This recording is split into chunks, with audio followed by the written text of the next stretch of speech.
G'day champions, how are you? It's been an event-filled evening. We had a friggin' earthquake. It was a 4.3 Richter at home. It just, you know what, it felt like someone dropped a massive boulder, like a boulder the size of a truck, in our backyard. And the windows shook. It was just like a thump. And that was it. And frustratingly, everyone kept talking, and I'm like, shut up, shut up, shut up, what the fuck was that? And yeah, then straight away looked online, and yep, bang, earthquake. It was registered. So happy International Women's Day to my Seppo friends, those stuck in yesterday. And what was I going to say? Happy Ramadan, whatever that means as well. I remembered the translation, but I've forgotten it. I'm trying to learn Japanese at the same time as every other language under the sun.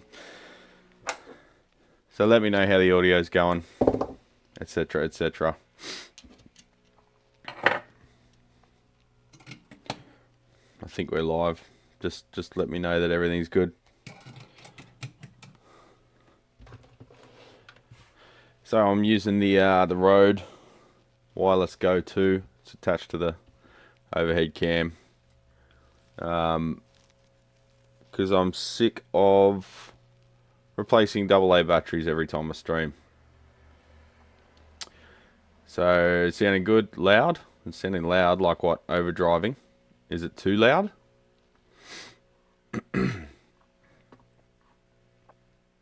It's good. So this mic is a little bit darker. It just makes me realise how good a mic this one is, the Audio Technica. Because I just watched some quick test footage that I did last time, and my God, it's a nice sounding mic.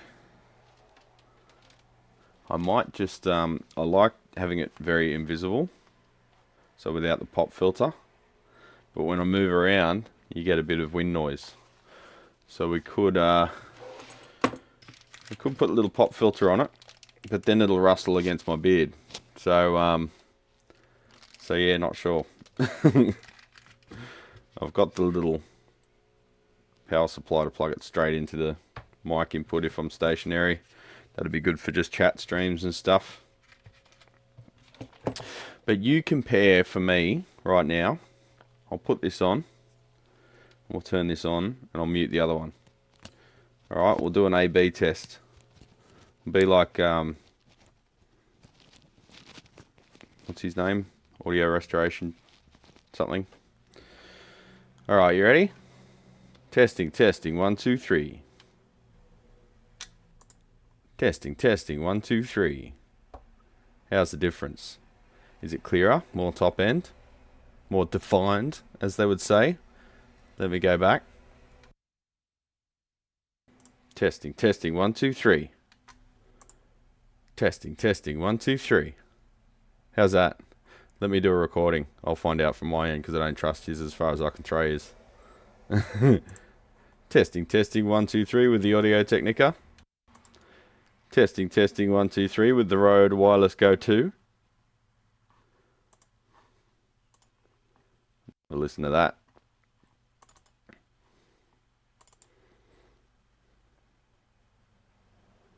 Come on, computer, you can do it. Testing, testing, 1, 2, 3 with the Audio Technica. Testing, testing, 1, 2, 3 with the Rode Wireless Go 2. Okay, so it's a little bit more middle forward, a little bit more middle forward, the Rode, which is probably good for intelligibility purposes, but this thing sounds gorgeous. I might go with the Rode for the moment. For at least live streams anyway, because I'm sick of putting AA batteries in this thing all the time.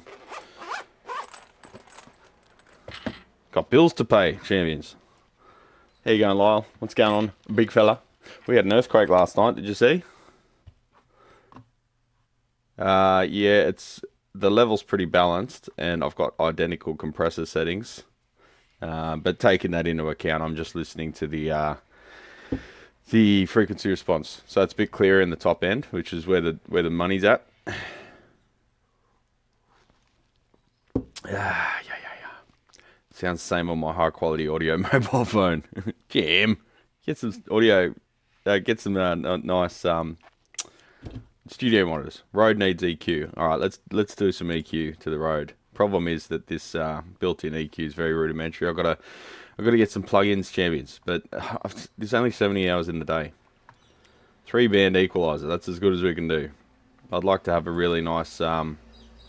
See, if I was using my microbook at home, that's got built-in DSP in the box, which is fantastic. I really should bring that down here, but it's got a top control surface and there's nowhere to put it. I do have a I do have a Motu 8 Pre, which I've got at home that I use for mobile recording. But it's a little bit of an overkill, legends. It's like 8 channels, 8 mic preamps. So yeah, I don't know. I'll just get some good plugins, eh? High, mid, low. Let's cut the mid a little. Let's go down by 3 dB at whatever frequency that is. How's that sound? And you can't put that screen in the background. You've got to actually close it. All right. Does that sound a little bit, a little bit smoother? I think the level's about right. Yeah. Hey, yeah. Ooh. Was it clipping then? You! Hey, yeah! Get a dog up here! Alright, I'll check that test. Generally, I'm not that animated this hour of the morning. You! Hey, yeah! Get a dog up here! Yeah, it's just starting to clip.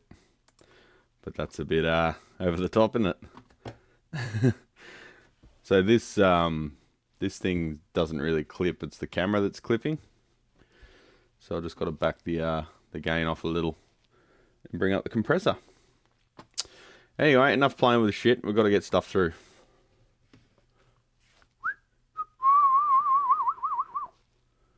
I have to knock down 600 hertz on all my voiceover stuff and high pass twice. You do boom, Lyle. You boom very much.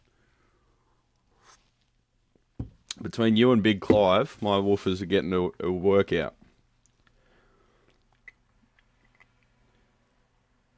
Bit of a worry when the earthquake epicenter was close to Warragamba Dam. It was just a little thump. Temps hot where you are, Brad? About 32, 33 predicted today, I think. Something like that. Let's just go there until I got something on the bench, eh? How am I going for focus? Focus.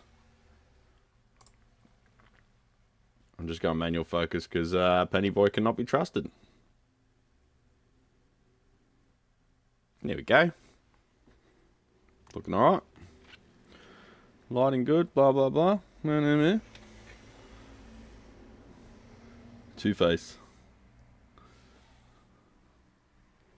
Does the job, whatever. You're not here to look at my face, are you? You can run the Rode into the computer with USB and bypass the cam. I can if I had a spare USB port, but I do not. So I'd have to get a hub.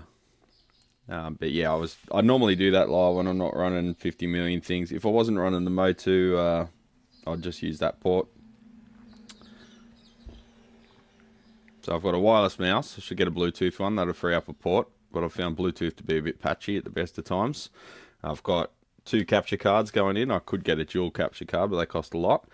And then I've got the Motu. So that's 4 USB ports on the poor little laptop being taken up. Essentially, I should just get a desktop for this position here, but it's just too convenient to have a laptop. You can just throw it around, you know.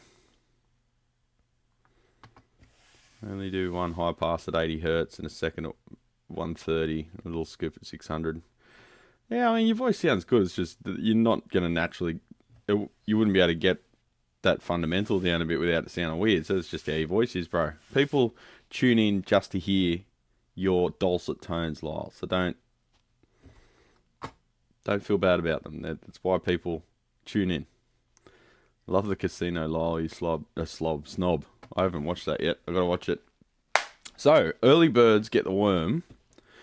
So anyone here early in the team membership, right? Is, and that'll suck you in, and then you'll be addicted to my content. You'll have to keep signing up every month and giving me your money. I'm gonna start a Patreon as well because I want to sell merchandise on there, stubby coolers and t-shirts. I got a quote for t-shirts, and they're expensive. You look at it cost price. It's like $34 per t-shirt printed, but they're very good quality t-shirts. They're A&S color, which is an international brand as far as I know. Heavyweight cotton, a good fit, sort of halfway between the boxy tee fit and the sort of slim fit. If you go the well, if you get close to your size instead of one higher. So I'm gonna get some medium. No point getting small. I don't think we're all big boys. Medium, large, extra large, and might order a few, maybe a few smalls and a few extra larges for you fat fucks. And problem is shipping will cost it another 25, 30 bucks, and I'm gonna have to sell them for like 45 bucks to pretty much break even on them. So, but you know, that's the price you pay for quality shit, eh? I've got A&S color t-shirts from I just logged into YouTube and it's showing me Kat Dennings videos, and now I can't remember what I was talking about. Anyway, what was I talking about? T-shirts. So yeah, if you get a quality A&S color, I've got a few of them, and they're really good, and they last forever, and they age gracefully. They don't fall apart at the seams. So that's cool. I know you, Lyle, were looking for some merch. Maybe I think you said Hanes is a good good brand over there. Hanes t-shirts. I think we've seen them over here. Thanks, Alan. I'm glad you plebs enjoy disclaimers for hysterical. Oh, I saw that audio, the typed disclaimers. Audio cutting out there for a second. Really? Fucking hell. Like, there's nothing you can do, man. Everything's plugged in. Everything's powered up. Everything's charged. It's just an inherently shitty... It's probably ABS being a fuckwit, as usual. Wanted to preempt the usual dumb comments. As if you're going to stop the dumb comments, Lyle. Live stream, she thought Lyle was me. Oh, really? You got a similar voice, Colby Jack. Sun's up, guns up. Fuck yeah. It's a nice sunrise, isn't it? Makes the whole shop glow with an ethereal golden hue. Or something. Anus coloured t-shirts. What? Anus. A&S, you fool. Can you make one that just says fuck off? I could just get that on it. Maybe. Neon. Just take a really good photo of it.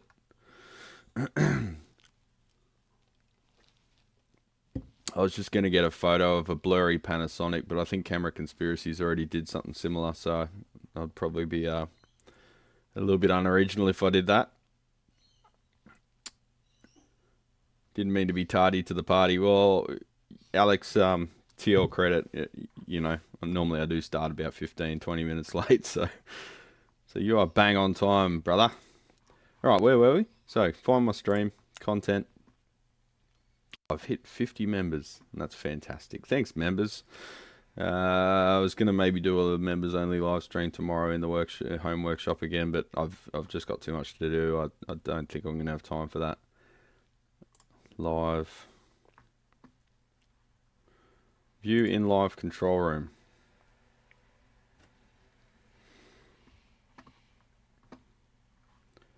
Set to live chat.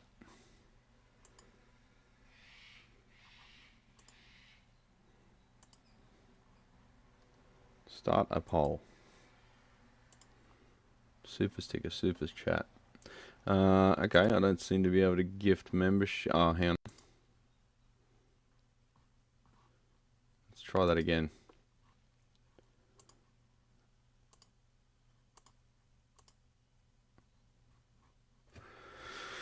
The gifting membership button's not there.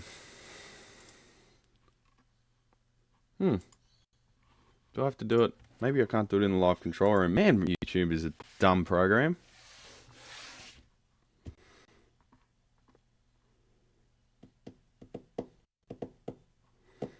Alright, where's my video?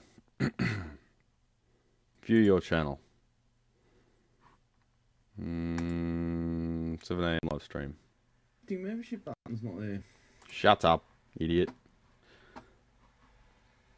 Wait for the thing to load. It's loaded. Membership gifting. Yeah, you got to look at the actual thing. So anyone here now gift 5 memberships. There you go. 5 memberships gifted. Looks like that's gone through. Who received them? You got to allow gifts, remember, champions. See that button there? Allow gifts. Click that.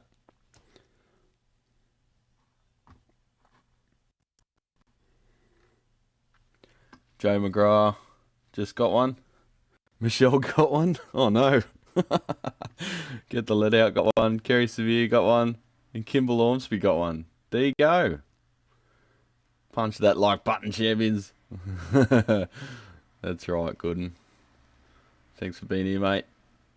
Here we go. So the early bird gets a worm. So you're going to have to wait till next month, and then I'll have another 10 to give away. I believe you get 10 every month, although who knows with YouTube, that could change at a drop of a hat. So, what are we doing? We are assessing a fuck ton of amps, aren't we? So it's been a bit of a... no, I didn't see Lyle's new Epiphone Casino because it came out overnight, I believe, or yesterday, and I was flat chat all yesterday until I went to bed. So we've had a lot of difficult repairs. Class D power amplifiers, obsolete shit that we're going to have to make like adapter boards to fit old dual op amps, RCA dual op amps from the 70s in. We're going to have to use modern stuff, but the pinout's different. Just nothing's been simple. Class D amplifier with a blown toroidal transformer the size of my head. That's fantastic. And that's Crown. So I haven't really got a relationship with the company that distributes Crown as of yet. So I'm trying to reach out to them and dangle the carrot of, oh, look, I've got a retail shop. How about you sign me up with an account and I'll sell you stuff. Oh, by the way, can I get this transformer as a goodwill gesture? So that's one of them. The main board on another one, it looks like the cleaning person is like mopping with, ammonia or something, and it's splashed in the front vent of the fucking amplifier, so it's all corroded on the board. So I think that's going to be a board replacement. I don't think it's saving that one because it's all all surface mount stuff.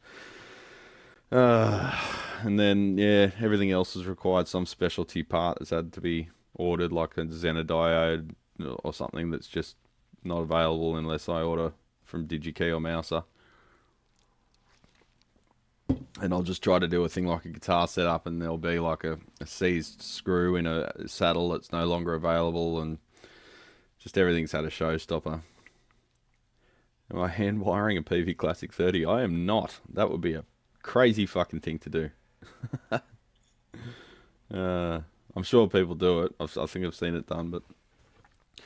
So now, as a bit of Zen work, we're just going to go back to the easy as piss fucking amp repairs. Alright? A lot of other channels just repair guitar amplifiers. If I'm going to survive, I don't really have that luxury. I've got to look at everything.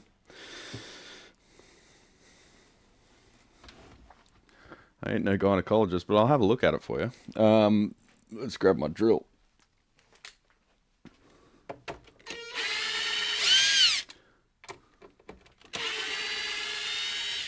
Gently, gently. Don't want to ream out any screw heads any more than they already are. Gorilla amps. I have heard of Gorilla amps. Are you running ad blockers? Legends. Let's give them a test while I'm undoing these. And set add.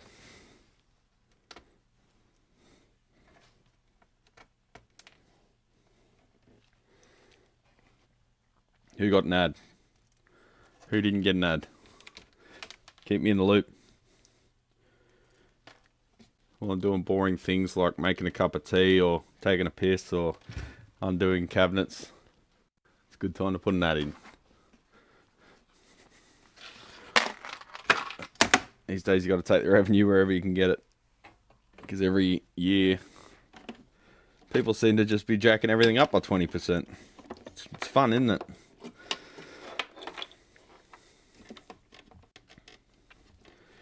Alright, so this one came in, I believe, completely dead. Let me just find the job sheet. Should have done that beforehand.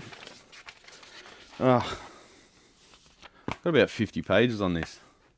No ad. You got one. Lefty Mike got one. Oh, sorry, he's a lefty and I gave him an ad. That's very anti-capitalist. Did not get ad, but on premium. Yeah, you won't get an ad if you're on premium. I held out on premium for so long, and the first week I got it, I was like, man, I should have got this ages ago. DRRI, Drury.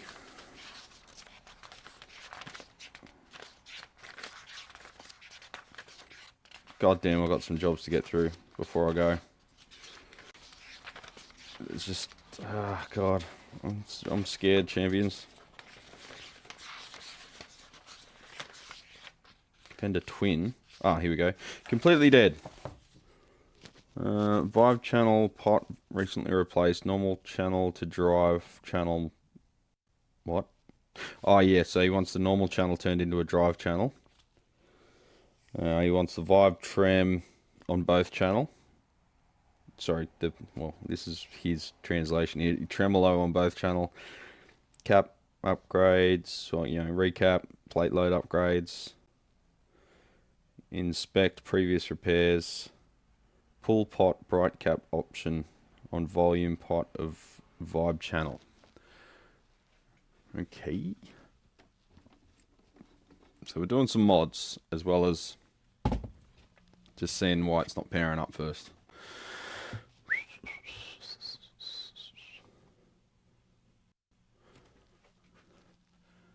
Darren, welcome to the membership club, legend.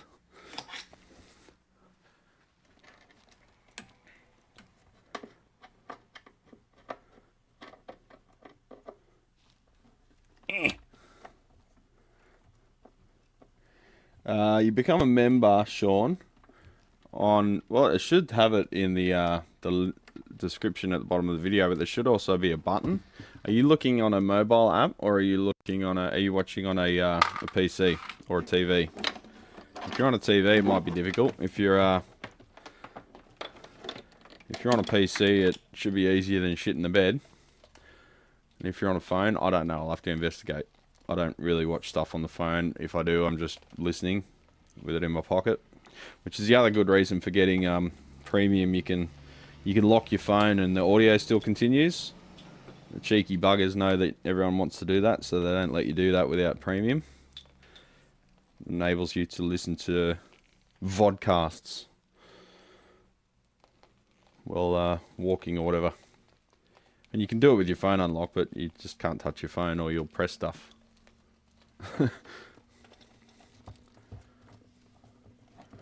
Yeah, I did notice the quake, Jesse. Did you feel it too? Man, listening to the news this morning, they felt it even as far up as the Central Coast. That's like 200 k's from here. Fucking mental. I was standing there and we were chatting away, and I just thump. Just heard this big thump, or felt this big thump and heard it. Like, literally felt like someone just dropped a massive boulder in the backyard. It was just a thump and nothing else. And apparently closer to it, they could feel a rumble beforehand, and then the thump occurred. Now, we are in a historically, geologically active area because we are sitting on the Great Dividing Range. One of the longest mountain ranges in the Southern Hemisphere, I think. I can't remember my own specs, but but yeah, big mountain range. So obviously those mountains got shoved up, but it's been dormant for a long time. And I've never felt an earthquake before, so it was super eerie. And of course we came outside and all the other neighbours came outside to see what the fuck it was. Was that an earthquake? Because you don't know, it could have been an explosion or something. You felt like hot water service exploded. So my brother, who's in Emu Plains, just down the road from the shop, he said it felt like, because he's got an automatic watering system for his garden, so you hear that like clunk and the water hammer. He said he thought it was just that, because he didn't feel the actual shock, but he felt the thud through the house, and that's similar to like the water hammer from the pipes. So yeah, it was very interesting. I've never felt that before, but I was talking to Six, and Six finally got his tickets sorted, so he is going to Japan. It was looking pretty terrible there, because Qantas are a bunch of incompetent fuckheads. They fucked up his tickets, but he said you'll probably feel one or two when we're in Japan. And I said, yeah, we joked that that's why they make the walls out of rice paper. I'll just check the impedance of that tank, the DC resistance of that tank. Make sure it's cool too. When something comes in dead, you got to suspect literally everything, because particularly if they haven't used it for a while, they forget the other fault modes that they just lived with. 220 ohm, that's about right. 1.5 ohm, that's about right. Just check the speaker, we'll give it a sweep. This is all standard stuff that I do with every amp that comes in.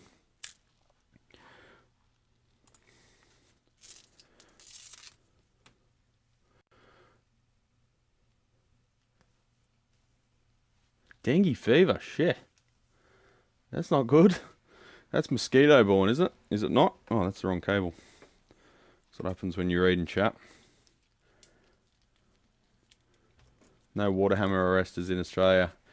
Well, yeah, you can get them if it's a problem, but you just get a thump, like when the solenoid slams off, you know.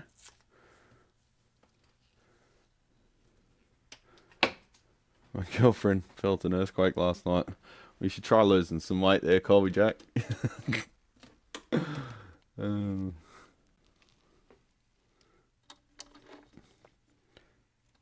I feel the earth move under my feet.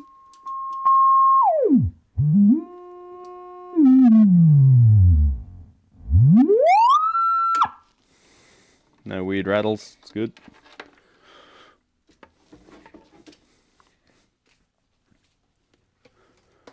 Yeah, so mosquito borne. Shit. Well, that's another thing that's going to happen as the planet warms up. Yeah, more places are going to become tropical. Sort of tropical line, whatever it's called, is going to work its way south, and we're going to have to deal with stuff like that. It has been so hot and humid here for this time of month, this time of year, sorry. It's never normally this bad, or good, depending if you like it or not. Alright, just going to get a bit of Velcro and make that cable a bit easier to manage, which I do to every amp that comes in as well. They get a little 3-cent piece of Velcro to take home.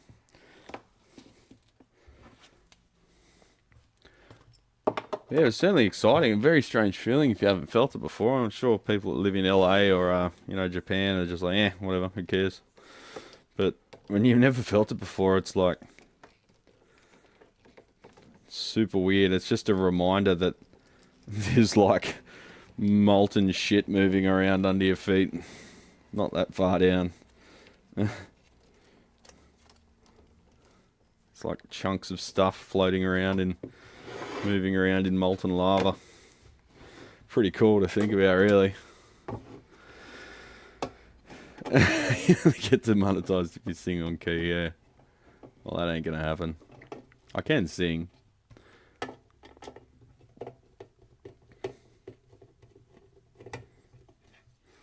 I think I sing very loudly like a sailor, so I'd probably clip the mic. I'd have to set up another compressor for that. You get minor ones even there, Lyle. Wow, I thought you were pretty stable there. And they're spewing out their goo, as always. There's only one or two, but they all do it. Back, in, focus, She's struggling to focus these days, boys. It's time for an upgrade. I don't know if you can see it there. Piece of shit. There we go. See that one there? It's got shit spewing out where the lead enters. Same old story. They all come out. We throw that one out and jumper it out, or you can jumper out its 100k resistor. It's a weird setup. I don't know why the fuck they did this, and there's been no clear indication as to why anyone would. So essentially you could have two resistors in series and you halve their value. It's sort of like the parallel resistor thing. It's like the opposite.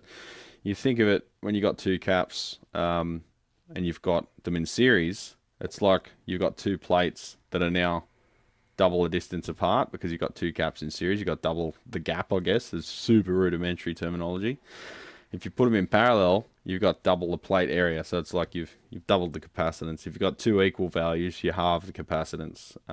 Otherwise, it's the inverse sum, or however you pronounce that. But what they've done here is they've just added a 220 in series with that one to get the voltage up to voltages that aren't required in this amp. And it's got a 220 and a 47, so it's going to end up like, I don't know, you do the math, but they're expecting a 100 volt drop across this one and 500 volt max drop across that one. I've got no idea why they did it, so when I replace it, I just jumper this out. It's just a super dumb thing to do, not necessary. A lot of people open these up and say, oh, that's the bias cap. That's not the bias cap. Get me blocks. Figure out why this thing's not working. I'm guessing probably a shorted rectifier or something. Oh. Nope. Shorted output valve. Alright, so this has been repaired by some dickhead who didn't want to pull a board, even though it's relatively easy to pull a board in these ones, and they've tack soldered a screen grid resistor there, which is also burned. Ooh. Come on, champion.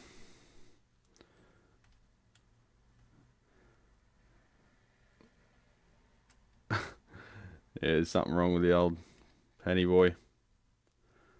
She's not loving it.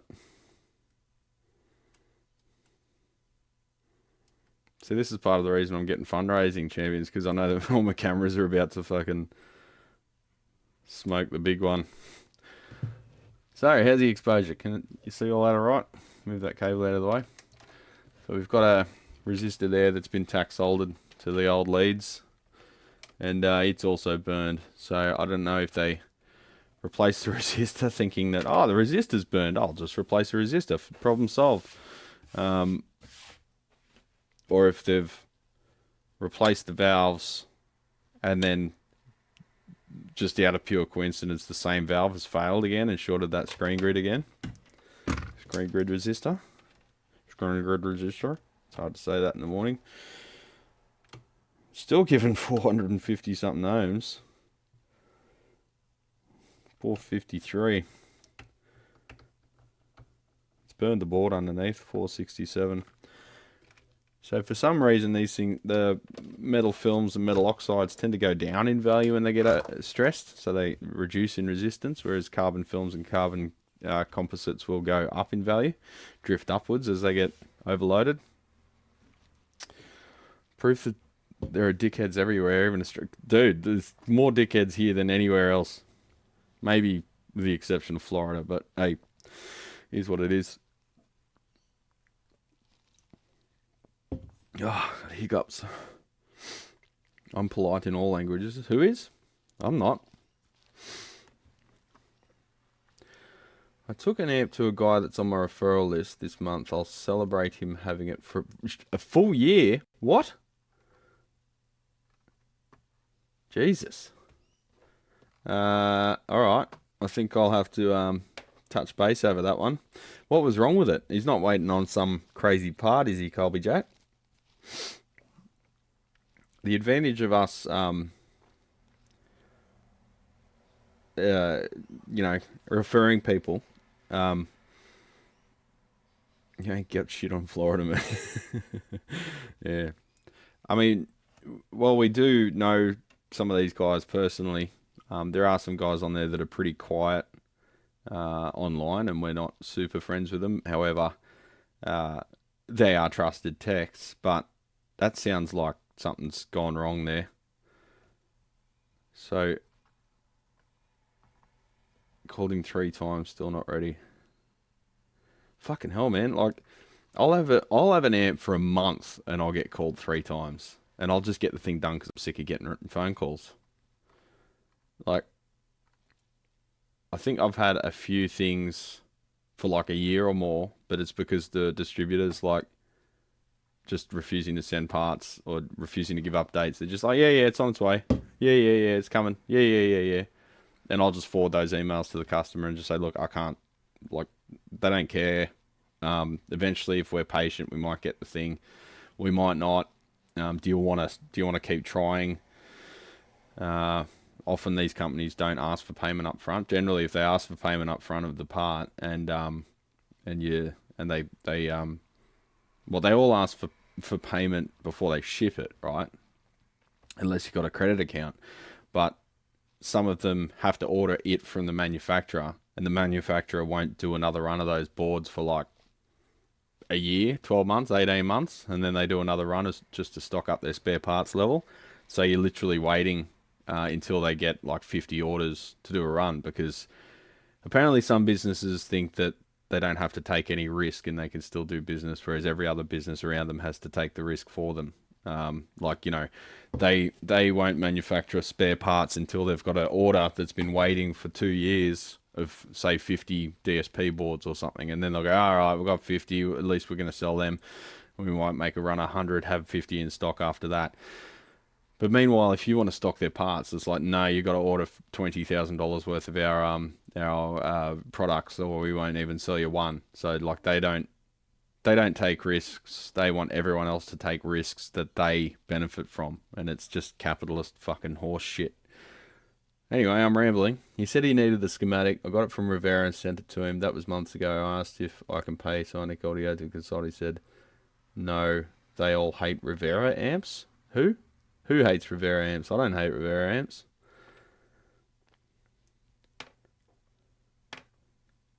Lyle used to own a Rivera amp and he actually liked it. Now, I'll make a note of that.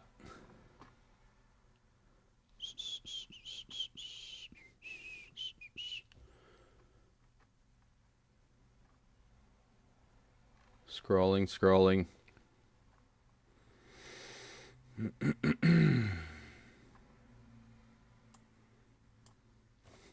Control C. Control V.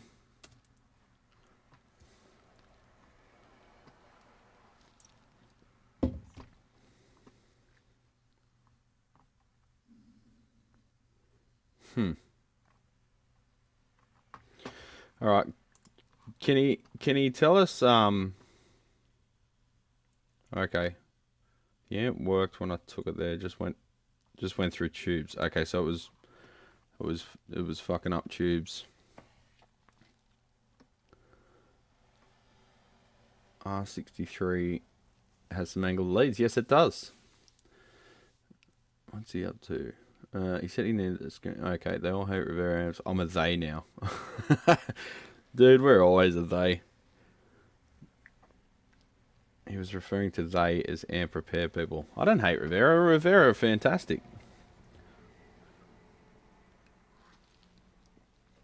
Every amp's got its issues. It's when there's just willful ignorance of electronic theory that I get upset with them, but you know, mess is gonna messer. Anyway, let's, he said completely dead. Yep, we've got a seriously busted, vaporized mains fuse. That is a fast blow though. So let's bung a new fuse in it, and we'll check if there's excessive current instantly, which would indicate we've got a transformer failure. And fuck off that stupid cardboard thing, because they're dumb. Oh wow. Time for a new overhead cam. We'll fuck that off because they're dumb. And if it's instantly got a high current failure mode, then we know the transformer's on its, well, not on its way out. It's completely fucked. But if it waits until it warms up, we could have a regulator, rectifier, sorry, or output valve failure only. Now that resistor's got to change, but for the purposes of testing before removing anything, it has been stressed, but it is still presenting 450 odd ohms. We'll see what it does at high voltage, but try and find any other faults that we can while we're there before we have to dismantle everything. And because I'm just doing a quote at the moment. Have a wee listen. I think we've got the audio going under bench mic, yep. Went on about how unreliable they are. He's lost and confused on how to fix it. Come on, man.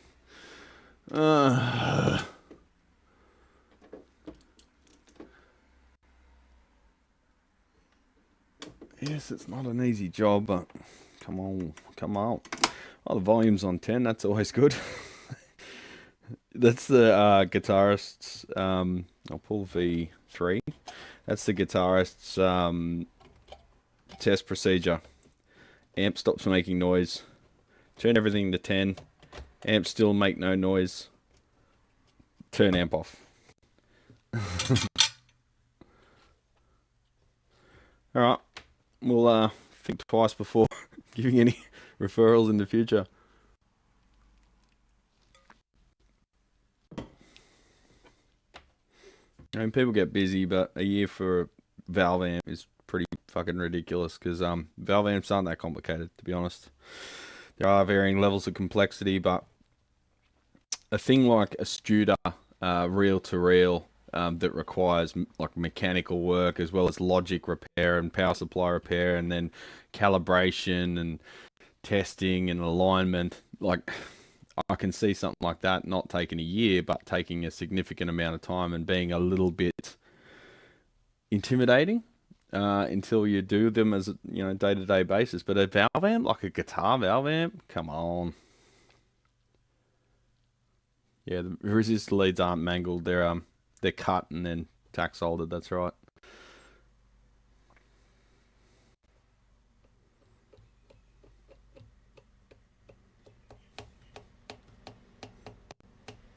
One year burn-in test. You'll need a new set of valves after that, won't you? Power on. Oh, let's put a fuse in there first. F1A. F1A?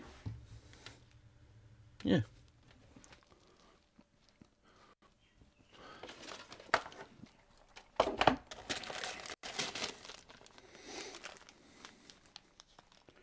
Anyone want any 2 amp fast blows? I've only got about 200 of them.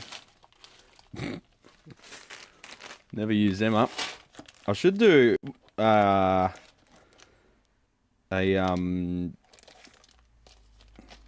a surplus store. I was thinking about the other day on my website, because I'm not a hoarder. I actually move shit pretty quick. And 1.6 amp. And if stuff's sitting around for a while, I'll tend to want to move it on, because I, you know, you got to keep moving, champions. You got to be, what's the word? fast. Nimble. Nimble?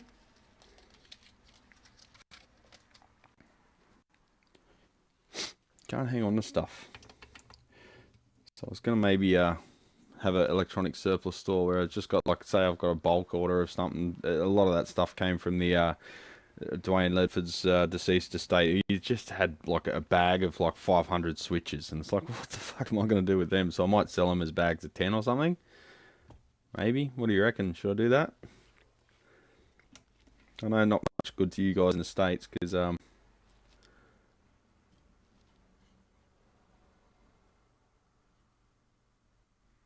current draw change whatsoever. Okay.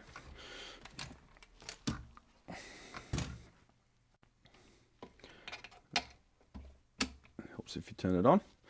Let's monitor the voltage and watch the power consumption from the wall.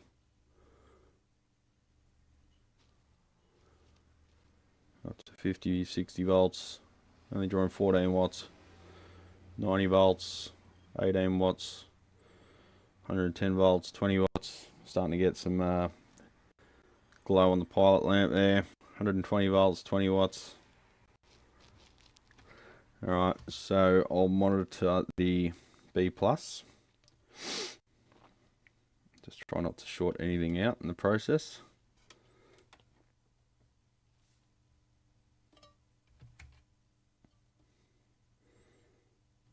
Space charge -1 volt. Till she starts conducting, conductor-rooney. 25 watts.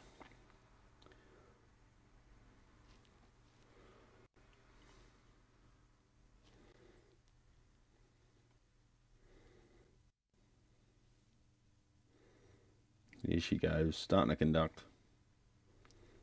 Keeping an eye on that power consumption. 2 volts, 3 volts, 4 volts. Just pop that down a bit. It's a bit annoying holding that lead there, so I'll just get a dedicated meter for the B+.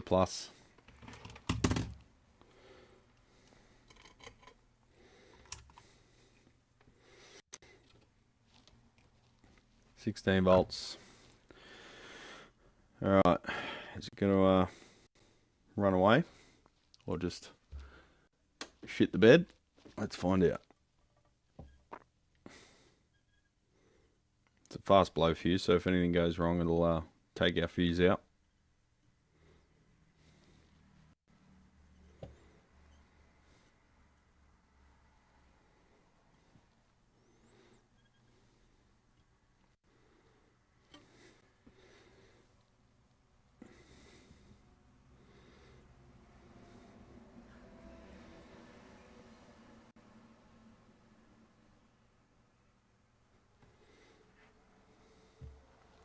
Generally, when things go short, they go short so quick you can't even move. And just take the fuse straight out. 70 volts, 70 watts.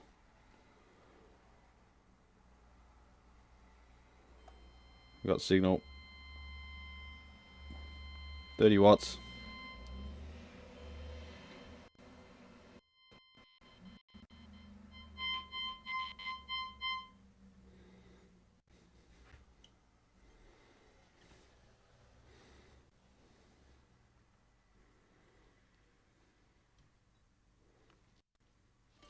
Sounded a bit odd, like we've only got one side conducting.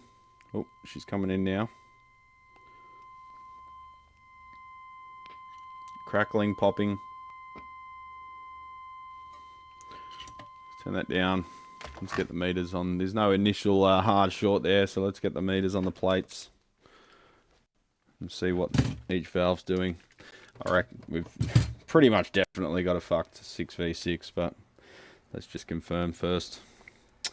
I use Gillies Purity of the oils. Yeah, I use Gillies as well, Alex. It's good stuff. Gilly.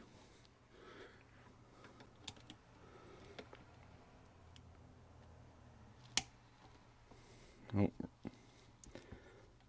Wrong polarity because you got the higher voltage in the B+. I'll put the lower voltage, the negative probe on the plate and the positive probe on the B plus deployed. Excuse me.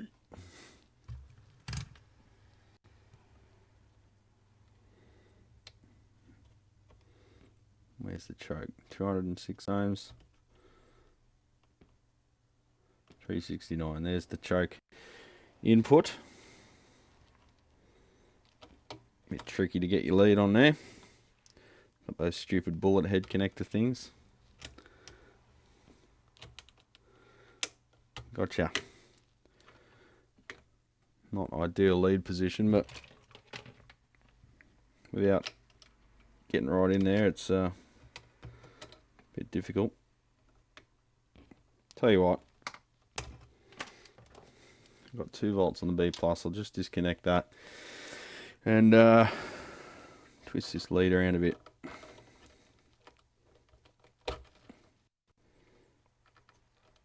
And we can get the probes on it. There we go.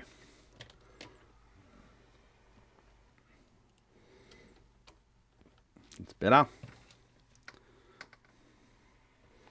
2 probes.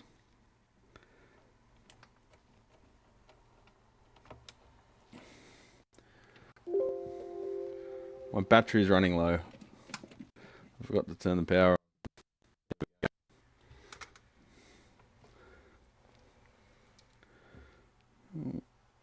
On the right hand plate, so we've got 205 and 210, 206, 210. Alright, let's fire it up again and keep an eye on each side. Can you see them? There you go. You see that one? That's your plate voltage. Put something under it so you can see it. The old LCD contrast is a bit annoying.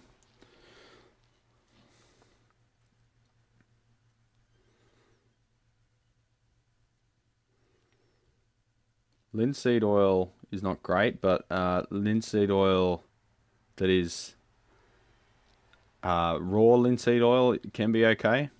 Probably thin it with something though. It's too thick. You've seen this movie before, yeah. Shorted valve.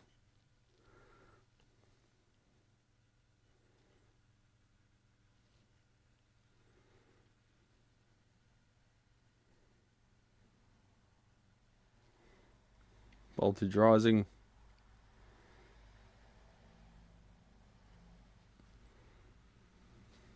Watching for conduction in the output stage.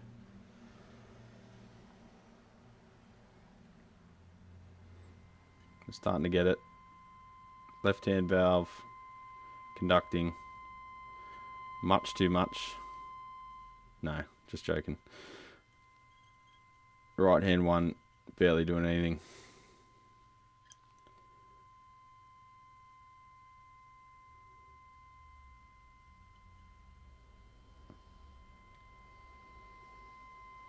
Just turn down that mic. Right hand valve doing fuck all. So his left hand one running away and the right hand one's not warm enough to conduct yet. Now it's starting to go.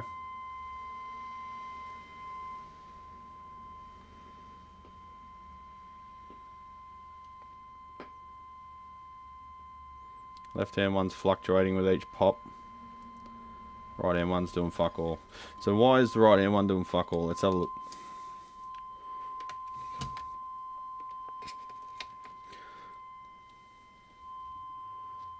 Minus 23 on the grid. Minus 32 on the grid. Minus 24 on the grid. Interesting. On the screen. 314 on the screen.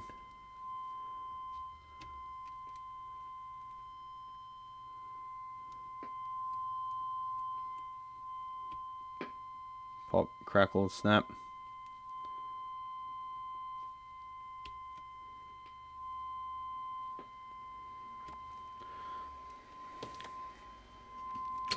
Let's pop in a new pair.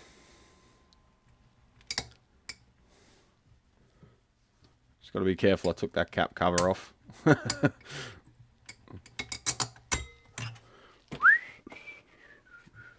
The old electro harmonics. Shit the bed.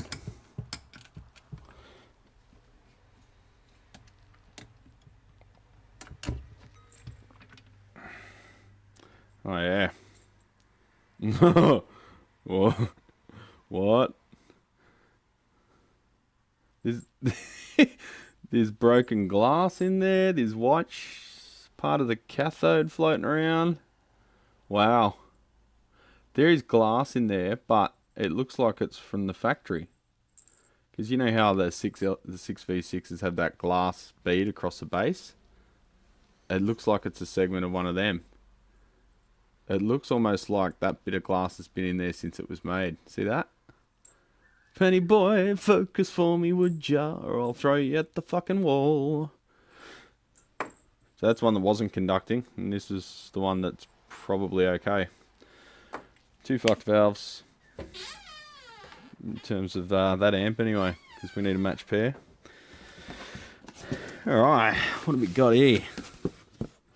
6v6. Where's a nice 6v6?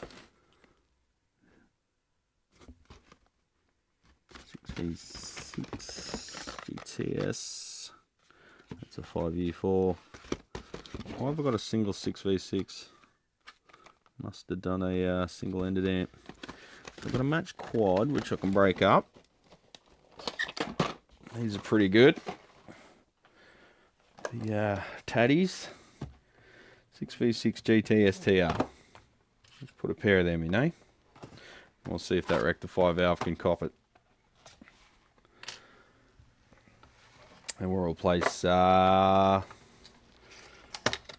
we'll replace 63 and 62.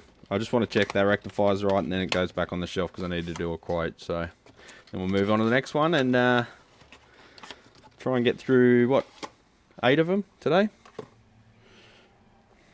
Now it's got those annoying valve clamps, which I might just undo because I don't want to scratch up a valve base unnecessarily. I don't like it when they tear the labels.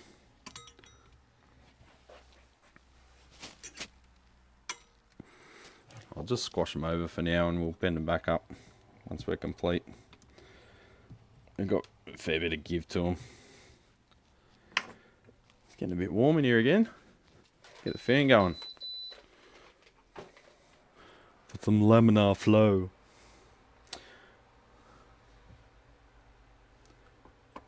Just locating the keyway.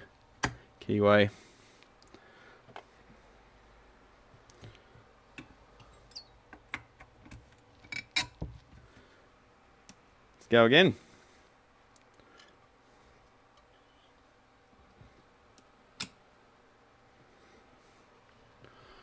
Where's my coffee?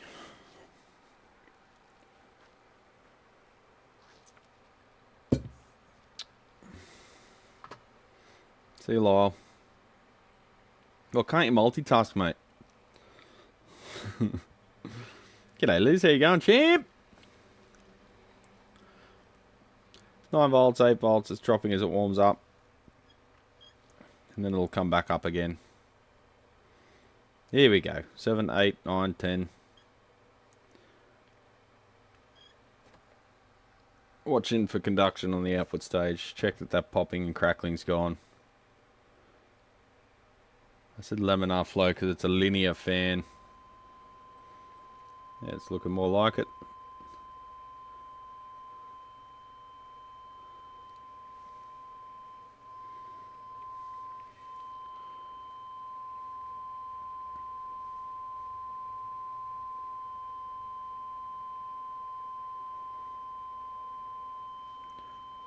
We're up to like 220 volt.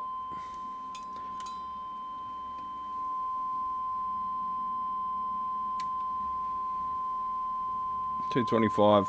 Let's take her up to 240. 70 watts. Draw from the mains, 71. 4.3, 4.6, 4.8, 4.9. So what's that? It's 220 something, wasn't it? So 5 seems a bit high. 75 watts though, that's not the end of the world. 5 volts divided by 220, 22.7 millivolts multiplied by the plate to cathode voltage, 407 volts. 407 equals 9.25 watts divided by 12, 77%. A little bit warm, but not too bad. Let's give it a listen. Oh, my guitar's missing a string. Fuck. I'll grab another guitar, hang on.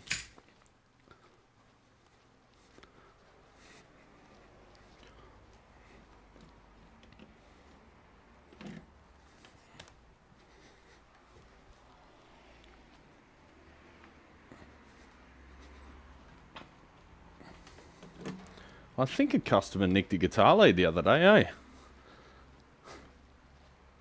I had one with the amps, now it's gone. If I find out who it is, I'll fucking gutter stomp them.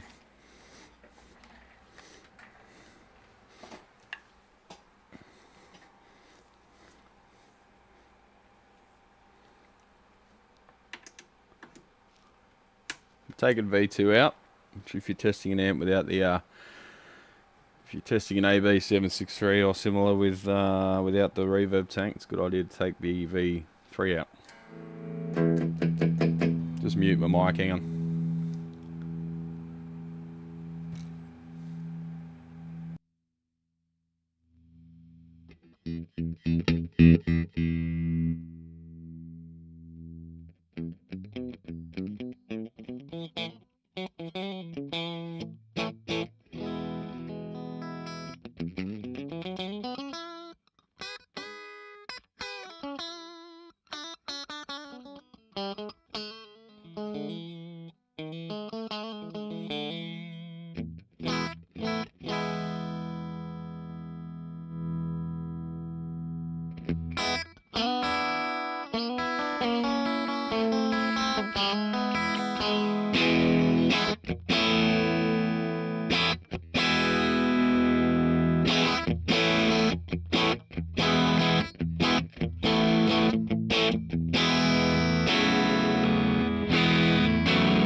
Oh, that all sounds in order.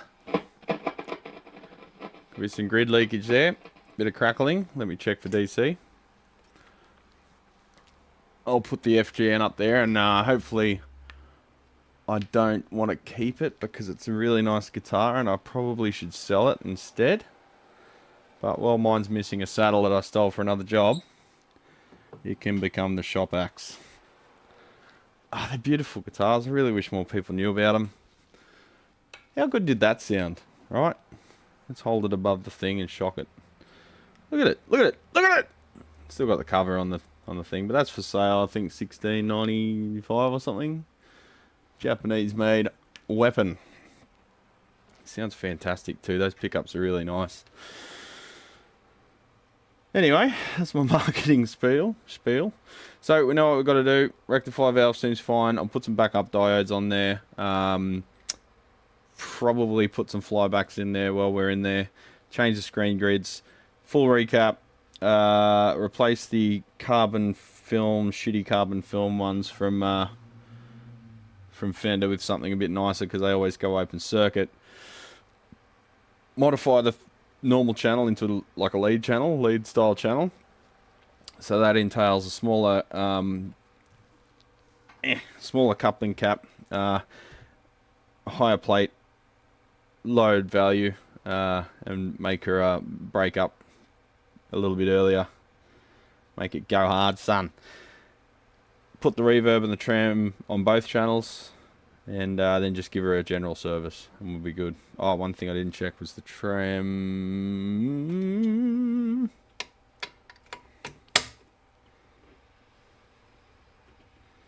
Sounds like it's working. It's modulating the noise.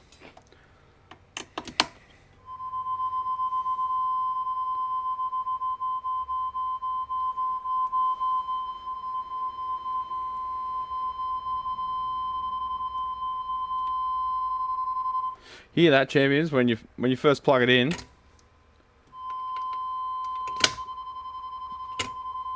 it goes. But when you change the speed real fast, slow, go full intensity. Here it cuts out for a sec.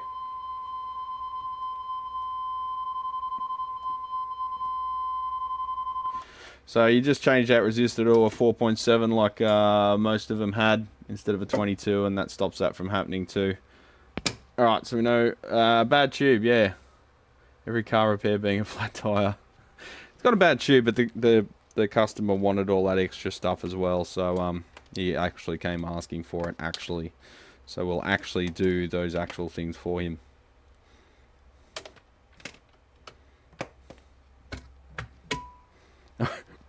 This is my little shorting plug. It's just really handy. It's just literally shorted link.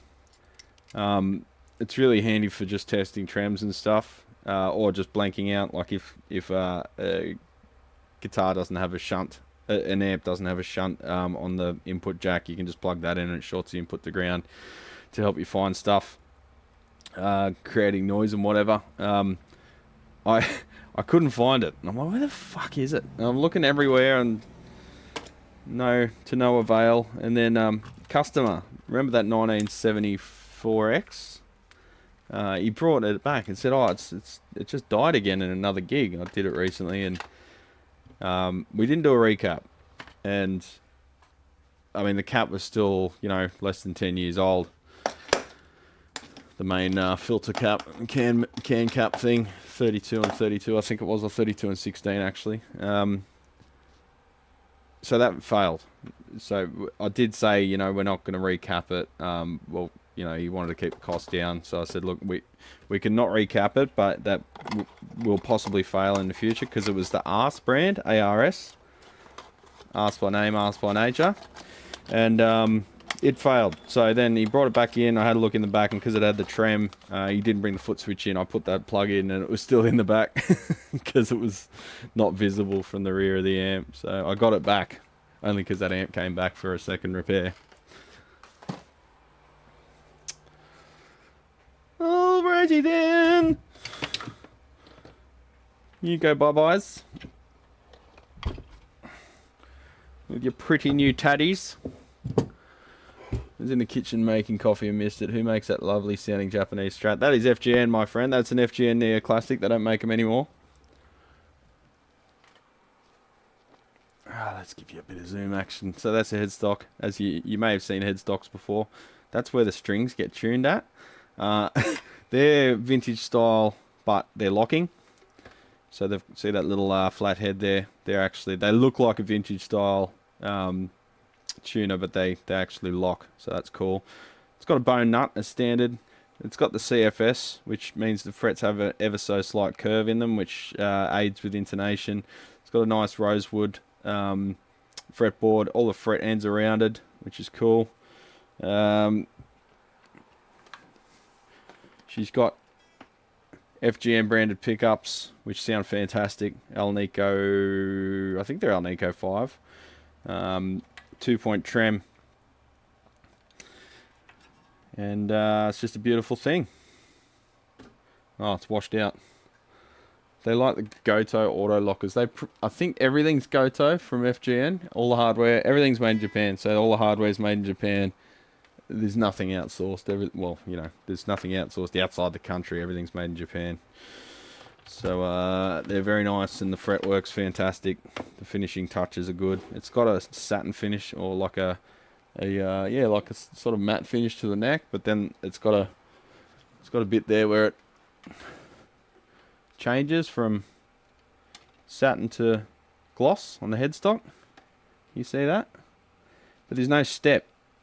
Ibanez tried that, but there's always a step, and it looks super cheap and shit because you can see where they've masked it.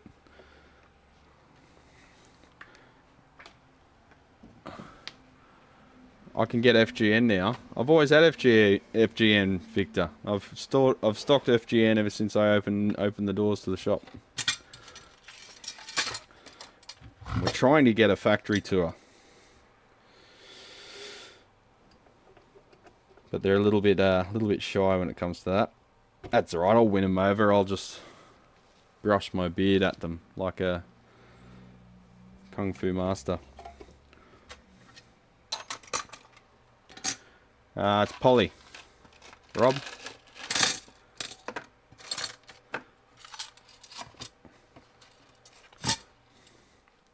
Everything's poly. The only nitros these days are like the custom shop vendors, and you know, have you got $8 for a fucking Strat? A Strat's supposed to be a cost-effective guitar, not a fucking $8,000 thing.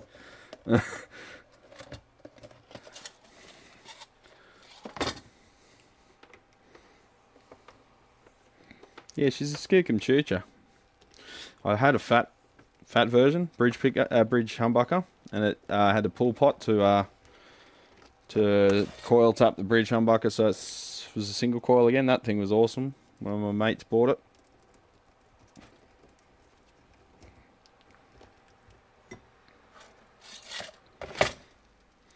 Alright, you go bye-bye. Now I know what I gotta do, sort of.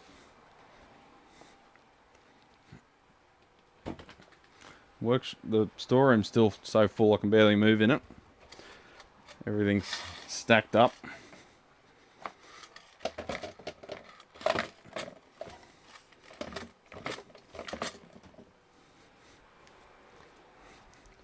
That'd be a good one.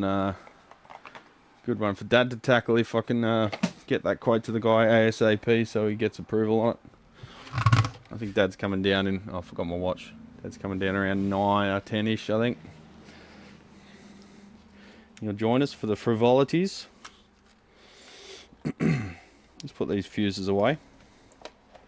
Never start a job with your fuses out. It's like already admitting defeat.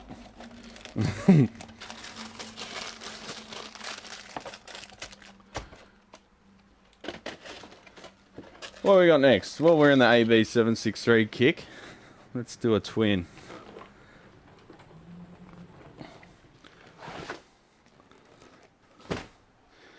Alright, 70s twin. The timber on the cabinet's starting to separate. Oh, that's heavy. Whoa, it's heavy! FGN Odyssey's pretty close to a Strat.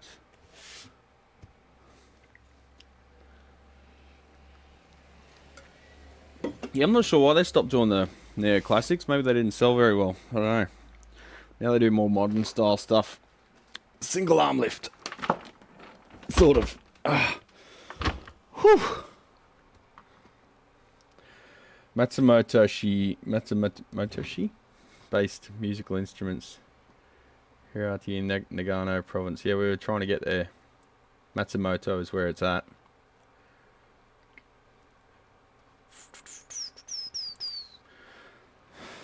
There we go. Feels like the Tolex is getting loose. Hear that?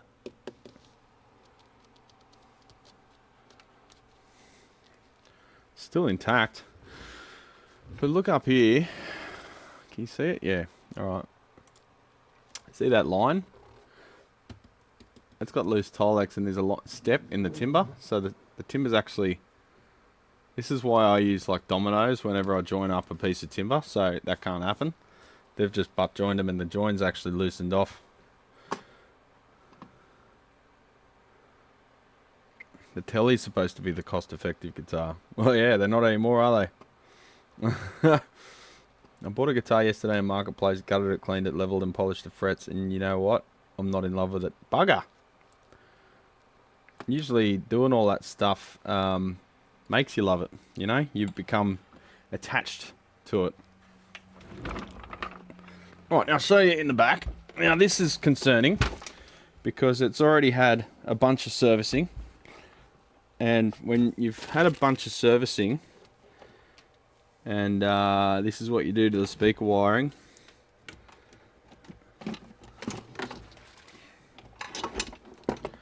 Let's not judge, but lest ye be judged. Judge away, fuck it. And this is how you send out the power lead. I'm not going to hold too much faith in your ability to do the rest of the job.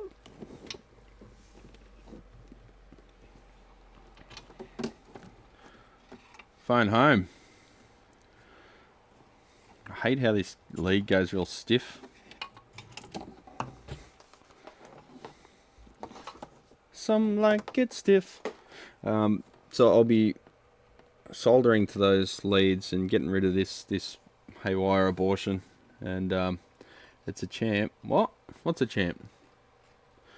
Repurposed power cord as speaker wire. You think it's the fucking wire famine of 2024, do you? Oh, they've forgotten these screws too, so they're missing. The wood screws, I'll have to replace them. So when you see shit like this, it means that the tech was a fucking dickhead. The previous tech. It could have been the owner, so maybe I should shut up. But if it was the owner, then fair play, you know, they're not a tech. But the whole chassis moving, because they've forgotten the screws, and the end plates are loose, that's just shit work. You're not a tech. If that's what you do, you're just not a tech. Simple as that. You're just masquerading as one. So stop it. Go and fucking work at Bunnings or something. Cockhead. I'm just churching it up for you guys. So I'll just remove this back cover. We out all the way? Nope. Sorry. Camera kung fu. Not really doing it for you. I just finished a plexi build and I'm in the process of cutting a head cab. Any British style head cabinet in the works, Brad?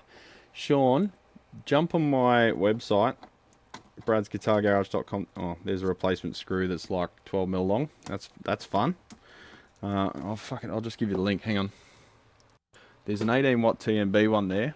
All you got to do is change the measurements to suit your requirements. Brad's Guitar Garage. Oh, look at my website. It's so pretty. It's got to get upgraded though.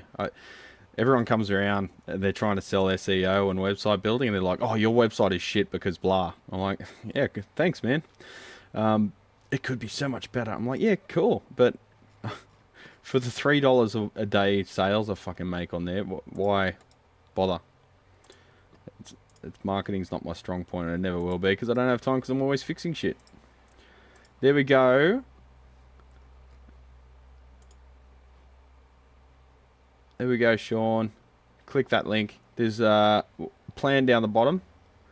and just tweak that to suit your dimensions. I'm going to do a JTM 45 style cab soon because I've got 3 JTM 45 projects, well, JTM 45 chassis projects. 2 of them are going to be high gain beasts, and one of them is going to be a more traditional JTM 50.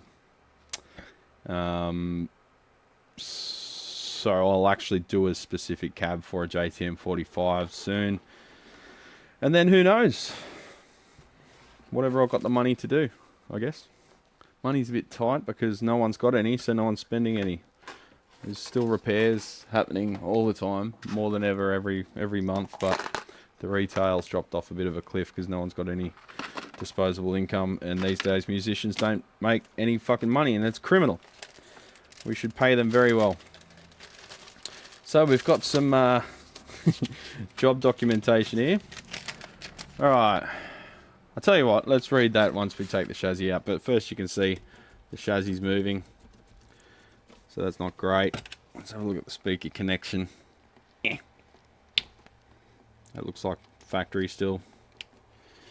So that's fine.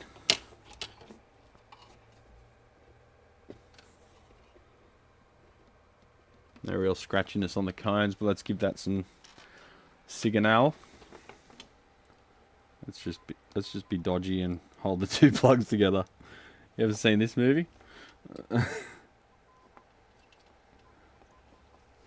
This is actually way more awkward than I thought it would be.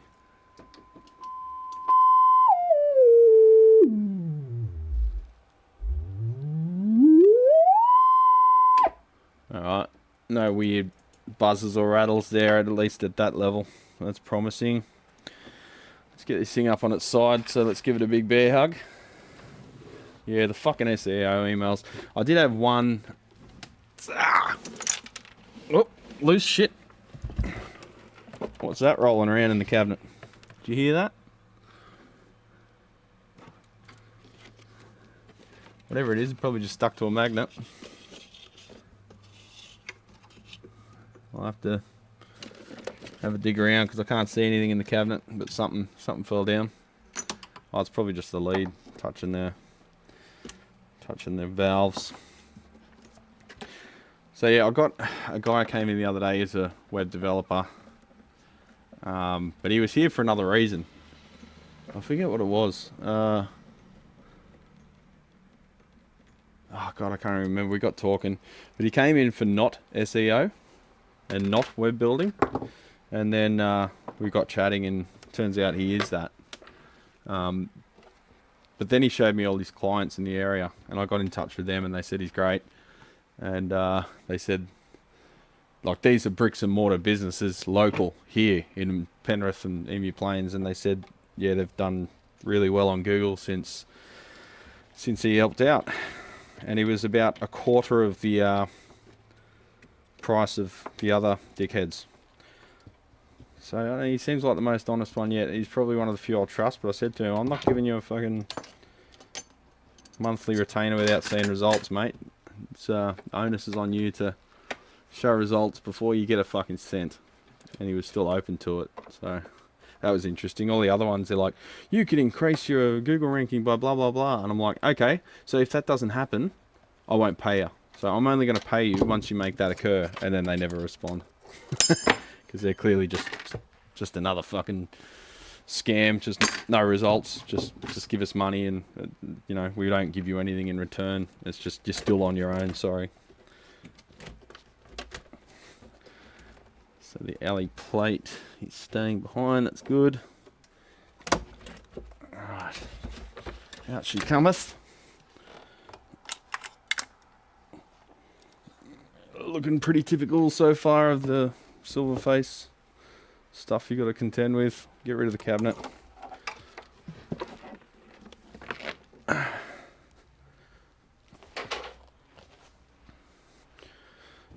Get her up on blocks.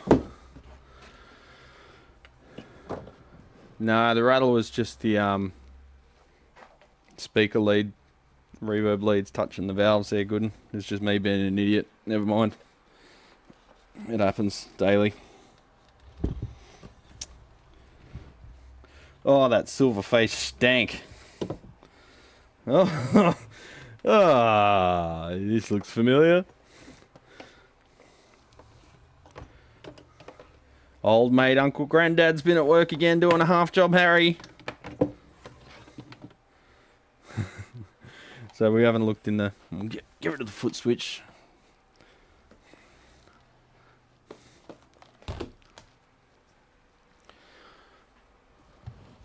Make a bit of room. So let's see what this dickhead did.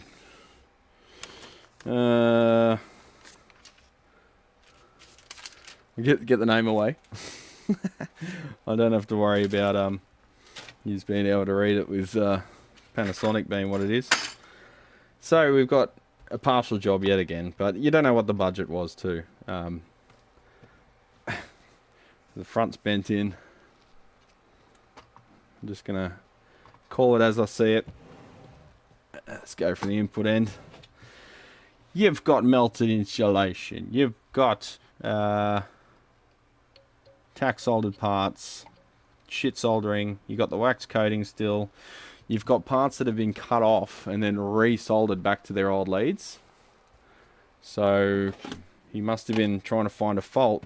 Why the living fuck would you cut off a lead on a fucking eyelet amplifier when you can just pull the fucking component out of the eyelets? What the fuck? So this bloke knows fuck all. It's safe to say, right? So they've cut them off, realised it's not a problem. They've re-soldered them back to their old leads, the old electrolytic fucking capacitor from what? 1974. Stop working on shit. You don't know what you're doing. Simple as that. Fucking hell. Stop taking money off people, you fucks. Fuck, it's frustrating, man. Pisses me off. What did he charge for this? $193. Deposit for... Oh, hang on. Deposit for valves, $490.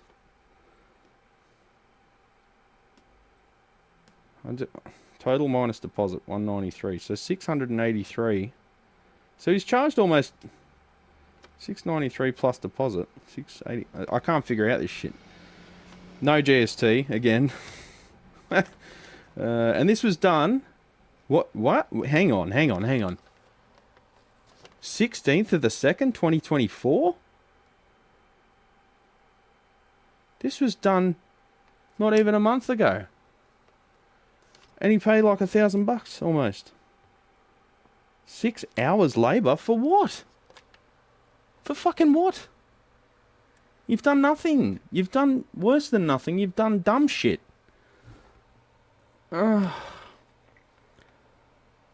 Fucking heartbreaking, man. And people wonder why I'm busy. Because this is the fucking competition. That's why I'm busy. Not even a month. Tested amp and tubes. All tubes bad. Is worn out into dangerous. What? Replaced 4 power tubes. Replaced 5 preamp tubes. Added 0.02 microfarad 600 volt to stop tremolo tick. That's that yellow cap there. At least you got the value, right? The tremolo tick's probably caused by board leakage and lead dress. The lead dress is dog shit on these. Everyone knows that. Alright, what else did he do? Replace 22 microfarad 25 volt cap on reverb tubs. Reverb tubs. And to stop this screaming. What? Can you even fucking speak English, bro? Replaced 4 of 1.5k grid resistors.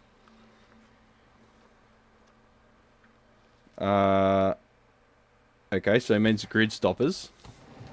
So he's got 4. He's got 3 1-watt carbon films. And he's got 1, looks like 3-watt metal film. So he doesn't even have 4 of the same resistor. Solder blobs everywhere. 6 hours labour. What? Bias balance set. Set? Bias balance set. So he didn't even adjust the overall bias because the resistors are still in there. Cleaned and lubricated all pots. Okay, well, at least you didn't get pools of lubricant everywhere. Fucking hell. Replaced 470 ohm grid resistors. Which grid, bro? Screen grid resistors. 4 off, 5 watt. Oh, hang on. Replaced 470 ohm grid resistors. At $2.50 each, $10. 1, 2, 3, 5 watts, 1, 3 watt. What the fuck? All tubes bad, yeah, apparently. Oh, what a cockhead. I don't care. You're just a cockhead, mate. If you're watching this, stop taking people's money. You don't know what you're doing. He's buying valves off eBay. Another red flag. He paid $270 for a match quad of Tesla 6L6 Tesla JJ Tesla. Okay. He paid $269.95 including postage for a set of JJs. Even if you get them locally from Ivatco, which is a company I suggest for small amounts. If you're getting large amounts, get them from overseas or you're crazy. 6L6GC. Let's have a wee boo.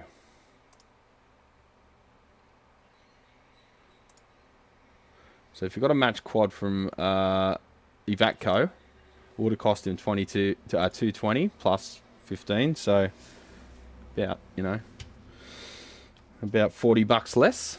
And I actually stand behind valves that I buy from Ivatco because they stand by them. That's them there. Now, if you're not a dickhead and you've got an ABN, which you should have if you take money off people, you can start a trade account with these guys and get a discount of 15 or so %. So if you're running a valve repair, an amplifier repair business, and you haven't done that, well, you're not really running an amplifier repair business, are you? So then you get them for about $160 or something for a match quad. So there's that. What else? So yeah, okay, so he bought preamp valves. He brought preamp valves from Ivatco. Good move, sir. You did something right. Fender amp was said to be a 1969 to 68. It is not, more like 1973, 74. Yeah, well, 74 date code on the caps that are still there. All solder points had been resoldered and the bias cap replaced with a power tube. What? And the bias cap replaced plus a power tube 470 and 1.5K resistor. Okay, you wrote this on the invoice. I don't know. This can't be the full story. It can't be this shit. All tubes were operating at less than 20% for 2 power tubes that were bad. Less than 20%. I can't read the writing. Except for 2 power tubes that was dead. That were dead. Vibrato tremolo was not working. Replaced two coupling caps were replaced. Reverb bias resistors were changed to stop squeal. Reverb bias resistors. So he's got the 220. Sorry, 8 point. Well, it's touching the fucking heater lead, bro. Where do you start? So no, it hasn't.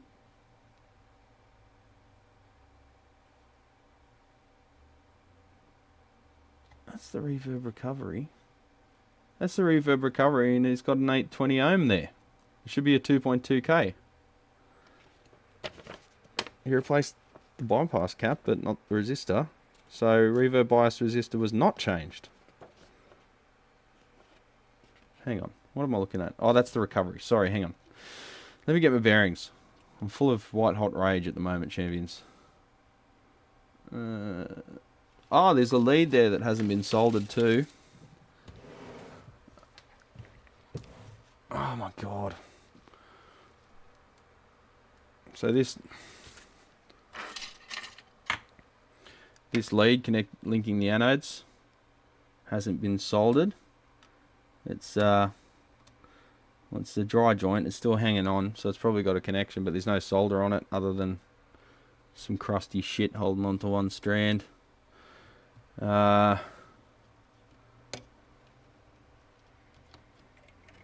he's got the 470 ohm. So he hasn't changed the bias drive bypass cap.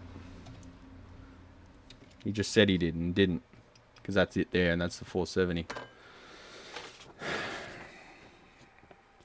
Reverb channel still needs work. Possible problems. Wipes on pot failing. Vibrating when in use. Probably need all power capacitors replacing and AJ out of tolerance. So why'd you charge $700 for if you didn't do anything?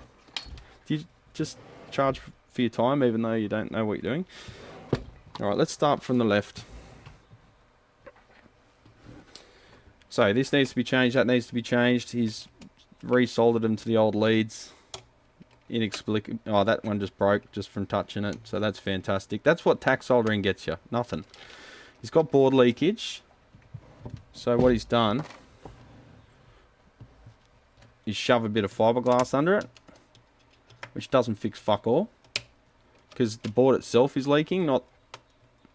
What's this do? What's that do? Bit of fiberglass under it. What's that do?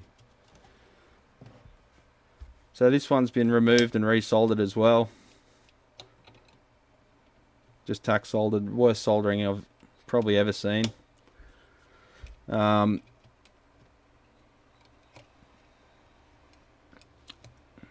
don't know where he got that every joint has been resoldered, because many haven't. And they've got that green shit coming out the end, which means the wires need replacing, because that conducts. People just can't believe that these amps require the amount of work that they do. They're just, it can't, that's ridiculous. You can't be expected to do all that. Well, you fucking are. And that's why you got to charge what it's worth and do it properly. I'm going to calm down now, okay? This is just me normally. I normally put on a happy face for you champions. So all the bypass caps gonna have to be changed. We're gonna probably have to clean large areas of the board, replace a lot of wires that are leaking that green shit. Find out why that random orange caps, that orange drops there. A lot of tack soldering. There's probably leakage here. Is that wire's hanging on by a strand. Everything's just dirty as shit. You've got a cap that's just floating around, waiting to fracture its leads. You've got broken eyelets on the output valve sockets.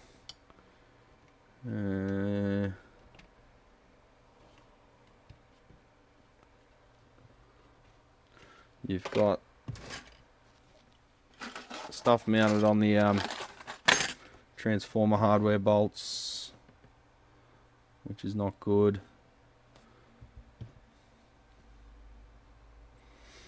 Got the old shitty rectifiers. Bias supply looks like shit. Does have a nice V-shade there though. Is that 105 degree? Nope.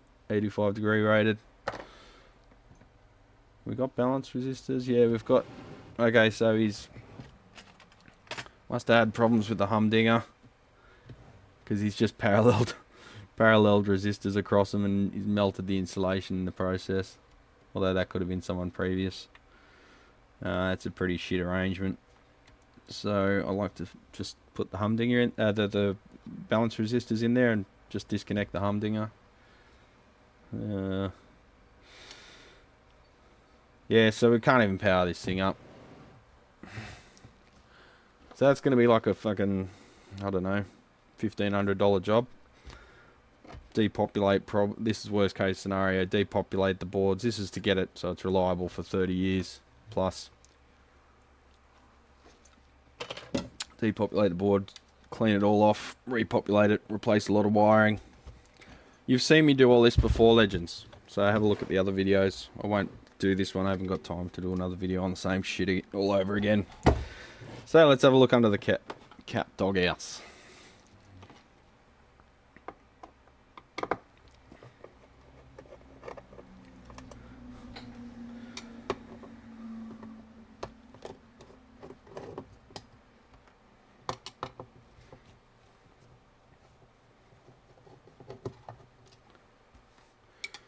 Yeah, I'd be going this guy to get my money back.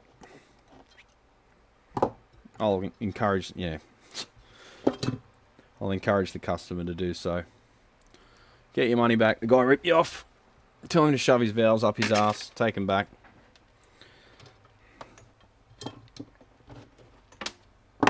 Since the shit that he did probably damaged at least the, reverb driver.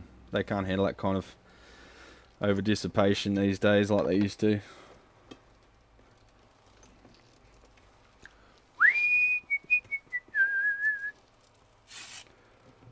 Yeah, I'm really sick of it. I'm really sick of it, Trav. It's just lying. It's straight up fraud. You haven't fixed fuck all, mate. You haven't fixed anything. Why is he getting repair again if you fixed it? Where's your 90-day warranty?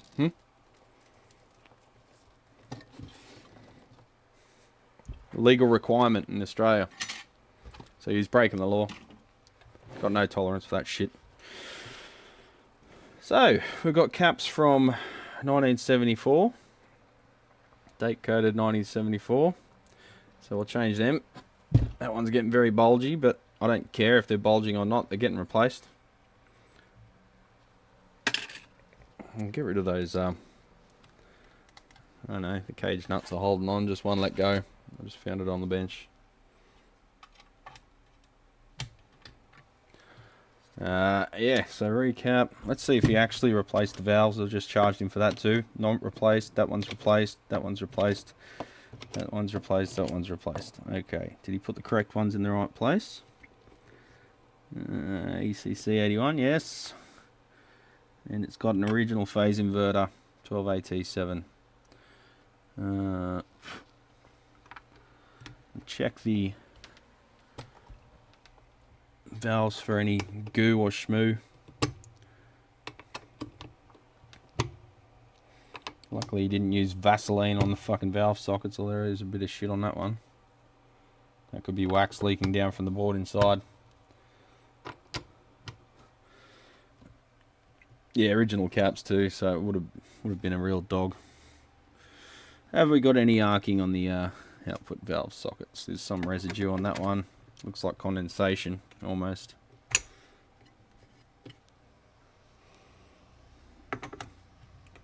I hate these sockets too.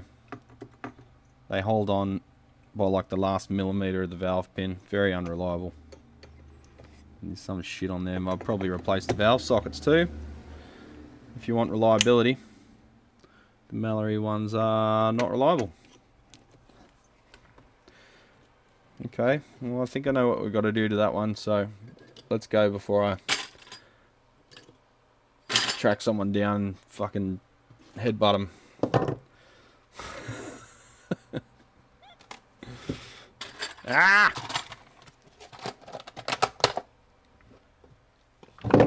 I'll just pretty much use the last hectic rebuild as a quote template and go from there. I'll test those valves. Might get Dad to do that today. Oh, g'day. Someone's beeping at me.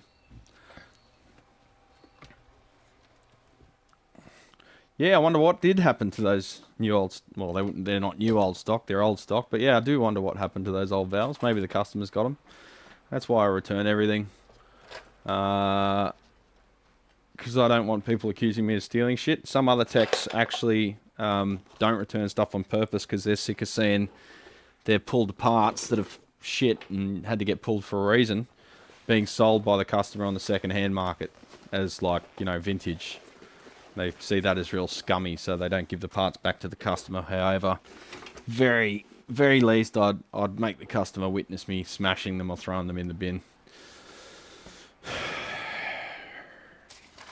That's really pissed me off, that. Oh, another name added to my shit list. If I see that name, I'll know what's been done or not done, as it were.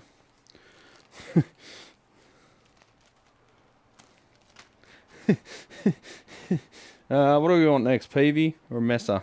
I know you guys love seeing me with the shit, so I know you're going to say Messer, aren't you? We'll have a vote.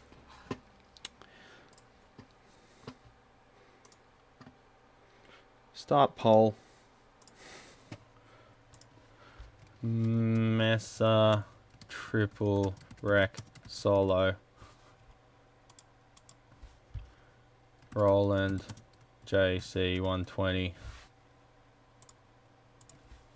PV5150 add option. What else we got?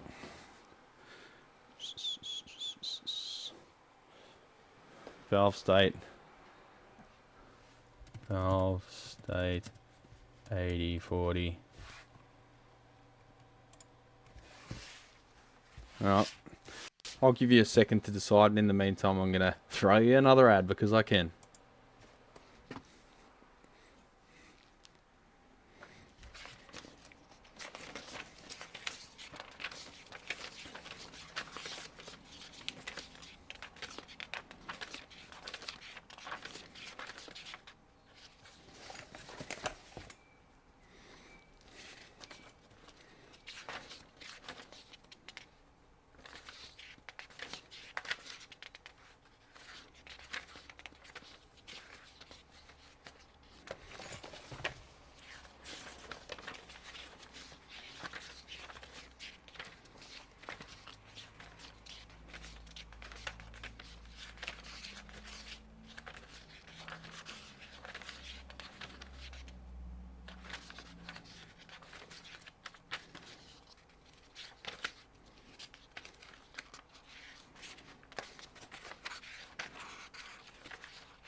Alright, where's the poll at?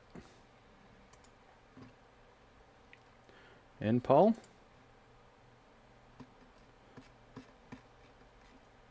Where's end poll gone?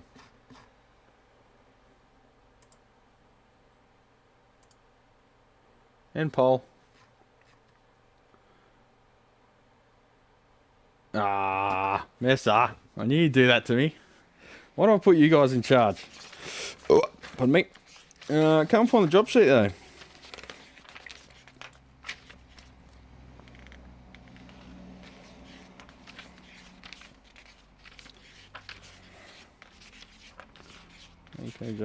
AKG tube. Acoustic image. I've got to finish that bloody thing too. Oh, we've got a JCM 2000 as well. I forgot about that. Where the hell is it?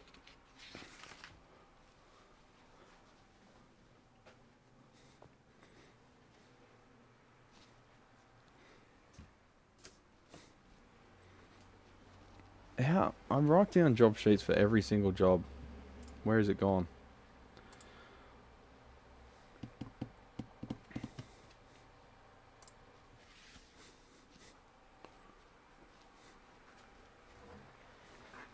One second, legends. Just trying to find the details. Gotta log into my software.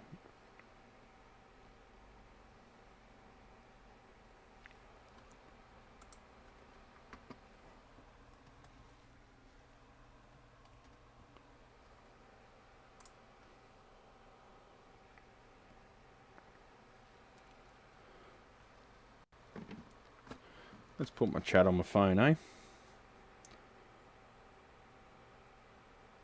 Let's put it up there, put the volume down, and now I can see the chat. Well, it looks like I'm looking at the screen. The number of options fucked you on this one, 60% on anything but Messer. You're outvoted. Thanks, Retread. At least you Had your best intentions at heart. Just trying to figure out what the report is on this one. I remember writing the job sheet, but I can't find it.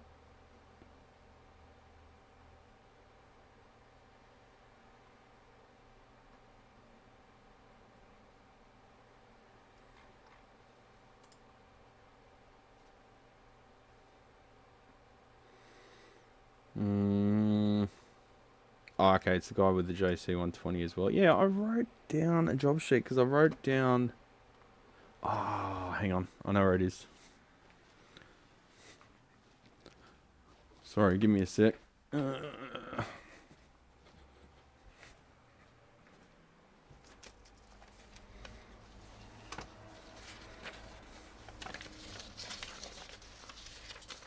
There it is. What was it doing in that folder? Alright, so, one channel noisy. Yeah, it is a messer. Orange channel noisy. Oh, she's got the big bottles.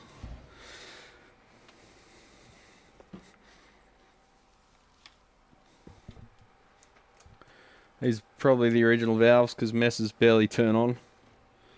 So they're probably still A-okay.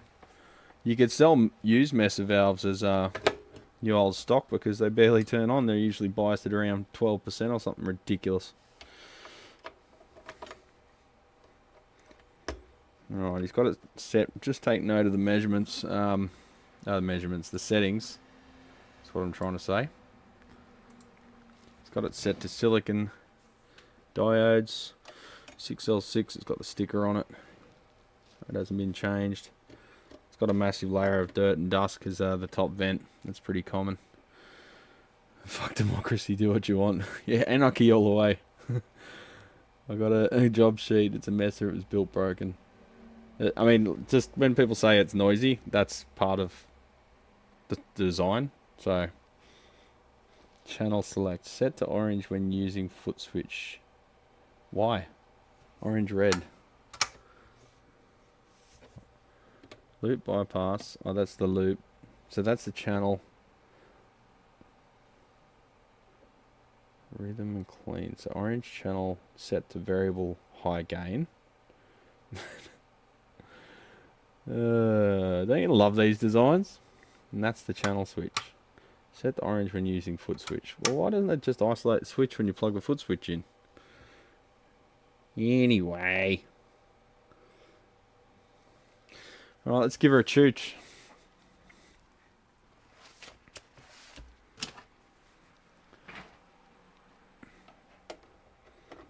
It's set to bold as opposed to spongy. Fair bit of mould on it, on the cabinet. So by all reports, it's working fine, just noisy. So that's working fine for a messer. Turn the masters down. Loop active master. They're weird shit with the little second master thing. Power. No smoke. 200 watts. Jesus.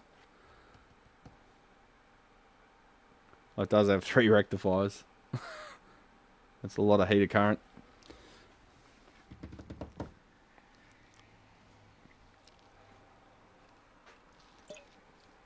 Let me just grab a strap that I can use with this guitar. I just need a normal strap, not a strap lock strap.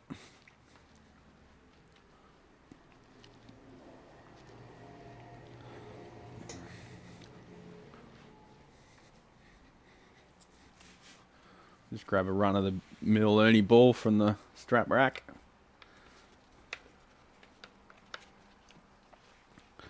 Also got the strap blocks. There's the rubber washer thing so your strap doesn't fall off.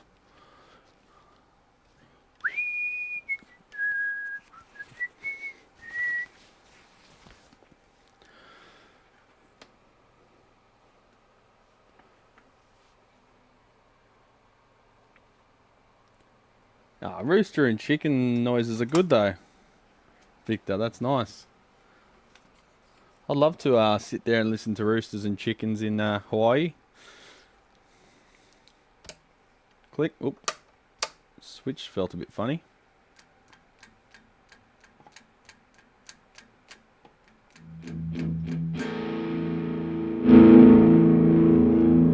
Just mute myself for a second, champions.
You hear that crackling? Coming and going?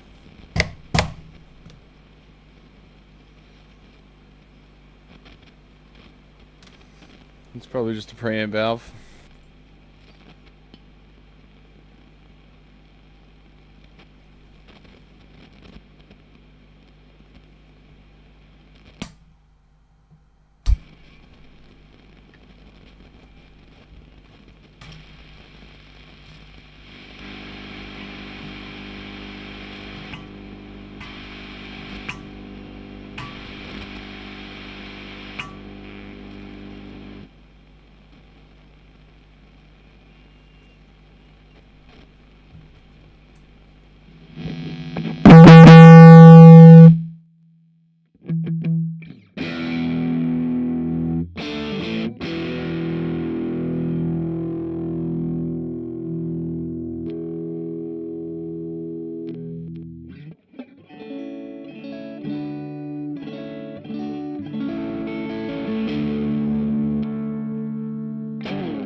Alright, so it looks like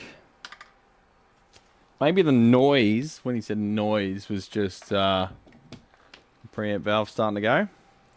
I also just noticed it's missing the handle, so I'll give him an option to replace that. The channel style select switch is playing up, so just touching it's making it the signal jump and cut out. So that needs replacing. That's a weird three-way rocker switch, so that's going to be interesting. Probably just needs a big clean and service, champions. To be honest, the clean wasn't too bad once I clicked over to... Well, once I turned up the presence control. But the presence does nothing until it gets to like there. And then it all happens in the last like 30% of the pot travel. So it's like it's the wrong taper. Nothing new for Messer. But that actually sounded okay. Yeah, it was... Part of the sterile clean is the fact it's biased probably to like, you know, 12% or something ridiculous. So, all in all though, these things... I gotta hand it to Messer. I think it was by accident though. These things can take a beating and still produce signal. Because metalheads and rockers, not the most coherent of people. Let's just leave it at that.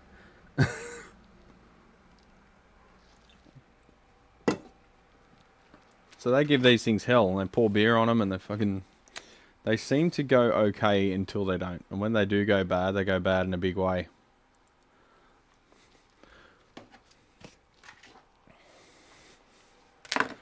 So this has got chassis straps just like a fender but on the bottom. Wouldn't be surprised if they buy them off Fender.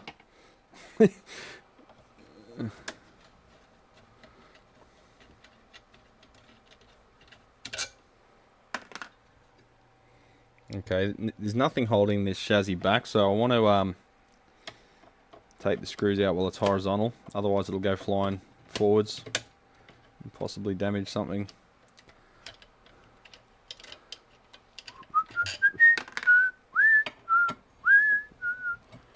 Inspector Gadget. I haven't watched Inspector Gadget for like 35 years.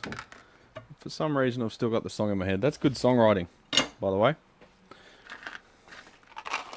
So she needs a good old clean. There's a bit of mould on the Tolex.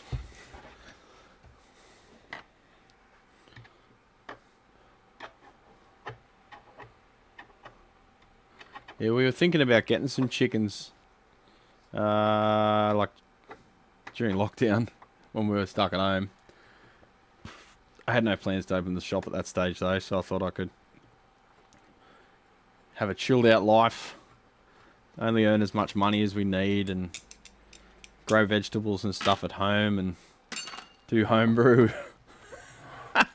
And here I am, working 15 hours a day, 7 days a week. Because I'm a fucking idiot. But we were going to get 2 chickens because you can't have just 1 chicken because they get lonely. Oh, bullshit, Colby Jack, you haven't counted fuck all. Don't tell me that. You can look at the transcript later and then you just search the word fuck and it'll show you in the transcript. Because that's how it does the subtitles. It's like that, Goldfinger song. You guys know Goldfinger?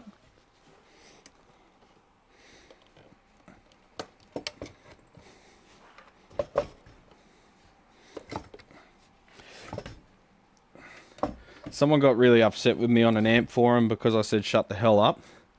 They're like, it's so rude, it's so... I'm like, what are you offended by? Because you said to shut the hell up. And I almost spat out my beer. I was like, you should hear what I say most of the other time, champion. He got really upset and then I looked, oh yeah, he's from Texas, that's why. They get offended about dumb shit like that.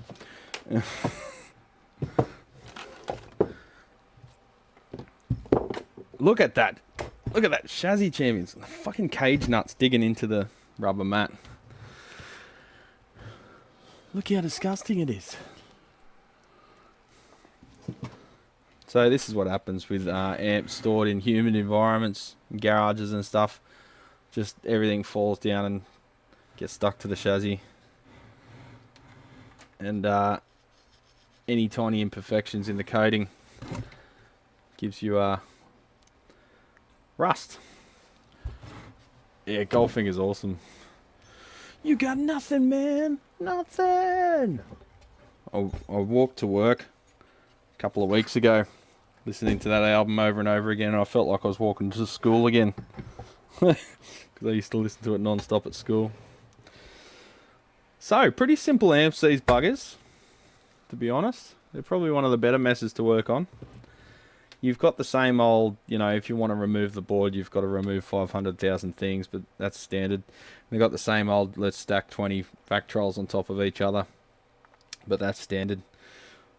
Stuff that's not really friendly for repair, but you've got a, you can see down here, the old cap's pulled its pants up. A 2200 mic there, 25 volt, because they put a big power resistor hugging it, which is, to this point, it's getting beyond the point where that's accidental. That is intentional. They want that cap to die, because if you are in the business of designing amps and you do this time after time after time, first or second time you do it, fair enough, mistakes happen. But when you do it 20 times, 30 times, that means it's now malicious. You're doing it on purpose, because you know what happens. You can't claim ignorance. That's what happens. You destroy caps. But no biggie, we can replace that. 2200 microfarad, 25 volt is probably half that diameter now, so we can get it away. You're from Texas. I'm just putting shit on you, Alex. If you can't cop a bit of shit here, you better not watch. You guys put shit on me, I'll put shit on you. It's like mates at the pub, right? So no massive horror shows anywhere. There is a suspicious looking melt on this cap. Seth, how you going, champ? I don't know what caused that. Just a little melted hole. Must be just be a soldering irons touch it during assembly. Looks like no rework at all has happened to this, which is good. That's how we want it, because you've seen what happens when people rework stuff.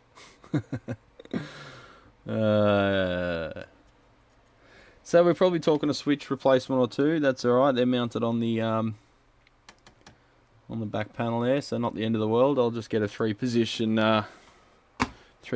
rocker replacement for that one. Just measure the overall dimensions, get that on order ASAP, because I need to get stuff moving before we go away. But probably just a clean and service to this one, to be honest. I pretty much guarantee those valves are almost new, because they barely turn them on in this thing. And the noise levels, probably a preamp valve creating a bit of noise, because that was actually really quiet when I had it cranked up at pretty ridiculously high level. So I don't think we've got any inherent noise issues there.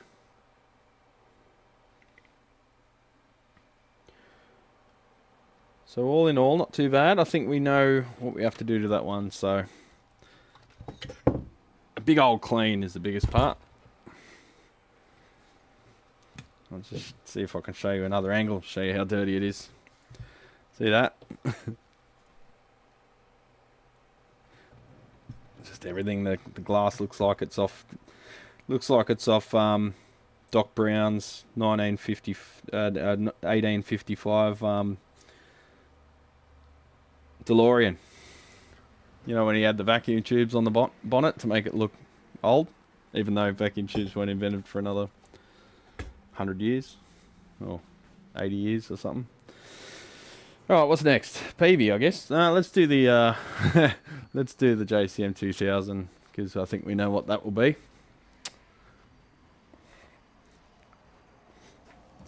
Probably going to drop out reception here, champs, just down at the front of the shop.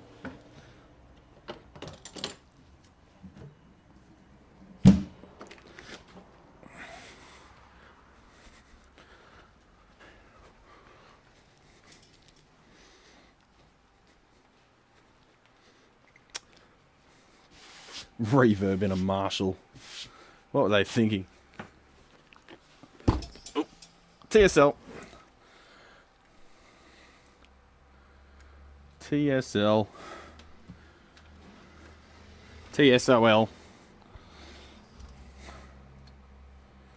The tube bases are marked hand tested. Yeah, what else is it going to be? Robot tested. That'd be better, wouldn't it? Let's knock down that. Oh, just knock the whole bloody thing. Iris. Knock down the aperture a little. Is that too dark now?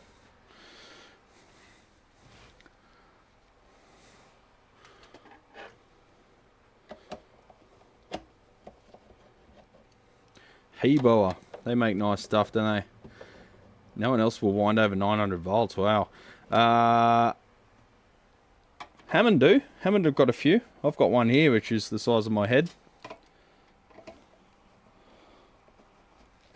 I think we talked about that last week, didn't we, Seth? Well.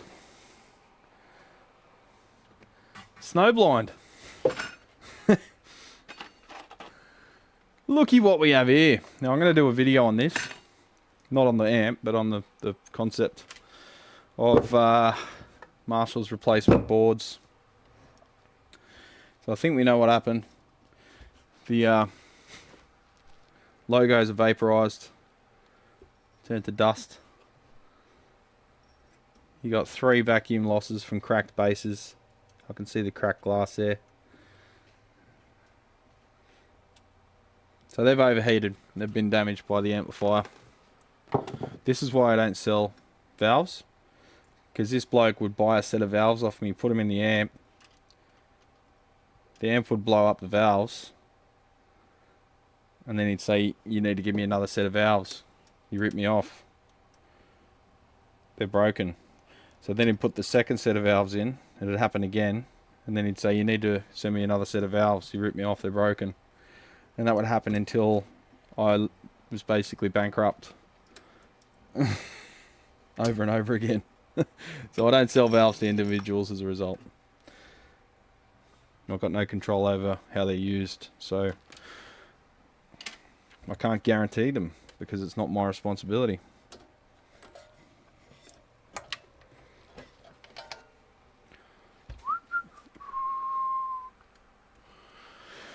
So I think we all know by now these boards in certain revisions start to conduct electricity themselves. The actual board it does, and then it drags up the grid voltage because the plate's right next to the grid, and they run away, and that makes them run hotter, which makes the board hotter, which exacerbates the problem. It's like a runaway effect. And Marshall should have had their asses sued for it. And somehow they got away with it, this conniving fucks. And they're like, oh no, it's not a systemic problem, but please don't ask why we've manufactured the same mainboard for a replacement for 20 years. There should have been a class action. They should have had their asses sued into the ground. Should have been a recall. But they lied and lied and lied, said it wasn't a problem, and then it became evident it was a problem, and now they have just decided to stop producing the replacement boards. So the only ones left in stock, Marshall is hanging on to for internal repairs to save their own name. And techs are out in the cold. Thanks, Marshall. Fucking cockheads. Power board. Yep.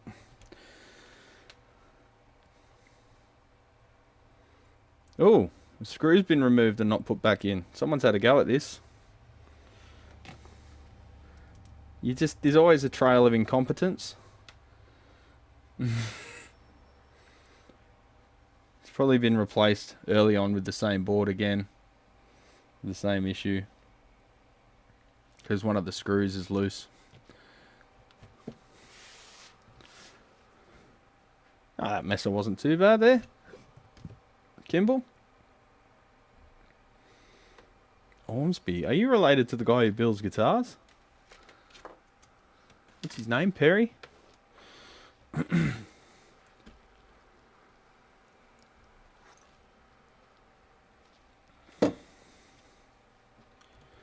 Alright, so what I'm going to do is I'm going to connect a meter to the grid and the plate. of each side.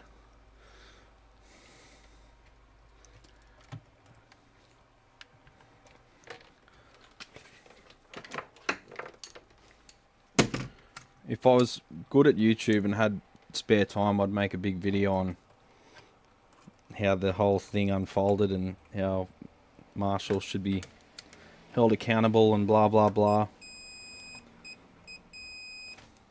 But I'm a shit YouTuber, so I don't, because it's too hard.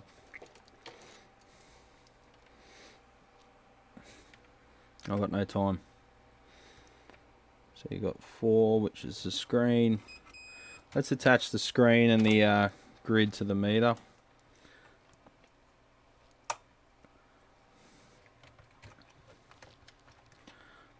Come on, champion. Give us a hook up. Hook me up. Set that to resistance. We'll do it on the other side as well.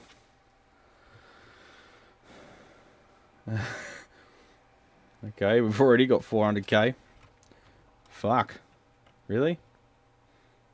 Am I just reading a voltage there?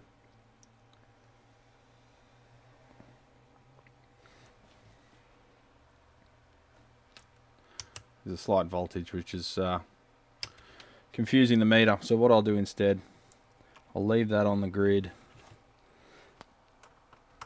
I'll attach that to the center tap of the OT, which should be pretty well open. There we go.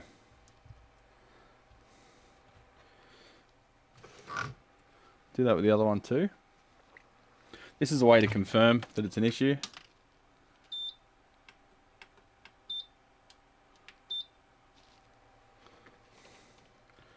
Now I'm going to lightly toast the area.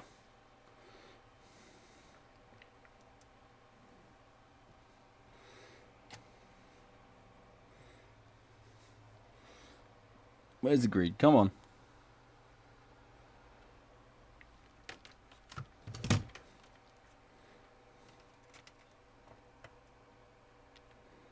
Yeah, just attach to your next one.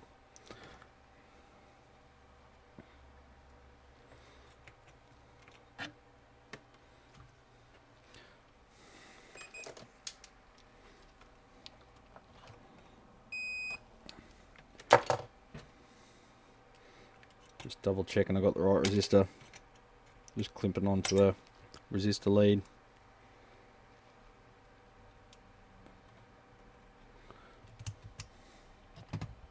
Wakey wakey.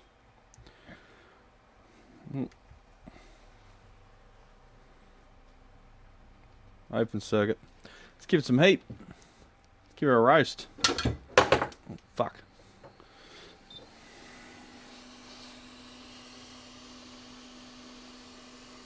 Just simulating the operating condition of this amp.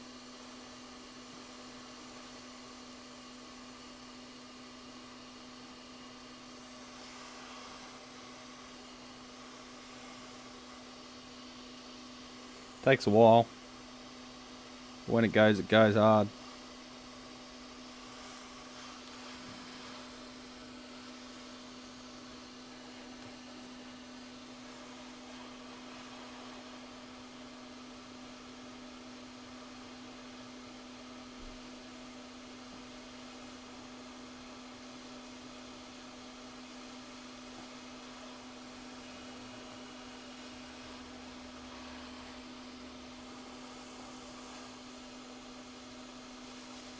Hello.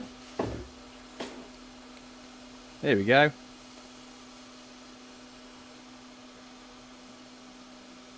Starting to drop.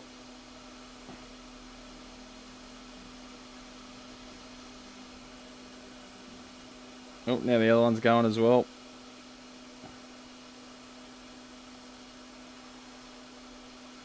.40 meg. So remember, this is like a direct connection from the plates to the grid, which is a very high impedance input, and you're throwing high voltage at it through a ever decreasing resistance as the board warms up. So this is confirming that we've got a problem with the conductive board in this model, in this one. And over here starting to go. Looks like this side's worse.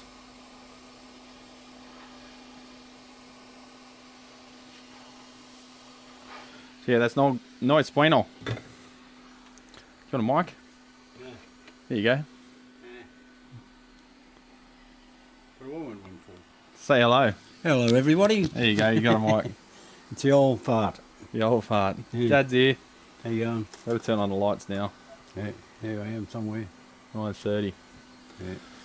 On the afternoon shift. Arvo shift. Yeah. That's right. So you got a nice set of toasted eels. Jesus. That's Okay. the old bias drift problem. Yeah, yeah. You know about that one? Yeah. So what? I've got a job for you straight away. Have you? Yeah. What is it? I want to set up the tester. Yeah. And test the valves in that twin over there that I was ranting about this morning. Twin. You didn't watch me at home, did you? Oh, only bits and pieces. Yeah. Was too busy, mate. I'm too busy. Yeah, very busy. So we'll just test the valves out of this one that Okay. some dickhead has ripped off the customer and done fuck all and charged him about $700. I heard $800. part of that one, yeah. Yeah. He doesn't know how to talk either, apparently. No, he doesn't know how to write. He's barely literate. I couldn't read. You can't read his handwriting, but also the shit that he has written doesn't make sense. Yeah. Just from a purely English point of view. Yeah. So that's this one, is it? Yeah, Okay. we'll just test them just to make All sure they're those, good. yeah. So I know what I've got to do to the amp, Yeah. but we've just got to test the valves, Alright. make sure they don't require a replacement as well. I'd hate to sting him for another set of valves, or any valves, because the old mate's just replaced all but one. He replaced all but the phase inverter. It didn't solve the problem, eh? No, it's crazy that, hey, how like just swapping shit out without measuring anything just doesn't fix fuck all. It's crazy. I can't understand that. Yeah, neither can I. All right. So let's put the air on. It's getting a bit warm. Oh, yeah. Oh, yeah. Yeah, mate. What are we at? 27 degrees, 63% humidity. Wouldn't be too bad if it wasn't for the humidity. Yeah.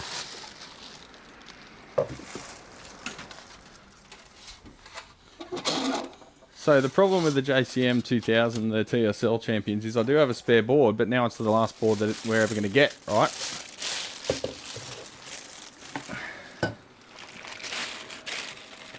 So that's one right there, but I don't want to use it because I want to reverse engineer it first and make my own. Make my own.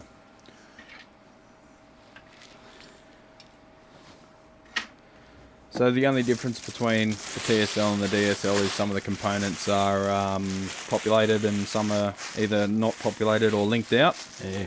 So I've got to write basically a spreadsheet of the values of every component in both boards, have a column for each board, and then I'll re-engineer the board and repopulate as per the amp model. So it's one board, two different component configurations, and knock these out over, you know, an afternoon having a beer. Because you can't bill for this shit, otherwise you just get depressed. I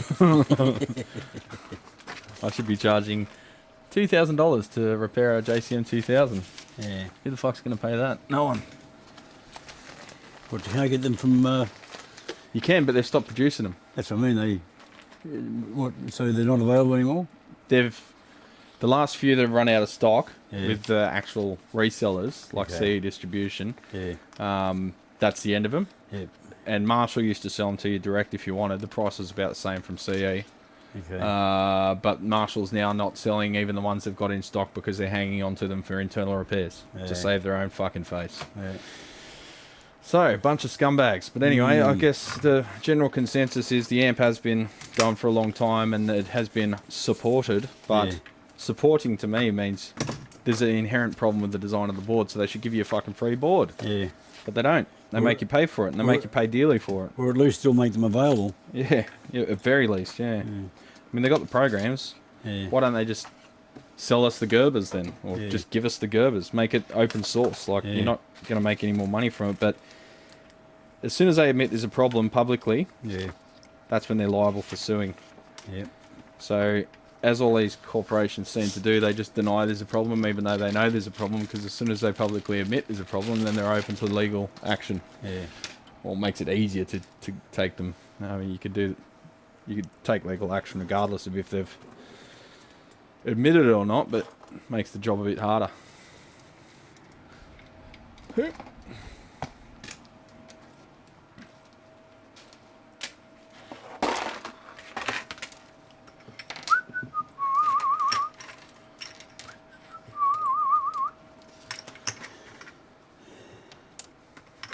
Everyone says hi. Hi. Get the lead out. Lou Woods, Victor. And Seth is saying Brad's dad and his RCA Radiotron style nail tester. I love it. And Oh, the good t-shirt. Look. there we go. Look at that. Yeah, I'll go full screen. Product placement. Yeah. Bet he's not watching. No. Have to get up him about that. If you guys see Fluid Audio Group, that's our mate. Alone in English. Hey. So what I might do, champions, is I'll make that spreadsheet like this weekend. Good luck with that. Yeah. And then I'll sell him one of those last boards, so then at least I've got the other one to go off for mechanical, you know, measurements and whatever. I still got that one from, what's her name too, if you know that. Oh yeah, you got, yeah. Well, the thing is, they changed the layout as well on the true. the later ones to get stuff further away from other stuff. Yep, yep. So I want to check the layout. I could probably improve it, to be honest, but 2783. Cuckoo, how you going, champ? Marshall has sucked for about 30 years now. All companies really try to hide their products' issues. Yep. Marvin says hi too. Hi.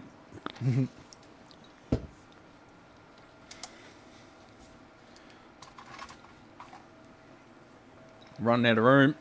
Yeah.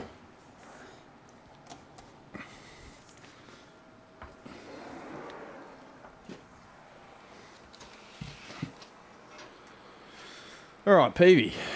Peavy. Foot switch not worky. Oh, you're going to do that one. Foot switch not worky. Let's have a look. Now, I did say to him there's probably some other stuff we want to check out while we're there. The huge. It's got some a missing knob.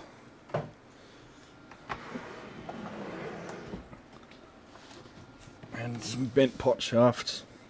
Again, these things usually run around I don't know, 30% bias, so the valves usually stay good for a ridiculously long time. The biggest issue is metalheads buy these things and treat them like trash too. Metalheads just treat everything like trash. Some of them don't. Like, I've got a few that are super, super careful. Everything's got covers and that, but it tends to be the extremes. Like, either they literally use it for a coaster, or they baby it like crazy. Is never in between. But I love them. Love metalheads. They're always friendly. Have a whole bunch of thermite shot cans for doing grounding at chip plants. Really? Service bonding and doing lightning protection. Too much digging for me now. Thermite shot cans? What's that? That's what they melt railway lines together with, isn't it? Yeah, that's what I thought. But he's saying that he does grounding with it for lightning protection. Maybe they use it to weld stuff. I don't know. Pretty, Maybe they just pour it into the ground. pretty hairy stuff when you consider they used to weld them The with thermite, yeah. electric welders. Or Yeah. whatever. I'd love to be in the presence of a electric arc furnace while it's operating. Yeah. That shit is scary. It's like a barely controlled thunderstorm. Yeah. Man-made thunderstorm.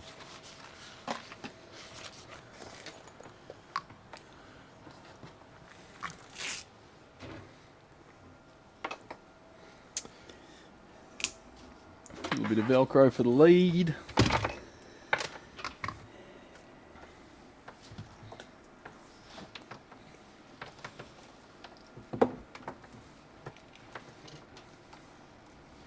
A lot of mould on the chassis, dirt and dust, corroded aluminium rivets.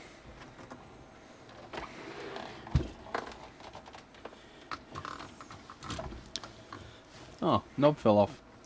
That's good, isn't it? Gallery knob rod. Yeah, the old knob rot. Oh, they're all falling off. I had a nightmare about this.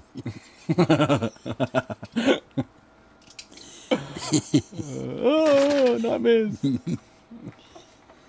Oh dear. Sovtech, old school. Power tetrode.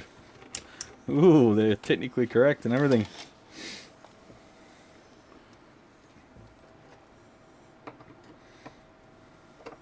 So yeah, 6L6 is a beam tetrode.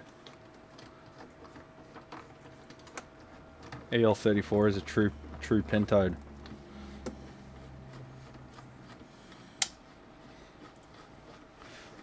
Why for they make screws so long? You like long screws. It's only got to be an inch long and they make it 2 inches long. I still get giddy when science teachers show off their Van de Graaff generators, yeah. Or the Geissler tubes, they're pretty cool. That's me. I have a Sun Model T and some Mad Amps. While they play ripping metal, they are babied like adorable kittens. Yeah, they're worth a lot of coin though, Albert. I can understand that. Keep it up, buddy. These are the little plastic canisters we pour into molds to exothermically weld wire and ground wads. Wow. Ground wads. I just said ground wads. Ground plates, ground rings, and structural steel. Different molds take different can sizes. Huh. So what, the plastic just vaporizes like a sand mold? There's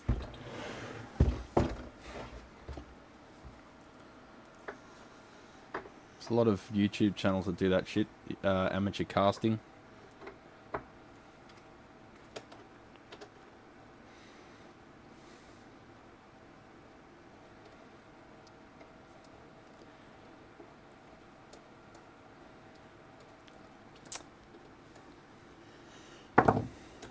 Bloody long screws. Sometimes you just want a short screw, eh? You can get back to the party. You're a funny guy. I had a cool science teacher in the 8th grade. Dude separated hydrogen from water and ignited it. Yeah, I've done that at home. We did that in high school. Electrolysis. Platinum electrode and just water.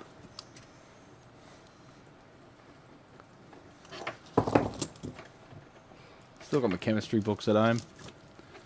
Can't remember any of it now though.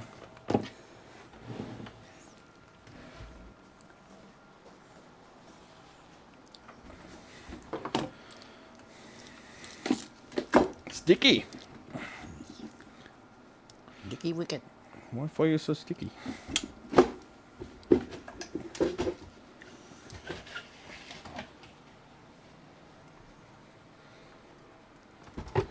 Alright, not quite as filthy as the triple rack, but not far off.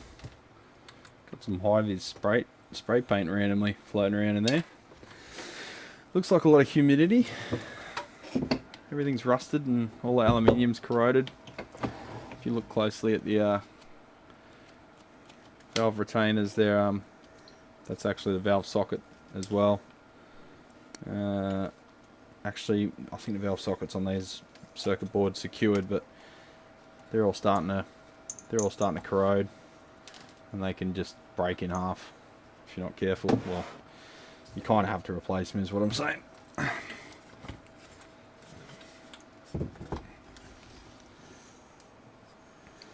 This is the old block letter. Not that there's any fucking difference to the others, but people love them for some reason. Just internet mythology. What's new? So not looking too bad.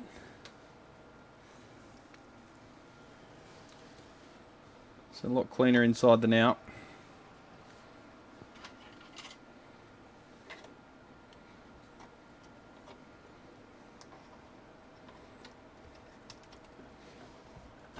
Come on, you bastard. Don't call me that. The lead stuck to the silicon from the factory. I've got a birth certificate.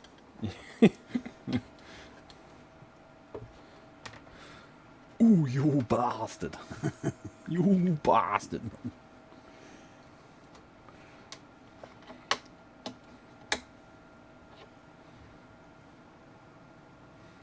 These seem to be a higher grade of IC caps than the ones Fender use because I rarely see them leaking. They're probably due for changing though, considering they're only 85 rated. So, complaints of this one are foot switch not working, which normally would be a failure of the low voltage supply, but generally that would result in no signal either because the first stage there are DC heaters. I think from memory, if you plug into the FX return, go straight to the output stage and the phase inverter's got AC heaters, you'll get signal there but not further down the line. That's an indication that the DC heater circuit's failed. And I believe the DC off that also does the foot switching from memory. But it could be the switch itself too. So let's just have a look at the leads before we fire this thing up and have a listen.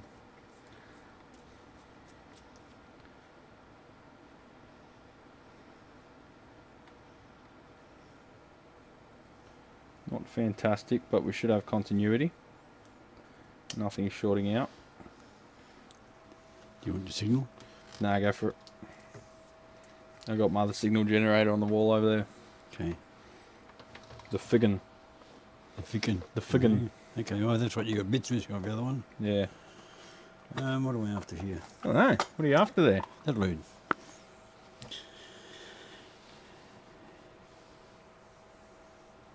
That all looks intact. Oh, this is where Dad punishes us with a 4 kHz tone. Yeah, not for long.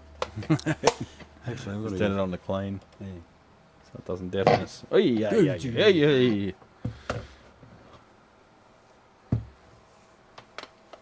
Just need the other lead.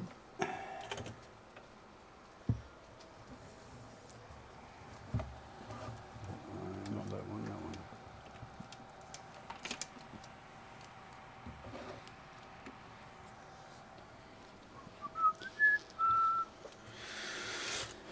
Yeah, my phone just started ringing and I scheduled 4 cars for the 1st of next week. Now I have to find money to buy parts.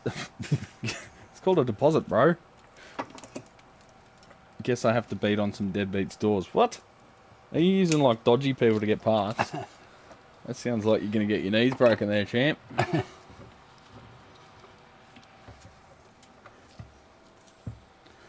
Correction, hydrogen and oxygen. Yeah, it splits the hydrogen. Splits the hydrogen and the oxygen.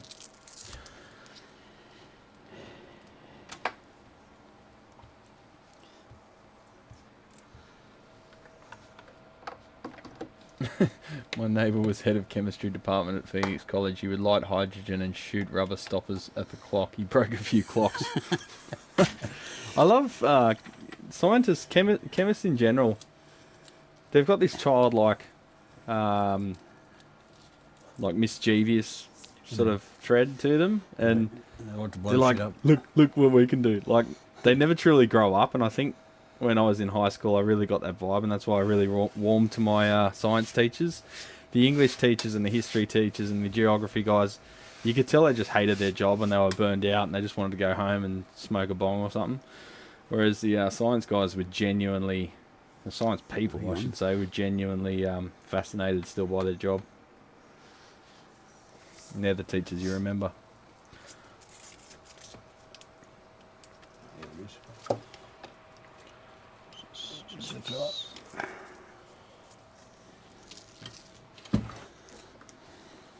Turn her off. Set the EQ midway. And tiny shafted little pot metal piece of shit pots.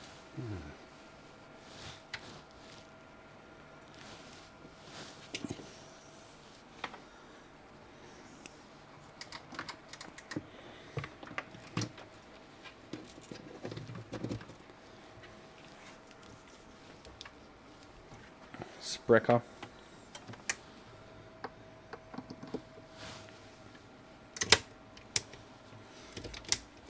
16 ohms. Smoke.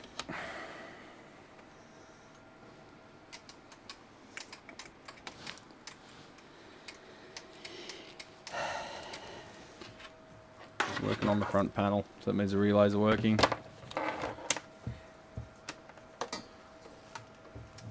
Oh, you stupid fuck.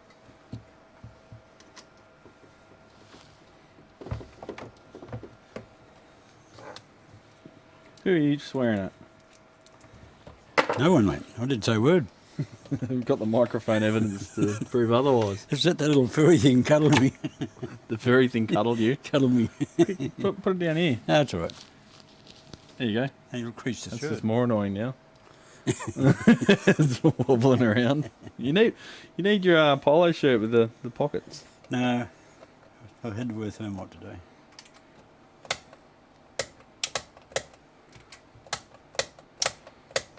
It's certainly not working.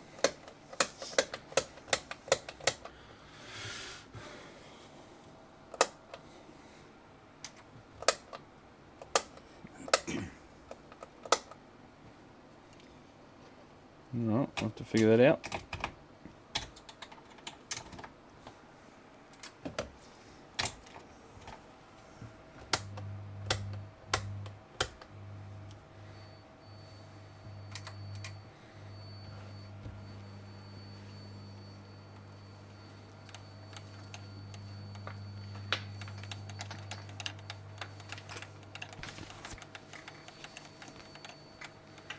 So you said it sounded dark. Let's find out.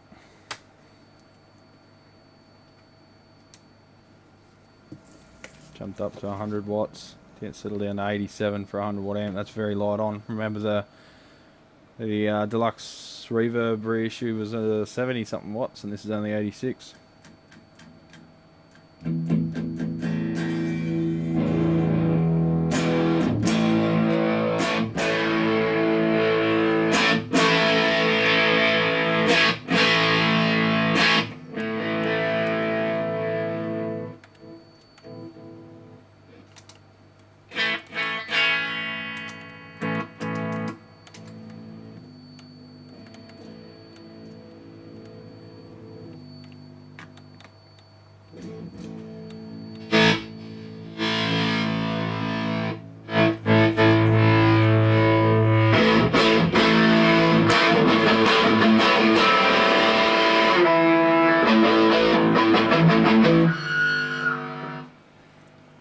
I'll just mute myself.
That was terrible, Muriel. It sounds okay for what it is. The post gain jumps pretty ridiculously, so I don't know if that might be a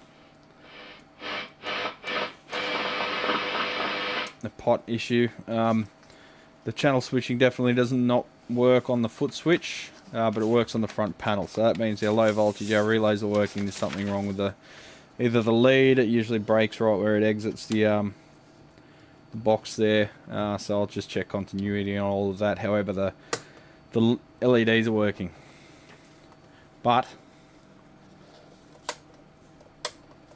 if you're on clean channel, is it? It doesn't. So you want to be on drive channel, then the light's working, and if you have effects on, it doesn't change it. But before I was doing it, and every time I clicked it, the effects light gave a pulse as well, so yeah. Muting me doesn't help too much when the other mic is on. Well, that's the point. I muted my vocal mic, and you just heard the speaker. Unless that's not what occurred. I thought that was rather clear, but...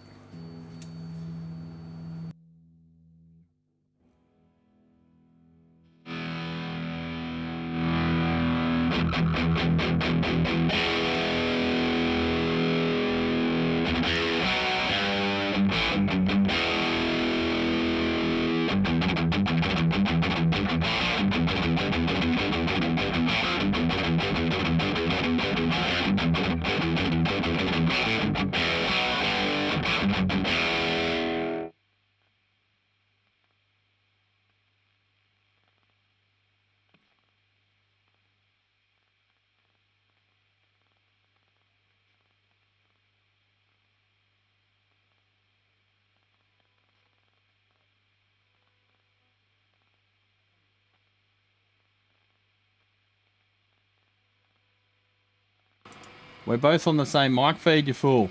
You can't hear him and you can't hear me because I'm muting both of us at once. They're arguing about audio. I'm just telling them that they're wrong. Oh well. Be told.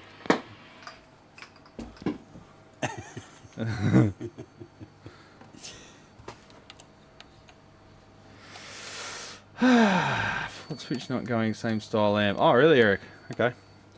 Well, I suppose the next thing we do is look at the schematic. At the moment, I'm just in quote mode, and I don't think this is going to be particularly, you know, expensive or prohibitive to repair. I'm going to have to cut it off at 10 o'clock because I've got some other shit to do. But let's have a quick look.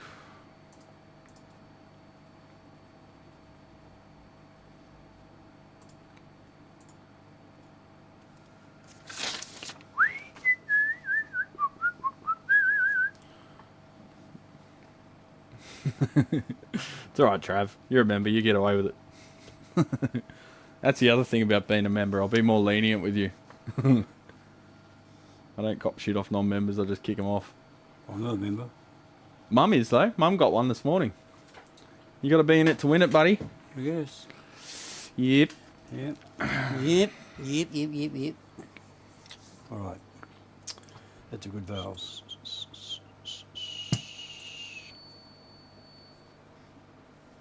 It's also a hot valve. Yeah, they do get hot. Funny about that. Is that the first one?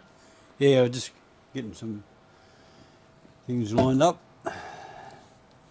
PAV. There's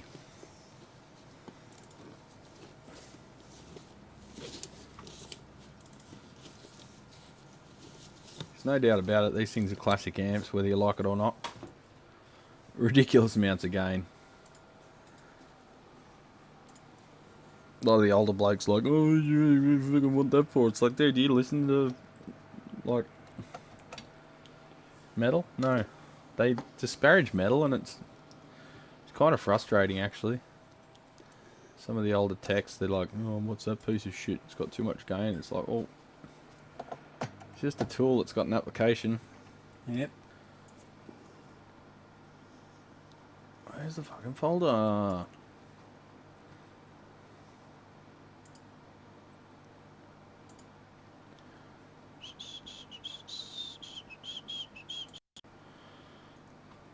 Sorry, champions, the internet's super slow when I'm streaming.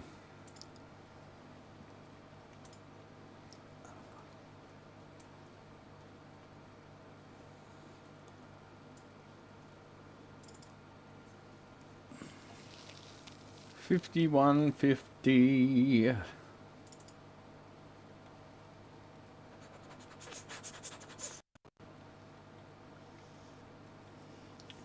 I don't like that PDF. That's better. Control Shift Plus to rotate. There we go. Oh Jesus, it's a messy schematic.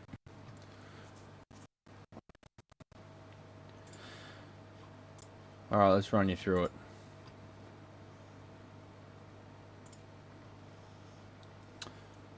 A PDF.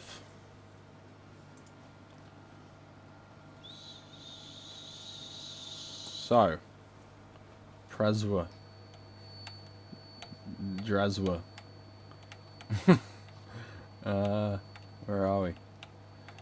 Okay, so that's the relay. It's getting controlled by this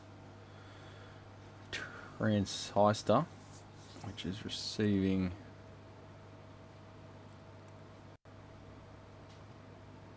22 volts. And that goes to the foot switch over here, which only controls it in one mode. So that's the red LED. So that would be, you have to be in lead mode for the foot switch to work, which is often the case on amps.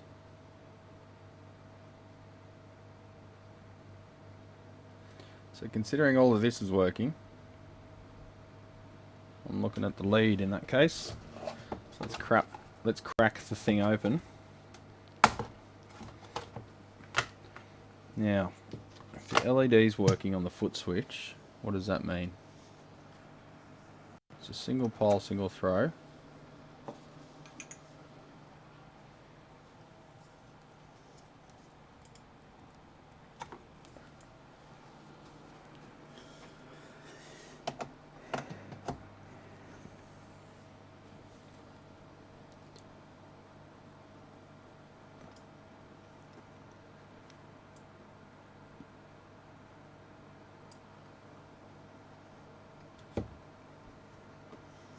So when it's not plugged in, that defaults to ground. And when it's not plugged in, that defaults to ground. Because that's our preamp, sorry, our foot switch PCB. So you imagine they're grounded, all good, hunky-dory. When you plug them in, the ground's supposed to be provided via the foot switch. And it's not, so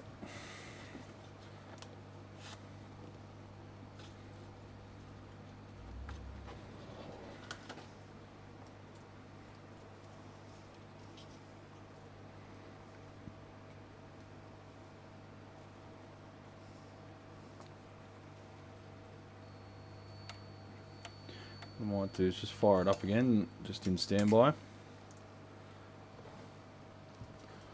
Just check that it's functioning. Well, actually, there's no need to do that. I'll just do it with tweezers.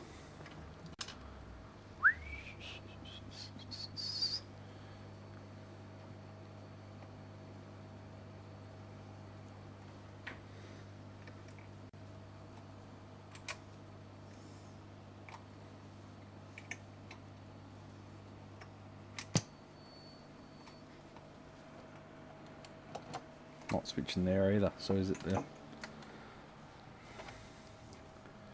connector?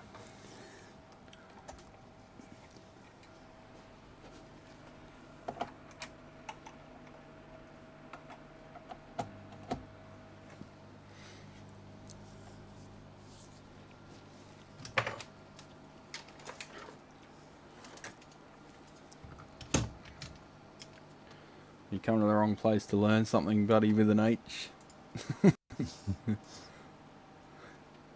can probably hear the slightly modulated hum over there. Dad's just testing a couple of valves for us out of that twin.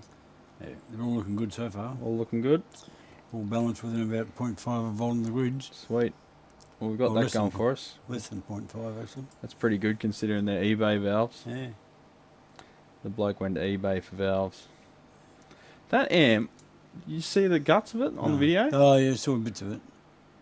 last month. Yeah. He charged him like $800. $800.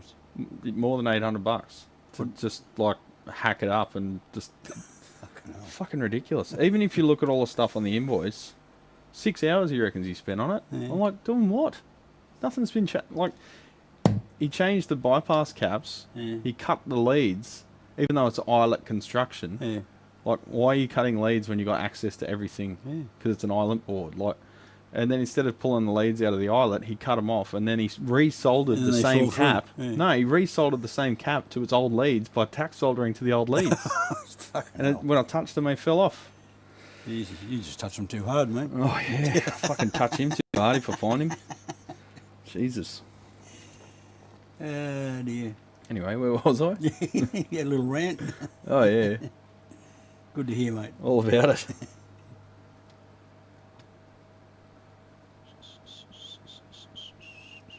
Nothing like having a little rant. You're gonna have a rant? No, it's nothing like having a little rant. Yeah. Right, so is that the crunch one? They're quite happy, these valves. That's good. That's one less expense for him. Yeah. All the preamps should be okay. They are JJ's from Ivatco, so I'd imagine they'd be A-okay.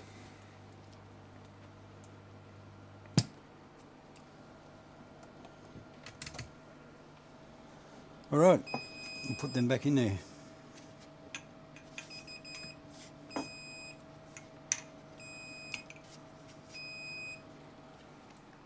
So what's it not doing?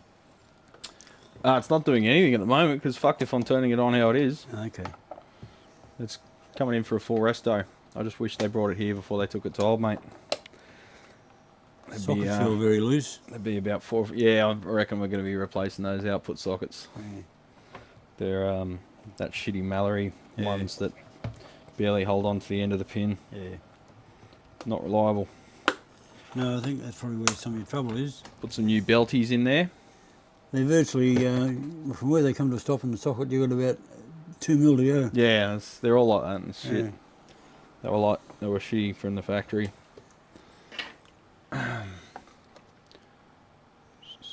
Some less than The that. foot switch does not work in any state. It's not switching anything no matter what the front panels. But yeah, that's the way you're supposed to use it, Alan. Oh, I missed Steve Moore. Welcome to the small cappuccino gang. There you go, legend. You got a green name. Oh, fuck. There goes the phone. Drop a bit of bus wire in a live amp. That'd be good too, wouldn't it? I guess I'll just have to pay to be a member. You don't have to pay. I'll pay, don't worry. Next month there'll be another... No, I can't wait that long. I don't want to miss anything. Lyle's back. His bench hates him today. My bench hates me today. That was like us yesterday, Lyle. Tell us what's going on, Lyle. What happened? We're here to listen, mate.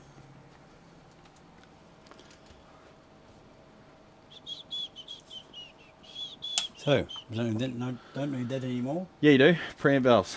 You want to do all them too? May as well. All right. That way we know. Okay. Just testing for microphonics. So, because you're doing the null test, does that also, like, if you test for microphonics, does it come through there? I've not really ever found one that come through. I've got some for you. Yeah, well, I've still got a box at home. You want to test some really shit ones? Yeah. I'll get you those piss veins. Piss veins, oh yeah. Fucking piss vein piles of shit. Yeah. Don't say that. They made my fucking water pump. Piss vein? they made your piss vein too. That one's good. It's on the floor. They're all noisy and shit. Okay.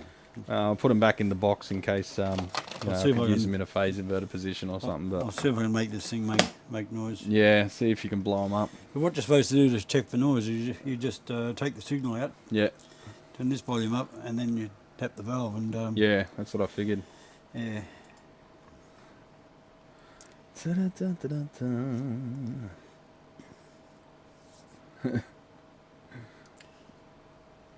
Oh, he was behind in the stream. He's back. Tell me why your bench hates you, mate. What was I doing? Figuring out why this isn't working. So, is it the jack? No. Must be the lead.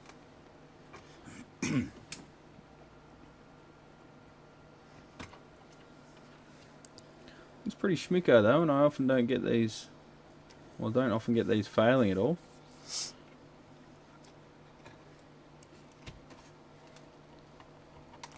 Right. A pretty tight connector, isn't it? Feels like this is a first time it's been undone. 92. Fucking hell. What was I doing in 92? I was 92, I don't know. I was in year 2. Glenbrook Public School. Bloody hell. I had Mrs. Decene as my teacher. Oh, Ms. Decene, I think. I don't think she was married. Ms. Decene. And we had Grandparents' Day, and you guys had to not work that day and come in and see all the silly artwork that I'd done. I remember it well. Yeah. I got photos to prove it. And all my artwork had switches and wires in it. Yeah. I was always drawing switches. The symbol, as well as like a physical drawing of a switch. Half the calibration trim pots in the Moga shot. Oof. That's not good.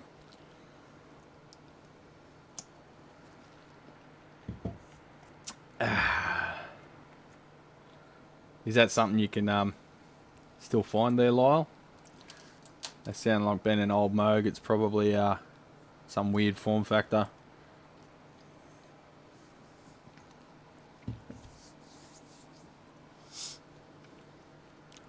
You were fresh off the road and spending hours on the phone with Ken Fisher in '92. Bloody hell, Alan! Fill us in on your history then. Do you have a coffee?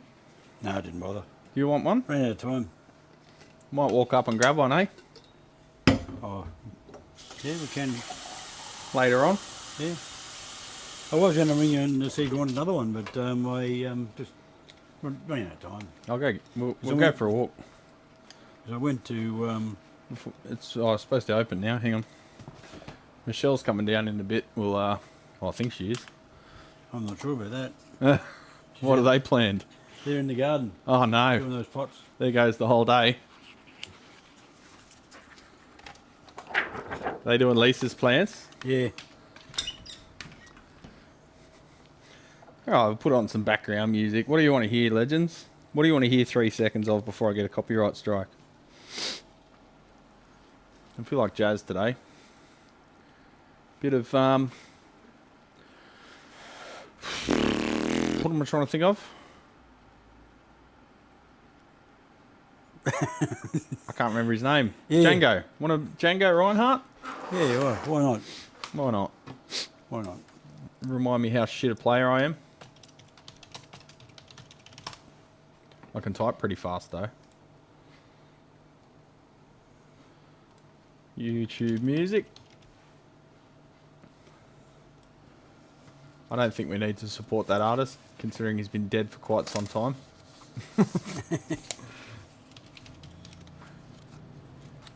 Actually, you know what? No, let's play something more modern. Let's play some Hiatus Coyote. Shuffle. Everything they write's good. Oh, I've got to turn the speakers on first, eh?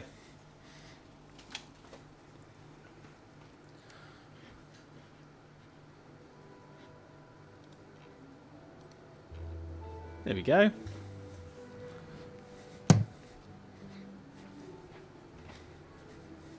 Who's that? Hiatus Coyote. Okay. Good one. Saw him at the Opera House. It was fantastic. Mouser has them. Oh, sweet. What are you whinging about then, Law? We got to replace, what was that chip?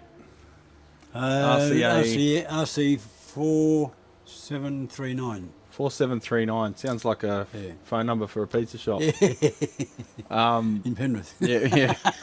We've got to replace... oh, yeah. No, that's why it sounds like a phone number. Yeah. 4739. Yeah. No, that's Glenbrook area code. Yeah, That's why it rung a bell. Yeah. That's a prefix to the phone numbers where I grew up. Yeah. So we're looking for looking for an RC 4739. It's a dual op amp. Dual op amp, but it's got a weird pin out. It's and not 14 pin. 14 pin, yeah. 14 pin dual op amp with a strange pin out, and it's obsolete. I reckon make the whole thing obsolete. It's a piece of shit. Make the whole thing obsolete. Just smash it with a sledgehammer. So this is the Polytone Baby Brute. Polytone. Dad fucking hates it. It's just because it was hard for him to get into. Now he hates the amp. Well, it's been built in the backyard and everyone raves about it. It does look like it was built in the backyard. Blocks of wood at the end of the to hold the front and back of the chassis. That's how you get the warmth, Jesus mate. Blocks Christ. of wood in the chassis. Yeah, and they'd be 3/8 bolts going through the blocks of wood to hold the thing up into the cabinet. I was going to do a video on that one now, but after seeing you struggle with opening it, I'm glad I didn't, because that's really frustrating. Tell you what. Unbelievable. Oh, what the fuck isn't this foot switch working? So that goes to ground, so it must be going to ground if it's not plugged in. So that should already... What was I doing shortening it out when it should already be shorted out when nothing's plugged in? So I've got to plug something in and find out what the hell's going on. So that, yep, that's shorting correctly. That's shorting correctly. Sweet. So now when I put a open circuit plug in, which I've misplaced.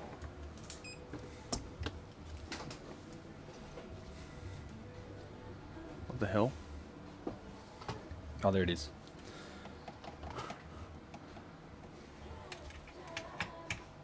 You wanted it done and gone.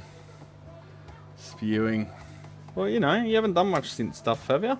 Well, you've done. I know you've done a lot of stuff, but how much synth stuff have you done?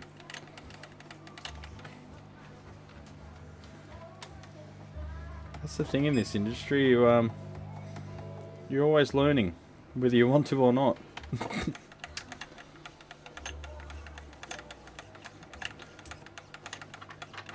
No noise? Can't get in. Okay, no, that's switching now, because I'll put the blanking plug in. And that's the effects loop defeat. Not too bad, because they sucked in an amp. Can't hear any noise. Yeah, right. Making a liar of me. Well, it could be the fact that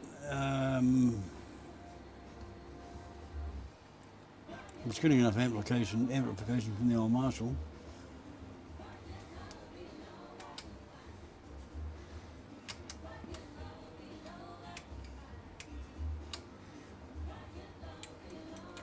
So I should be hearing relay K3 when the foot switch for the effects button is being pressed. Don't mind the humming, Dad's just using his valve tester.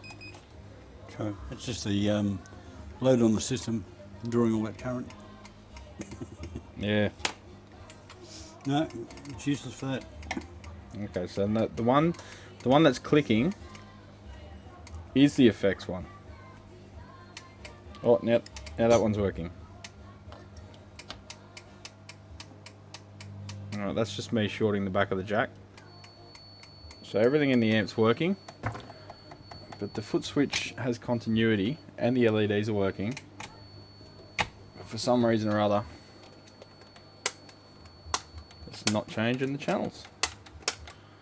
That's super weird. So it's definitely a problem in here, but everything's got continuity. So I guess it's a matter of checking that it's got low contact resistance. It seems weird that both would die though. 0 ohms.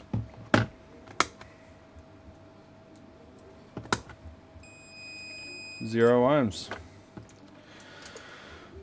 So the only other thing it could be is the jack itself. Let's give it a clean.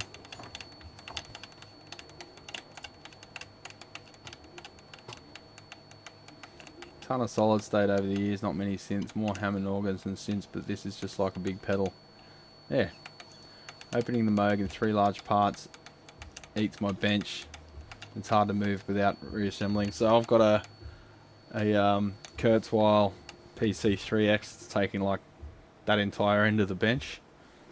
And yeah, I've probably got 6 times a Kurzweil PC3 worth of bench, but 2/3, 2/6 are taken up by the actual workspace, and this third over here, this 1/6 over here is the setup bench.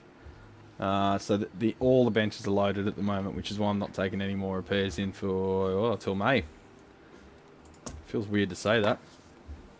Constant nudity has taken down many a 5150. Sorry? What? Lack of respect. It's a good name. I have a JCM 2000 board arriving tomorrow. Thanks to you, gents. I know what to fix before I install. Boom, there you go. Like the ground and elevating a better rectifier. Yep. My personal amp, so we'll be glad to have it back. You should find it'll be good for a really long time after that, man, as long as you got the right revision board, which is revision 20. You should be hunky-dory. So let's test if we just put the jack in. Okay, why did that switch? Oh, it didn't. Oh, yes, it did. Okay, so that's opened it. That's clicky. That's clicky. That's clicky. And that's clicky. So if all of that's clicky, why is this not clicky when it's showing that it should be shorted?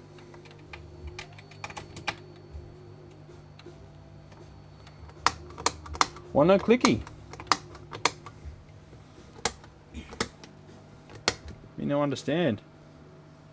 So if I go clicky, still no worky. So you no worky, even, so there's literally something wrong with this jack. Because even shorting those contacts out, I've literally got another plug, which I'm shorting out on the cable side, and that works. Plugging this in and shorting it out on the cable side does not work. Super weird. It's one of those faults that makes me look like a complete idiot. How can that not work?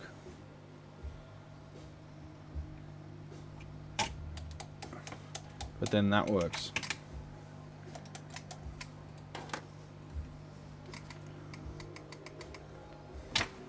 That's so weird. Is the diameter different? Surely not. It looks like a stock cable.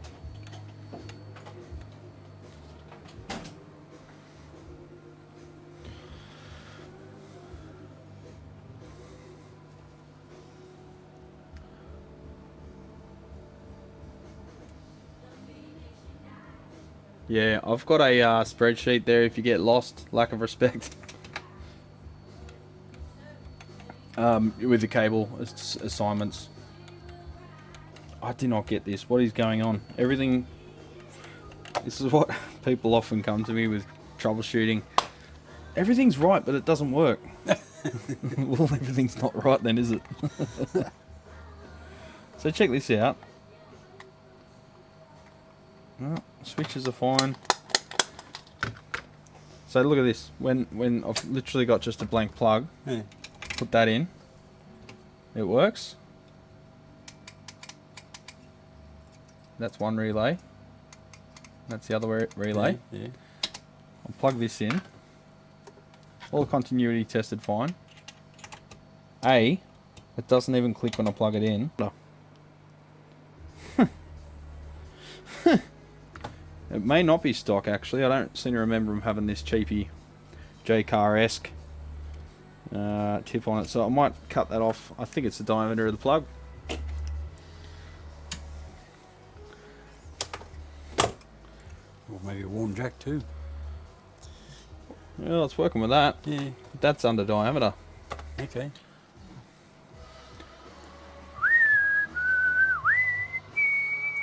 Oh.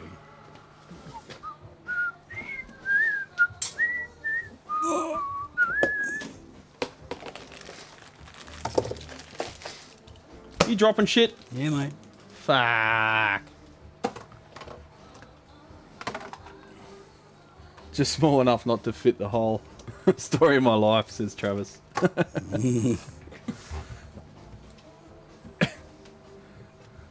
I loathe those Switchcraft jacks. Yeah, they're pretty shit, aren't they? Sometimes they got the switching options that others don't know, which is annoying, but... Amphenol. ACPSGB. My weapon of choice. Definitely a difference, isn't it? Weapon of choice. That's funny. That's the name of this album. Yeah, it's different. No yeah. Go, no go. Yeah. Exactly. Goony goo goo. See what the ones. Thank you. Yeah. PV foot switches are always 90-degree kind of plug that I've seen. Yeah, maybe I should put a 90-degree on there. Yeah, let's do that actually.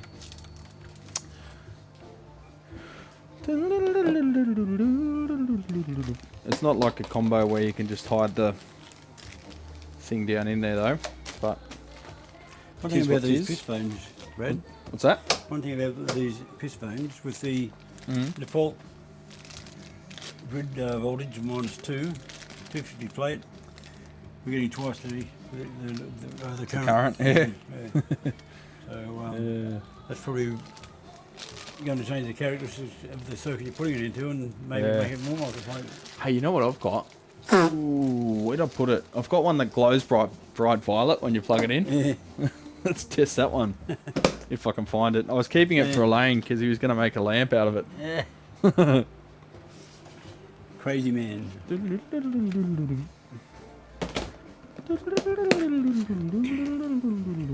Where is it? Maybe I threw it out. Sensible Brad threw it out, I think. Stupid Sensible Brad. This one says microphonic. It's a 12AU7. Test it with that. Yeah.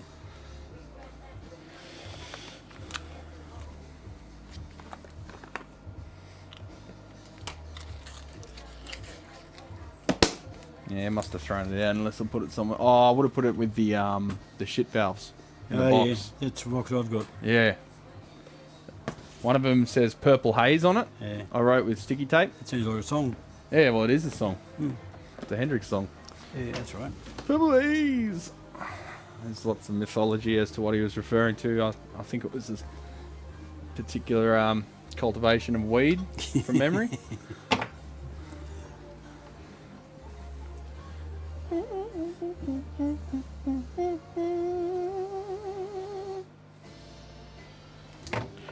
So if you guys want to listen to what I'm listening to, can you hear it in the background?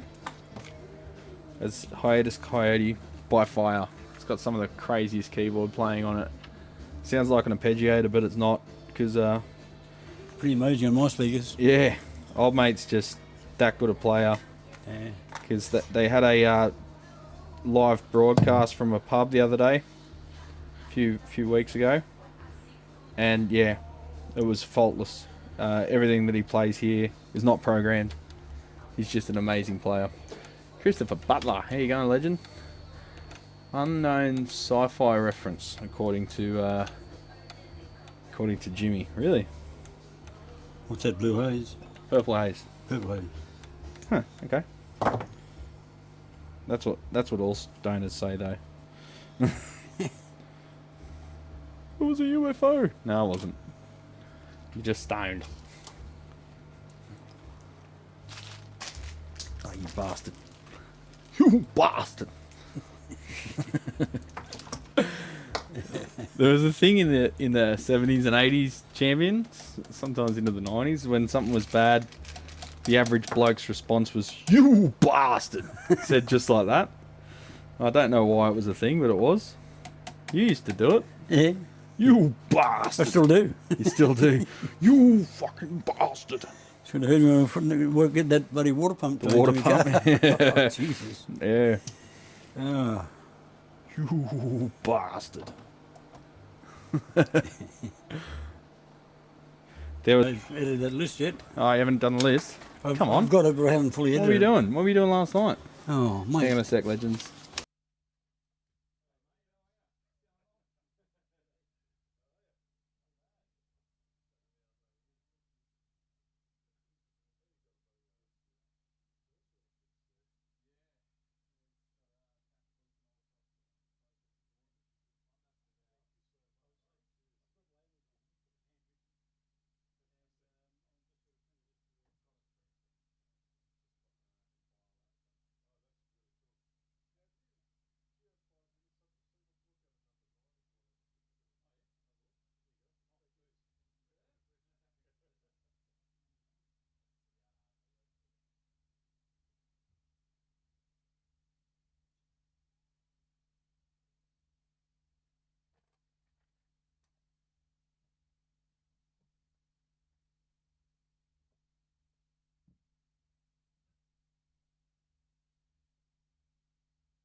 just solder this one, and then gonna have a look at one of the Ledford amps, Champions.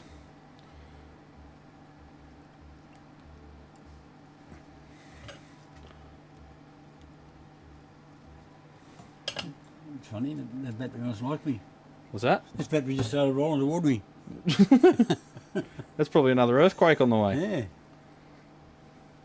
Have you ever experienced an earthquake before? You were around for the Newcastle one, weren't you? We had one in Kingswood back in, you weren't even a thought of being... I wasn't even a fucking pickup line. No, and we were living in that flat at Kingswood. Oh, yeah? The bloody wardrobe and everything was shaking. Yeah. Yeah, mate. Kingswood. Was that where it was centred, or you would just happen to be there? It didn't have bloody phones in those days that could tell you where things I know were. that, but like, yeah, I guess they didn't have as accurate seismology then. Well, you didn't have any way of looking it up. Yeah. You don't mind being on live stream, do you, Len? You're on, we're just streaming to YouTube. Mate, I would have put some makeup on. exactly. I would have slipped into something more. I'll just test this one, I'll be right with you. Oh, I didn't put the boot on, for fuck's sake. Every time. Badly. Anyway, we'll test it. I brought down the EVL. Still no results. Don't know, doesn't make sense. Time has elapsed. I have to put this one aside because I've got to keep moving.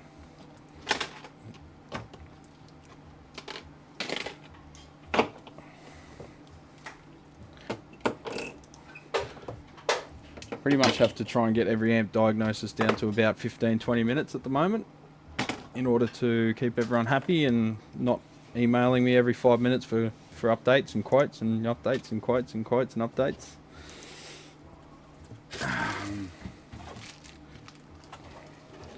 You don't mind if I chuck the amp on the bench and show the viewers? I'll just clear the bench 1 sec, hang on.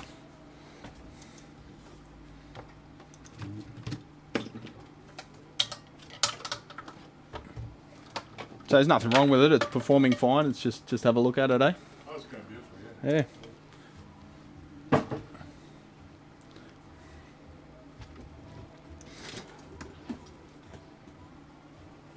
It's got to be nicer than that monstrosity. Yeah. Yeah, 92 model. Oh, really? Yeah, I don't think it's ever been serviced. They just battle on those things. Until they don't. Oh, it's like me when back in the days when I had combis, mate. Like, man, you got to change your oil. Yeah. Yeah. What do you mean? Yeah. Well, some guys literally like that, I think. They don't want to change the oil because they're worried they might affect the value of the thing. You old stock. Thanks, mate. Sweet as. So here's a Ledford. Number 9, was it? Yeah, number 9. Number 9. Number 9.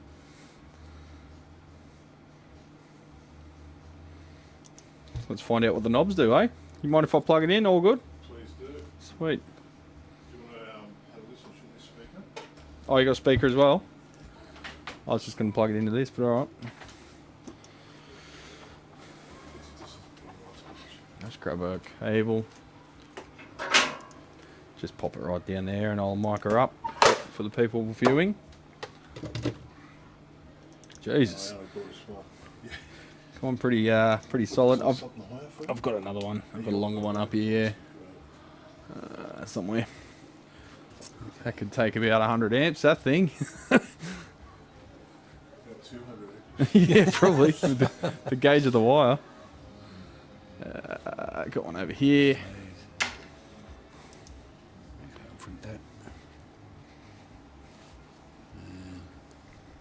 It's probably not a bad idea to use speak on, but it seems to only be generally accepted in the bass amplifier circles, and the guitar guys sort of get very confused when they see a speak on lead.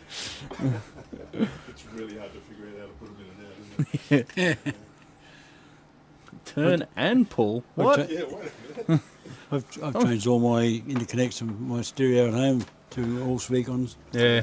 I had bananas with bloody gold-plated shit that I bought from somewhere. Yeah, yeah. And I slipped with a bloody meter one day. I was out there rooting around and bang, blew up 3 amps. Yeah. Oops. I built them all, so it wasn't really an issue. Now that's home switcher. It's got a Needs a bit of tightening. when you're using the line out, Yep. you switch that across, but that's Okay. so you'll see if you have a little peek inside. So Yeah. don't worry about that. And All right. that's stereo in, and it throws everything hard left to right. The guitar in the middle if you're doing headphones. Oh, okay. All right. That's pretty cool. Yeah. Practicing. Master. Yep. Bass, middle, treble. Pre. Input. Input. Foot switch. No. No, that's. There's a foot switch on the back. Oh, okay. But That's that one. It's got a volume control on the foot switch, so you can Oh, adjust okay. your gain from there. Yeah, right. And, What's this jack? that's your line out. Line out as well. Okay, cool. All right, let's give it a run. Still got the price tag on. I've had to steal a saddle off my workshop guitar down there, so she's decommissioned until the new saddle sets turn up. Ooh, bit of DC on it there. No, that's supposed to do that. It's like the super hard on pedal. It's got that pot that crackles. Yeah, so that's usually it's got DC on it. You can correct that if it's so. Is that the master? Sorry. No, yeah, that's the master. That's the master, right?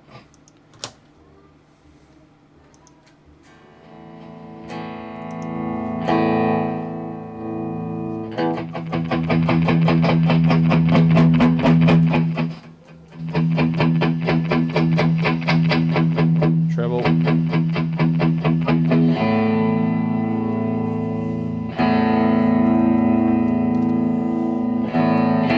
Bass. Just turn my mic off, legends. Hang on.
Or 12 or 15, I think.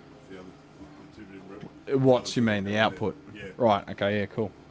Nice. Yeah, Bit of history. that's the one. Yeah. Did you want us to tighten up that nut and stuff just to make sure nothing? That'd be great. Thanks. Make sure nothing rotates around and shorts anything out. Yeah, there's been a few times I've opened up the back of the car and found all the little odds and sods. Yeah. Which one did this come off? Yeah. Amp droppings. That looks like a Hammond box that he's used. It's got the same matte finish. Righty.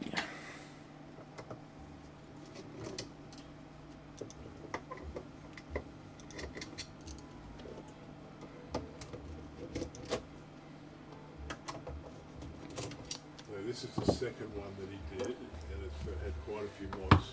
Yeah, including okay. the switches on top. Gotcha.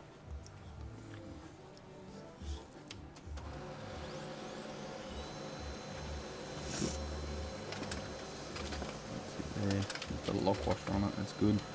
I'll just hold that while I'm spinning it and just make sure I'm not going to electrocute myself first. my electrocution is, I'm trying to get it down to once a month, so. Yeah. One of my mates in Canada just copped a hit of about 500 volts up the arm. He was not too happy about it.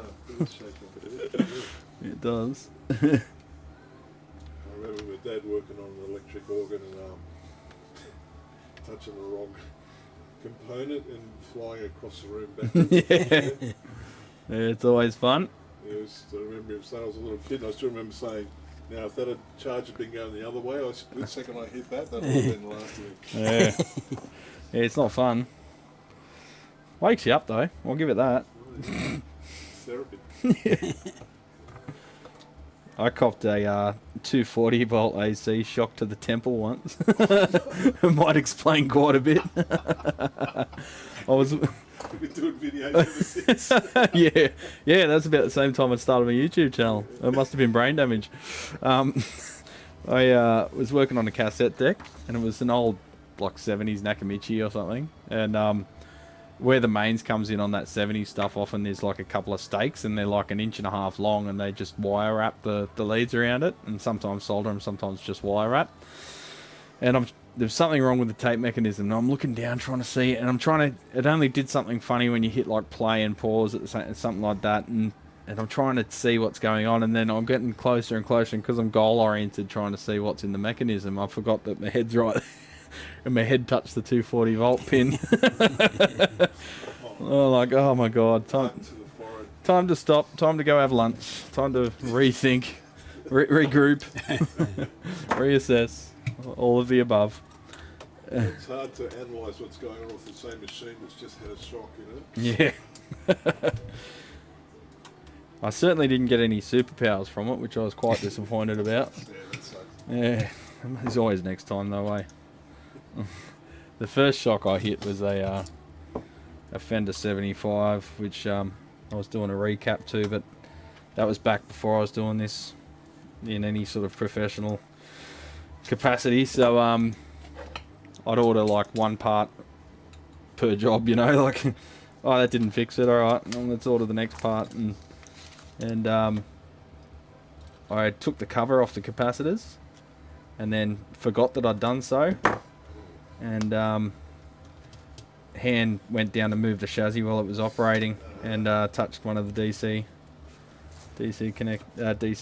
terminals. So that was fun. Alright, so that washer's not locking on. It's not locking on because the teeth are actually within the hole cutout. So the hole's been drilled too large. So I'll put some external teeth, an external tooth washer on there, and that should actually bite in. Well, you know, it's just, I've done a lot of things wrong, so now I know how to do them right. Vaguely. Yeah, that's why she would have been loosening off again and again. Oh, and one of the leads has just snapped off.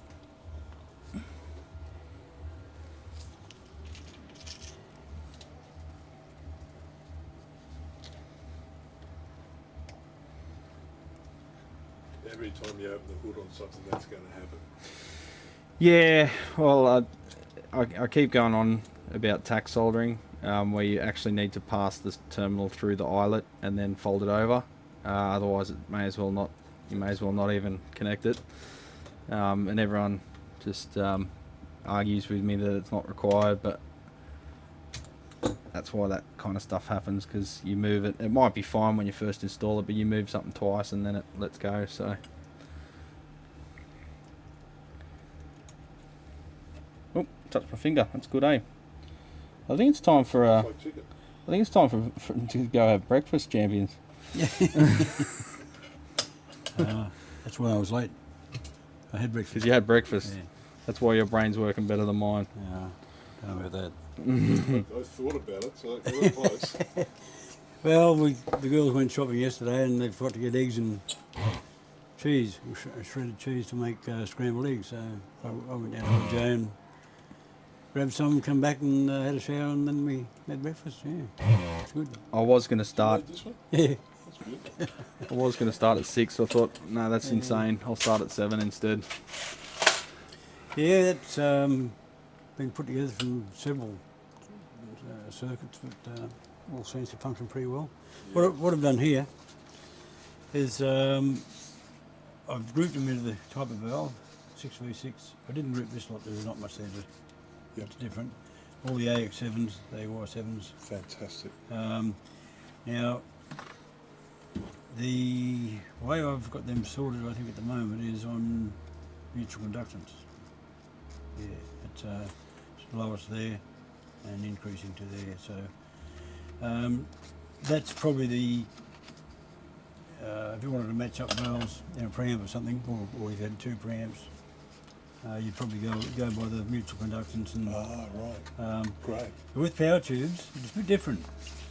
You change the plate current by changing the bias.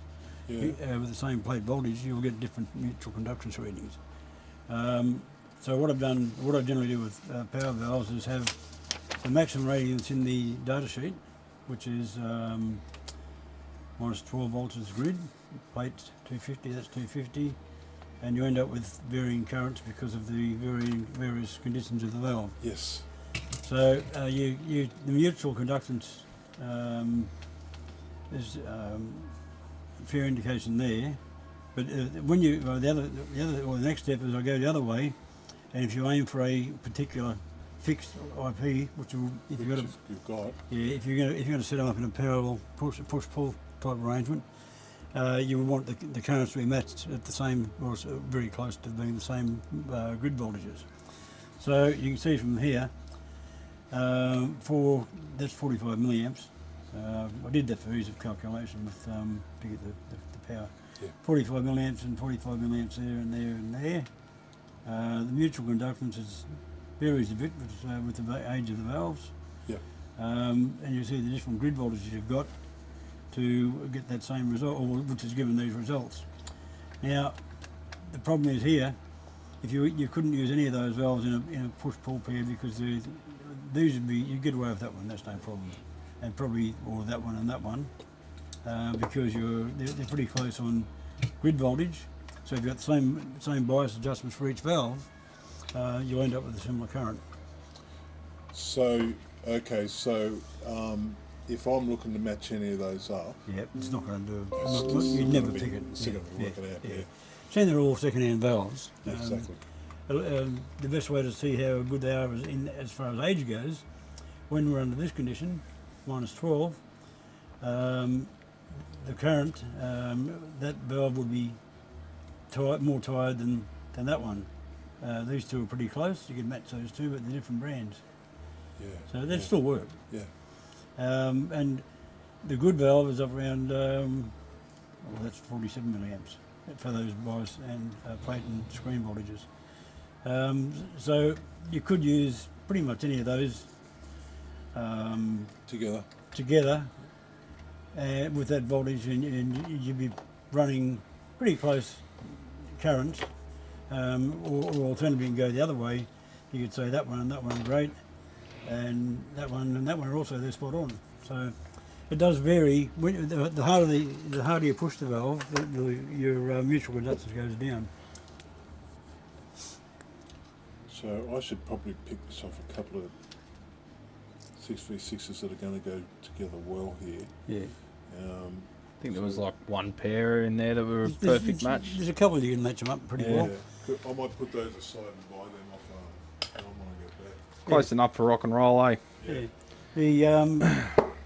The valve number is actually. Yeah, the stream dropped out there for a sec. A little ABS did something weird. Stuck to them. Like that.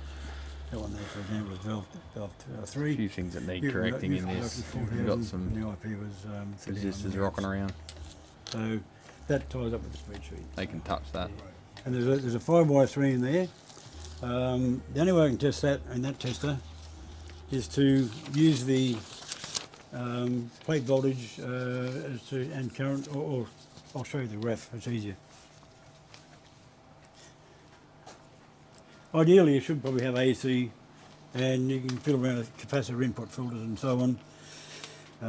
But that's okay. I've actually got a bunch of rectifiers that Dwayne gave me ages ago that I swapped for different powers.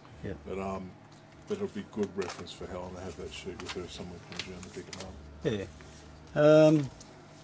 Okay, here we go. This is the voltage you'll get across the plate in a particular, or voltage drop across the valve between plate and cathode. Okay, and they're saying for, I think I went for 30 volts across the plate, and it was 60 milliamps as against 54. Now what they were saying here, or from the graph, that's 20, there's 30, and that's around 50. So they're pretty good. That's one half of the valve, that's the other half. Right. So there's a couple of milliamps different, but not much. You know. As a rectifier, you would never see a difference in ripple. All that would do is one point of the ripple would have to be slightly higher than the other. So your filtering takes care of that. But that's a pretty reliable way of doing it. I've put some long tide valves in there, and you're nowhere near the graph. And right, great, good to know. They're back down here somewhere. That's great. Yeah. All right. So those any total rejects in that lot? There was one, and that was any Christmas ornaments? Yeah. This one started to power it up, and it just was the plate count was just running higher and higher and higher and higher. It was just growing. Okay. So yeah. What was that? The JJ. Okay. Oh, it's a JJ, of course. Yeah. But, the first one of those things were magnificent, and they just suddenly went south. Yeah. Problem with JJ is they sell to other brands now, so the selected stuff ends up being branded by Tube Amp Doctor, and they take the cream of the crop. And if you're buying directly from JJ's, you pretty much get the chaff. So Tube Amp Doctor's the place to go if you want, mate. At the moment, yes. That could change like tomorrow, though. I'm hearing some guys in Europe that are getting like multiple dud quads of 6L6s, like 1 or 2 dead in the quad. 6LC, 6GC STR, I think the tall ones they got. So I use the short bottle ones, and they seem to be much better and less microphonic. So, but again, that could change next week. So I remember Dwayne and Pete Reynolds were both raving about them for a couple of years. JJ's? Yeah. And then all of a sudden they said that all their amps started coming back, and they were just snapping. All suddenly going. Yeah. So they lose vacuum often. These have been abused, so that's not really a good example. But they have a problem with the glass. Yeah, the glass annealing. I think they've gotten on top of it now, but for a while, like even the preamp valves, they'd just crack, like even in storage, just sitting in the box in the cupboard, and then you look closely and there's usually a perfect like cut around there, and you can literally slide the glass envelope off. Wow. So where they've joined basically the base to the tube, they haven't annealed it right. They've either rushed it. Temperature thing, yeah, they've either rushed it or gotten the temps wrong or something there, because it literally fractures like a perfect circle, and you can slide the whole envelope off. Yeah, so that was a big issue for them for a while. I think they've gotten on top of it now, but it's hard to tell because when you got to look at the date codes when you're ordering stuff. You don't know how long it's been in stock with the vendor for, so you might be ordering stuff today that's like 2019 stock, you know, depending on how much they go through. That's why it is good to get stuff from the bigger guys, because they tend to replenish their stock quicker because they're going through more stuff. So you can see there, even the anode has gotten so hot that it's literally metallized the inside of the glass there. So she's dead. She dead. So what's the company that's picking the good ones, you reckon? At the moment, Tube Amp Doctor, that's what I stock. Tube Amp Doctor. Yeah, and there's certain ones in Tube Amp Doctor that perform better than others. Some of their 6V6s and 6L6s are a bit microphonic. I've had no problems with their EL34s at the moment. All that shit could change tomorrow though. PS Vane, so far their preamp valves have been utter trash, but their 5881s, 6L6 marketed as 5881s, and their EL34's been fantastic. That's, as far as I know, currently what Dave Friedman's putting in all of his amps, all of his production amps, the EL34s from PS Vane, and they're very cost effective too, being that they haven't gone through any middleman, they're just directly from and the we're not so manufacturer. sure about the 606s. 6L6s, I've heard they're okay, but I haven't personally bought a batch of them. No.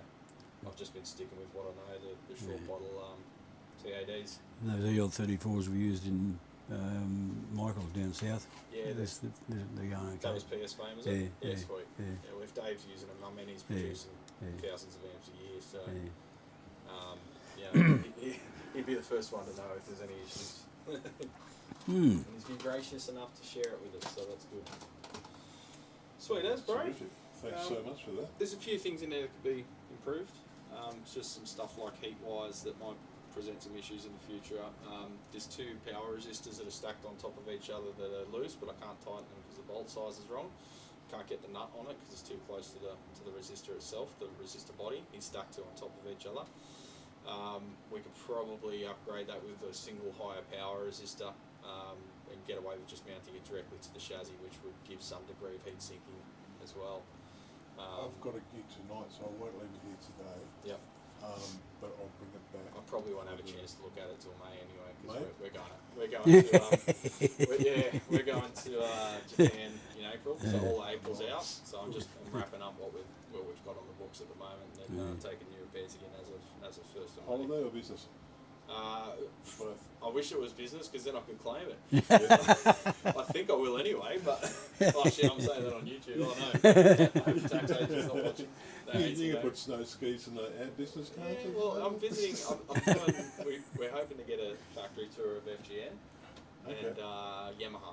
I think we've locked in Yamaha, which is like everything, like their synths, you name it. I don't know if they're going to let us film yet, but hopefully they will. So yeah, I guess I could classify it as that, sort of. I mean, I pay tax on my income from YouTube, so if I'm producing material for YouTube, it's part of my job. Hey. That's true. Yeah. Beautiful. My mic dead. Oh, you switched it off for the No, it's gone flat. She's dead. She dead. I've got a backup. There we go. Well, thanks, guys. It's been brilliant. It's all right. The stereo's still running beautifully. Thanks so much. The old Bryston and the I sent you all those photos of the repairs on the board you had to do. Yeah, I was joking about showing the people once in a while. Check this out, all the wrong stuff that was in it. You know? Well, even with the holes that I had, they were all burnt up, and I just refilled them with polyester. Yeah, so, that's great. Yeah. I haven't had the heart to tell the guy who gave it to me. I just, oh yeah, she had a little bit of a service. It's all right, It was pretty sad. It was really lovely. And the other thing that was hey. was very doubtful was that, or not doubtful. Testing, yell. There was so many, all those output devices were on sockets, and the socket fingers were weak, and you can just once you loosen the two on the body, the collector. They just pull out. That's how loose they were. Yeah. So that's why things were cooking. Yeah. They were all clean, retention, the whole bloody thing. A lot of work. It's beautiful. Yeah. It's just great. Yeah. Beast. Whole beast. Yeah. I don't know. I trust the beast. What speakers in this? That's sorry. the 12L. All right. It's like 200 watt. Yeah, and you feed it with 10. It's so sensitive. Like, you never write it down. It's got, it's articulate. They got high output, yeah. You can't play it out. I run my basement through it. Yeah.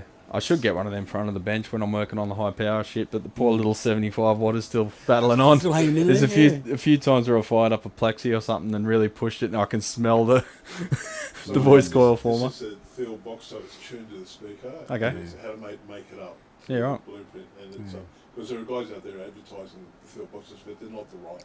Yeah. And you've got to get it right, which is why it's got the airtight thing on the back, and it's scary. Yeah. But you've got to get used to, because it's so sensitive.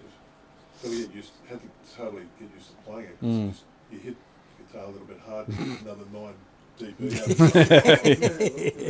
Where'd that come from? Exactly. I didn't know I could do that. Yeah, it's been great. I'll whack this in the car. I'll grab this for you. Valves and stuff. Back in a sec, champions. Yeah.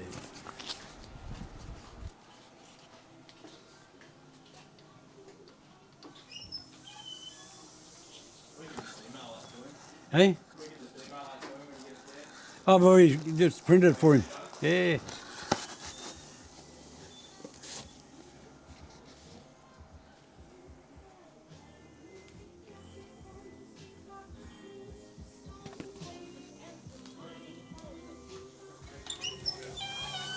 Is that yours? Yeah, thank you. Okay. Yeah, Oh. that's what I brought him in. Okay. I'll just grab the key. Oh yeah.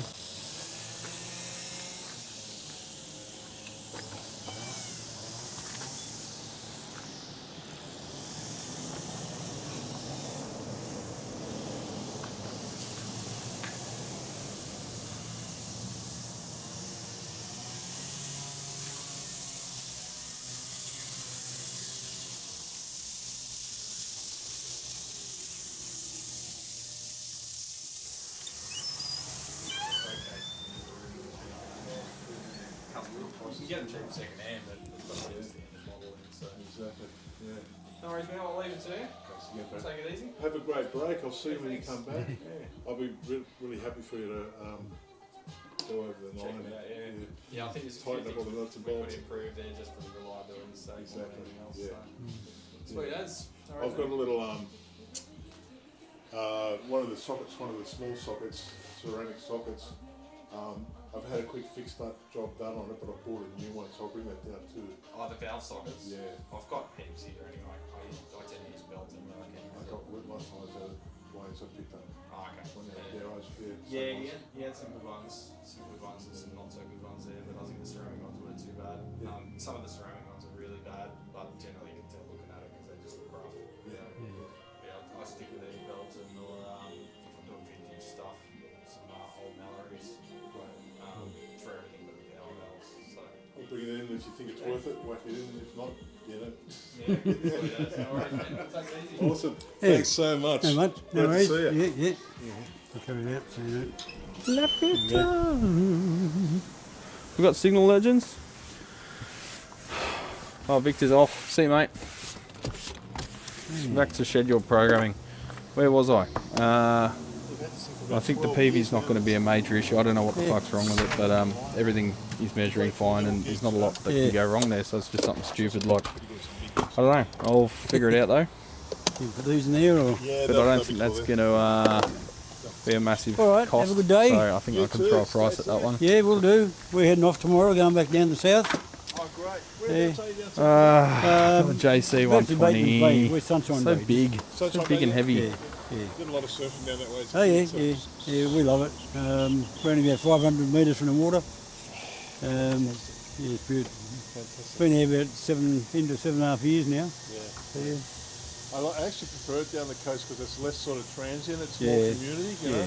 When you go north, it just gets it's a bit... just Rightio. commercialised. What are we up to? We looked out there first up when I retired, but it was just I'm ridiculous. going to have to up sit there. down and do paperwork What for we the actually rest done of the here day, was which is going to be great fun. Yeah, exactly, yeah. It was down there, we got a nice house. Oh, I just realised Dad's really good price. So, yeah. Exactly, yeah. Dad's Done all mic's right, probably good. still going. Hang on. Community too, 'cause There we go.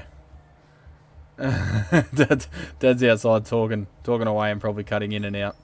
Sorry, forgot about that. Just realised your mic was still running out there and I'm talking away and you're talking away. Fuck's sake. What were you talking about? Nothing too bad. Just about meeting my buddy, Oh, right. coming home tomorrow. Didn't say your address. You might end up with repairs turning up if you publish that shit on YouTube. No, I just said, what's Sunshine Bay? He knew that exactly. He Yeah. was down there surfing a bit. Oh, cool. Well, got one more to do, the JC120. Just going to quickly assess that. And we've got some mods in mind for that too, to lower the noise floor a bit. Make her a bit easy to use. Yeah. Oh, we've got an SVT7 Pro to do as well. Did you want to have a look at that one? Yeah, right. Give you all the good shit again, eh? Oh, good on you, mate. Love you. You have your microphone valves back. There you go. Your mic's live again. Okay. So don't say cunt, alright? No, I won't say that. Enough. This thing's huge. It's bigger than a twin. What the fuck? How you gonna get that up there? Oh, it's solid state, so it's lighter. But yeah, that's like another, what, 6 inches longer than a twin and 4 inches higher, Bloody 3 hell. inches higher. Fucking massive. Where do you want your fish phones? Sorry? Where do you want your fish phones? I'll grab them. Stick them in the box of. Well, There is some of those ones labelled as a microphonic in the box that I've got down there. Yeah. So I'll see if I can work out a way of testing them. I think in V1 or V2 positions in most amps they'll be a pain in the ass, but but further down the line they'll probably be alright. Yeah. They'll probably be alright. Probably. Actually, before I launch this thing into the stratosphere, let me get a little bit of vitriol off my chest again. Hang on.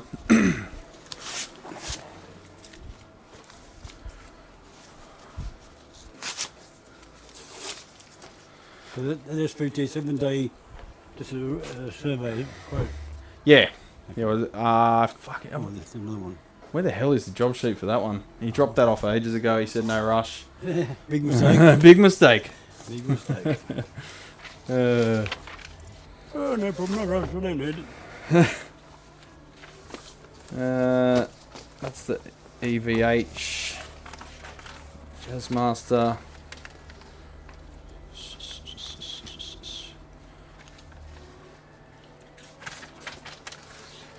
All PA amps, SMPS. Yeah, pretty much. That's the twin. That's the DRRI.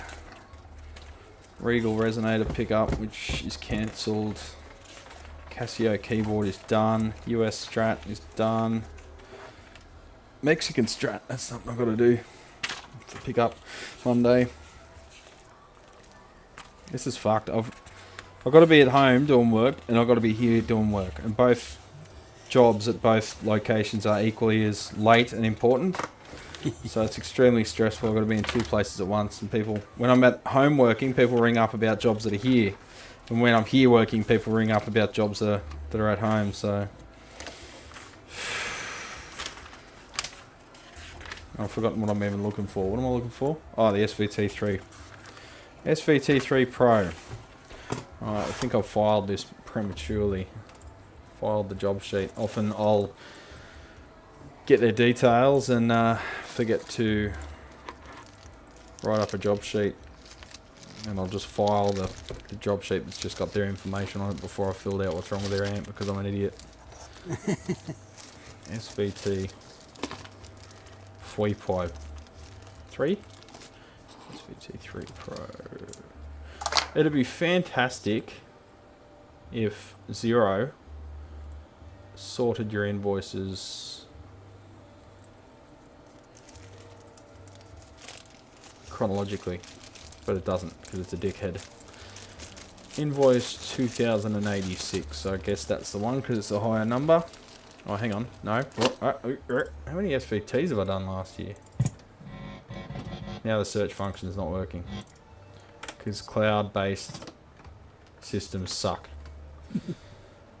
2919. Okay, so no, that's a SVT. Is that a SVT4 Pro? Don't know yet, mate. We're out of the box. Just making space. Which side's heavier? Can't tell. Just making space.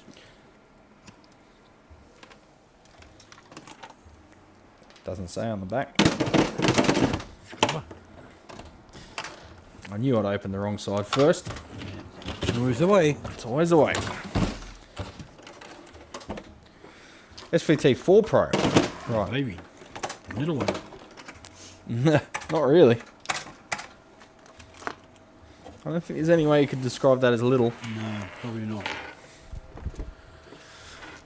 SVT4 Pro. And of course there's no details. But I know the guy's name. So now I'll just go to my filing cabinet and dig out that job.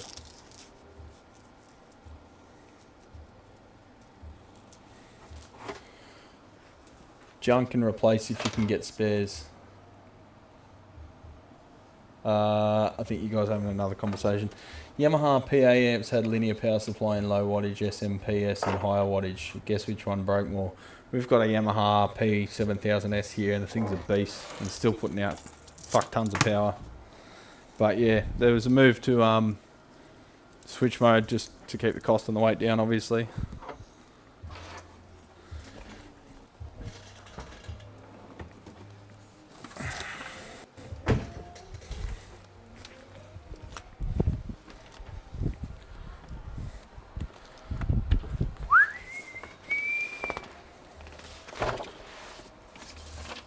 Alright. I'm not going to show the overhead cam because I'll dox every customer I've had in the last 6 months. I'll throw this in the car, mate. Yeah. I was going to get you to test something else out, though. Alright, I'll leave you for a minute.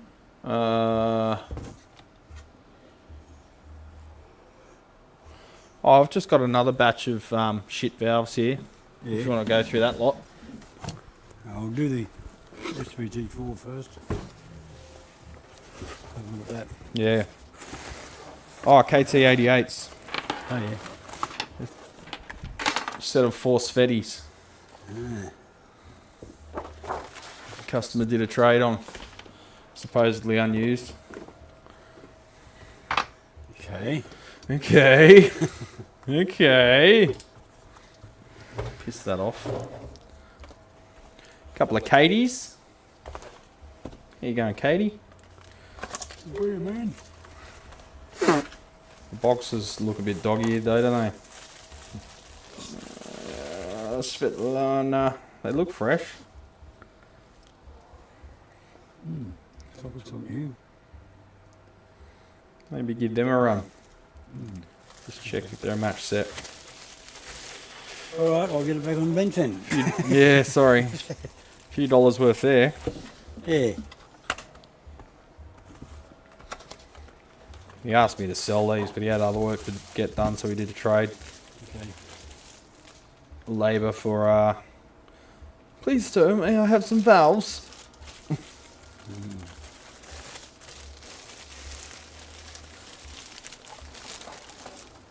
Boris. Yeah, I love Boris. Excellent band. And Sun. So did Sun do a collaboration with Boris? That'd be excellent. I'll have to check that out. Scotty! How you going, champ? We'll get on top of that bloody tremolo as soon as I have a chance, mate. I can't stop. Go every day.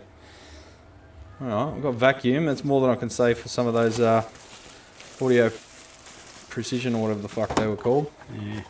It's a collab album. That's excellent. Because Sun did the one with Mogwai too.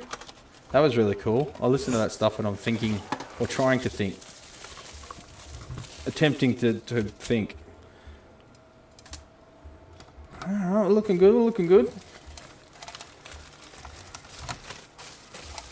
I love that I've got doom metal fans in my audience. That is the audience I am trying to cultivate. So, welcome aboard. I'd give you a free membership if I could. Should have been earlier. You would have got one, maybe. So I've got those two. We've got... Well, yeah, test that one. Yeah, right. Another snow globe for the Christmas tree. I'll get Shell to put a wire on that for next Christmas. That one's probably right though. It's a JJ. Yeah.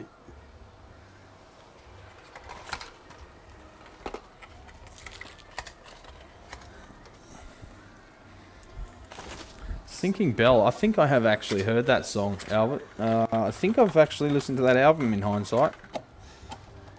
Valve Art EL34. One of them was playing up as well, so we replaced them with a match pair. These are ones where I tell the customer, look, one of them's probably okay, and they're usually like, just have them. Alright, I'll test them. I like having them on hand, so if someone's really strapped for cash, I can say, look, your valves are shot, I'll give you a new pair of these for nothing, I won't charge you for them. They're used, I didn't pay anything for them. It'll get your amp on the road, it'll get you playing gigs again, but I can't give you warranty on them. And 9 times out of 10 they'll say yeah, and then the amp will blow up and they'll bring it back and want warranty. You touched it last! That's what you get for helping people. Ooh, they look a bit, yeah, faulty, do not use, that's your writing. That's off the AC-15, I think it was. Yeah. She's chooched. Yeah. I put it on there for a purpose. She's chooched to last. Scotty, I saw photos of the oh, that one's fucked too. Faulty, do not use. Fucking hell. Good thing you wrote that on there, eh? Yeah. Oh, yeah. It could have lost vacuum afterwards, Yeah, though, after the fact. have. That's an electro-harmonics. They don't normally lose vacuum. Yeah, you can see the crack in the base. It's probably a Overheat. that'd be someone forcing it. You can Forcing see the it, chips yeah, around yeah. the pins. Yeah. In the bin. In the Christmas tree. In the bin. What's this one? Ooh, she's cooked. She's overheated. I wouldn't be trusting that anymore. No. In the bin.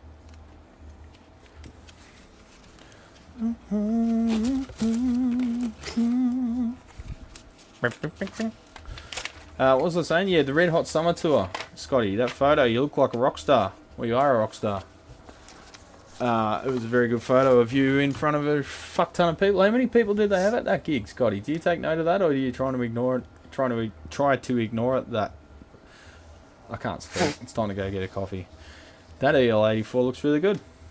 Might be okay. At least it looks visually okay. Doesn't tell you a lot. Having a white Christmas, if only. Alan, maybe Scotty will, because he's a rock star. Ooh, metallization, and a lot of it. So that one's probably fucked. It's vaporized some molybdenum. Or molybdenium, as my illiterate workmate used to say. Yeah, see the metallization there, the mirror? Just there. She's hooper duped.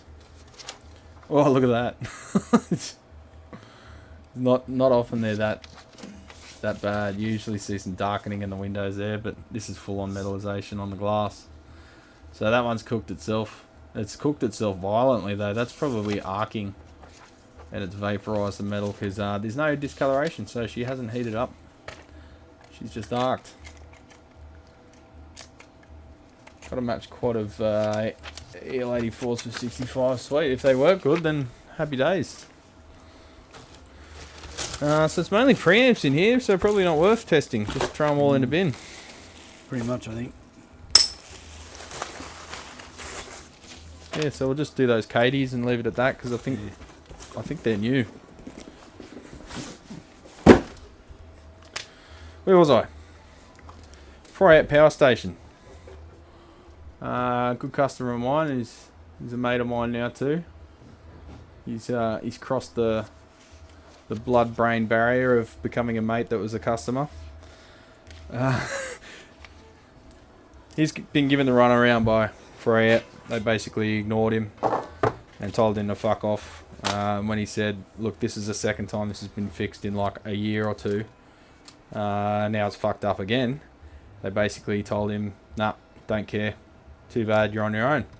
What a bunch of cockheads. So, design issues. It's lost a low voltage rail in the power supply there, and then that's made the relay not turn on, which has locked the output stage into being set to the attenuator rather than the speaker output. So that's the main issue with it. But yeah, down here you've got just typical shitty thermal design, or lack thereof completely.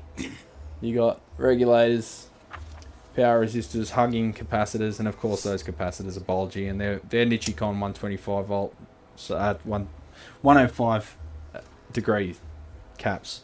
So I'll be putting at least 125s in there, but this power resistor right next to it is heating them up like crazy. So there's no fan operation. The fan just is powered by that rail, and now it's dead as well, so the fan doesn't work, which is not great. So yeah, shitty thermal design on a very expensive, well, I don't think they're that expensive, but variable reactive load and vacuum power stage. Interesting concept, these things. But yeah, leave a bit to be desired in the design. They're trying to pack a lot of shit into a very small box, and that always ends up in issues when things get hot. But we know what we've got to do to that, so I think I already flicked him a price, or I will flick him a price once I get around to doing quoting. I think all today, all this afternoon is just going to be sitting around doing paperwork. I need to get these quotes approved as soon as possible so I can get them underway, get the parts ordered. Because if I order parts next week, the parts aren't going to turn up until, well, when we get back, so May. If I order parts from the States today, they won't get here till probably about this time next month.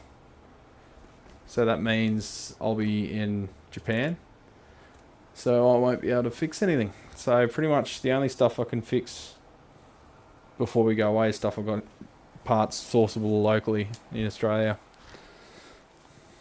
Isn't that fun? Oh! I've forgotten a bunch more amps. We've got another twin here.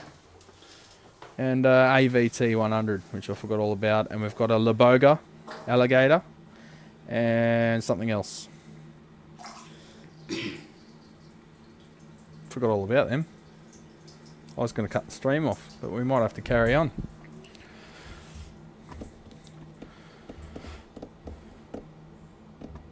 They do really well. That was 15th hour. That's nice, man. That's so cool. I can't imagine what it would feel like to stand in front of those people. Oh, hang on, Dad. You got to mute your mic while you're taking a piss. I think he's off the mic. Did you enjoy that, audio legends? Did you mute your mic while you were taking a piss? I think I caught it midstream. Hasn't got a camera, has it? Keep it flowing. No, it doesn't have a camera, no. It doesn't have the zoom lens. It needs a big one. It needs a macro. Okay, for future reference, that's Naked Gun. Remember when he did that in the Naked Gun scene where he was at the town hall meeting and he went to take a piss and the mic was still live? No, I don't know that one. It's an old movie.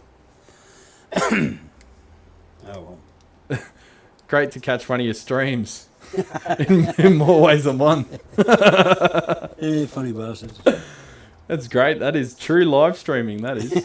All right, you don't get... Your mic privileges have been revoked. I've just muted you. Mic privileges revoked. All right. Huh? You press the button until it turns off. Oh. Till when the lights are off. I see. What a wonderful thing to return to. Brad's dad taking a piss.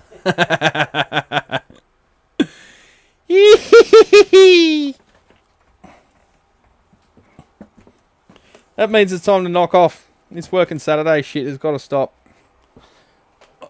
How is the reissue heavier than the fucking original? Ah.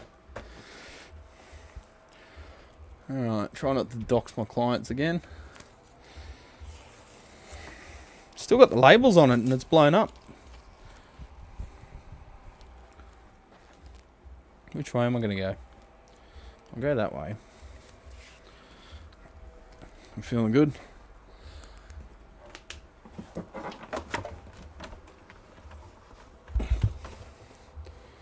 See you, Ted. Take it easy, champ.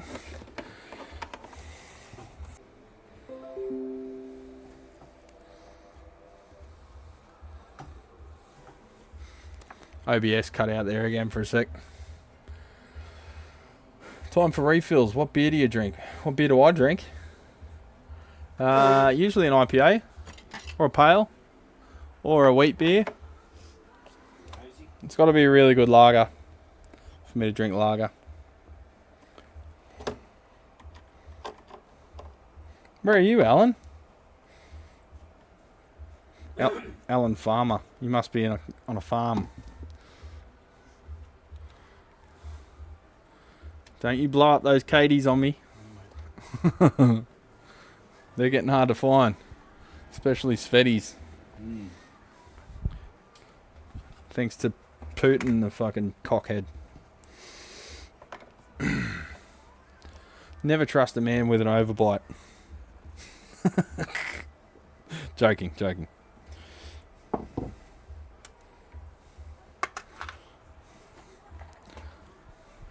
Where's my drill?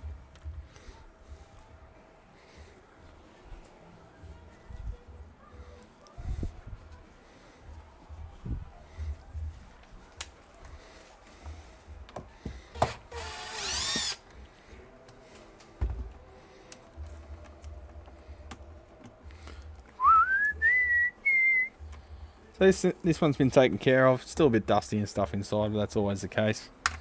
No serious pet fur or anything, so that's a plus. It's always good.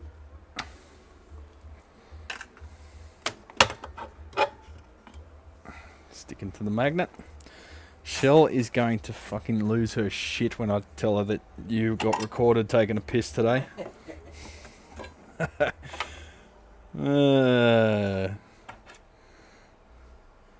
Yeah, it's the same old reissue speaker cables that suck.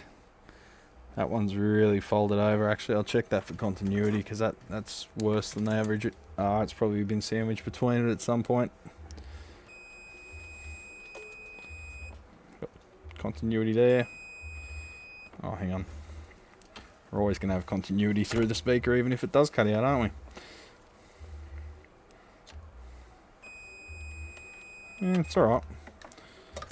But I will replace that as standard with all Fender reissue jobs. I always change the speaker lead.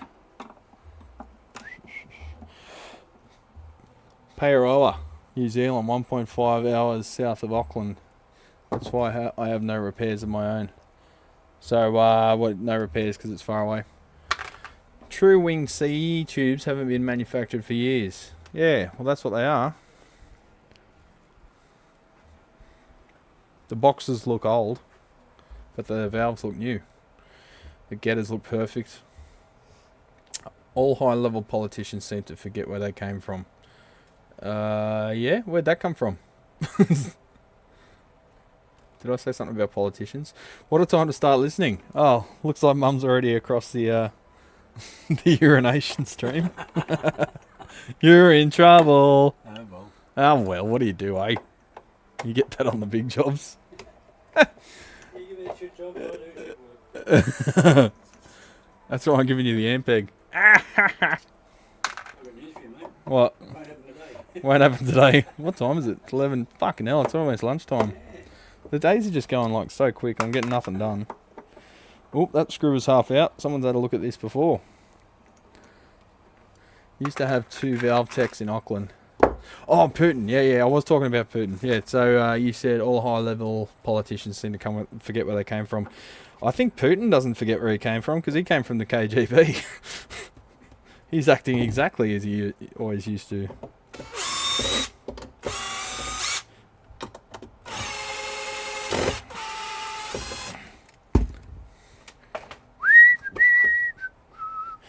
Well, yeah, I mean, I try not to talk about politics, but when he interrupts our flow of valves, that's when I get upset. I mean, you can not talk about politics till the cows don't come home, but it's affecting our ability to do our job.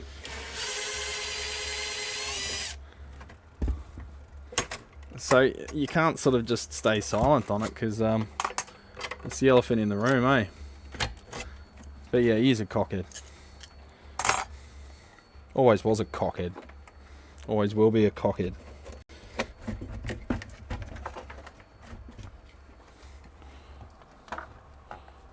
Oh, hang on, that's wrapped around the that's wrapped around the knob.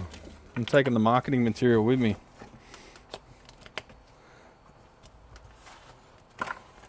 Fender sticker.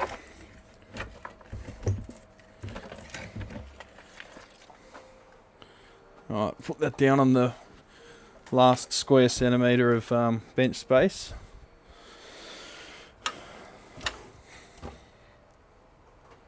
Sovtek's American owned, is it? Yeah. I don't know, I just use them.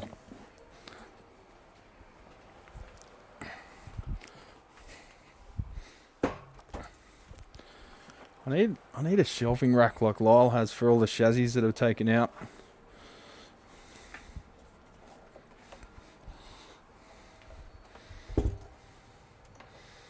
The vast boulder of pus. Good one. Christopher, you're the one that likes when I say pus, aren't you? I cater to individual needs. So this one's completely dead. I did tell him to just double check that it's not putting out signal, because sometimes people bring them in, Fender amps in, saying they're dead when it's just the pilot light's blown. So he went home and double checked, and yeah, no signal at all, no signs of life. So the first thing we'll check is the fuse.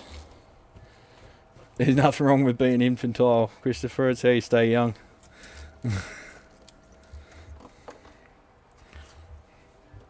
Have a quick look under the cap can. You almost did it again, didn't you? So Dad blew up his valve tester the other day. The lead slipped and he shorted something out, and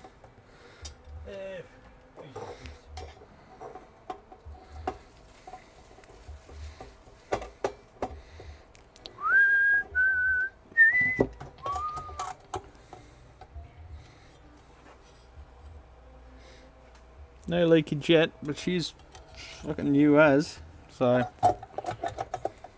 we got a date anywhere?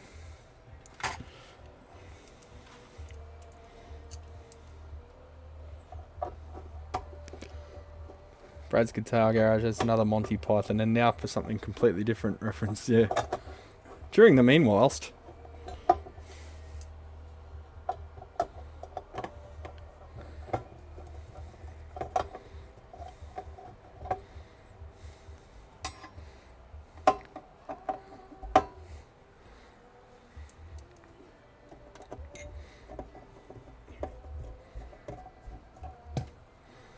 Click.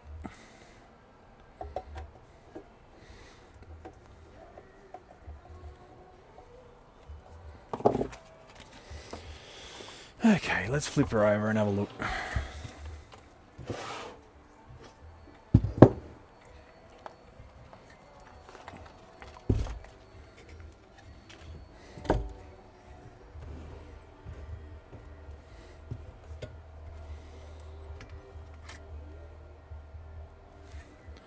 No shit stains. Fuse is intact.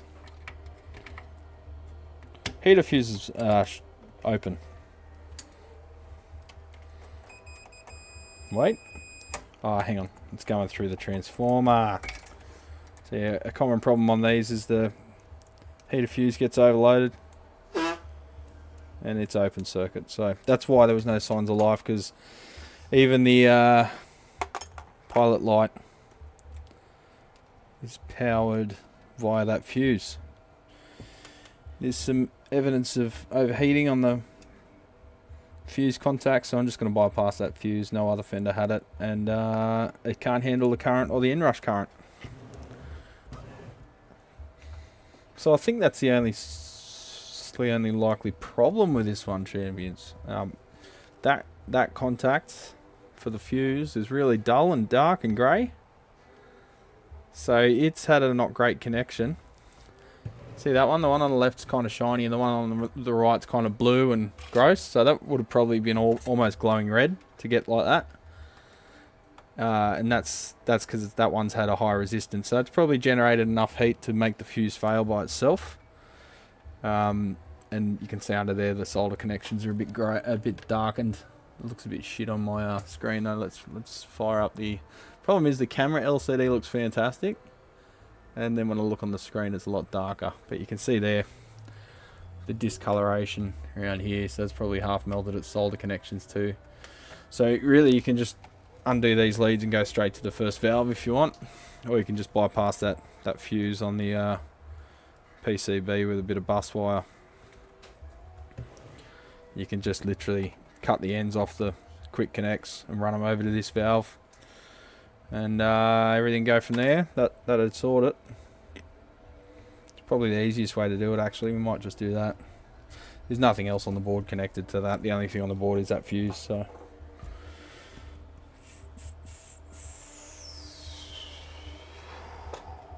let's do that and then we'll give her a test.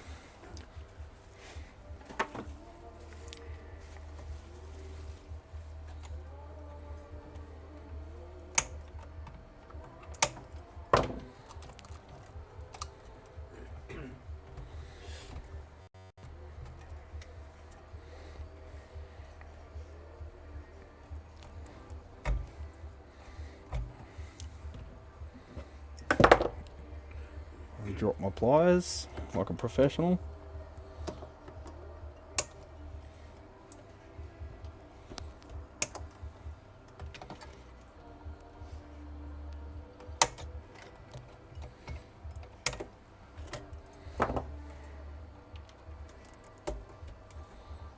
Tighten up those cable ties. Now that the heater wire's not in there, they're a bit loose. Being a largish gauge wire.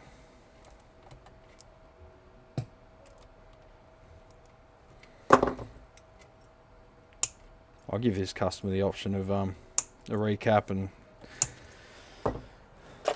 plate load resistor replacement, upgrades, that kind of thing, and the usual stuff like speaker cable connections.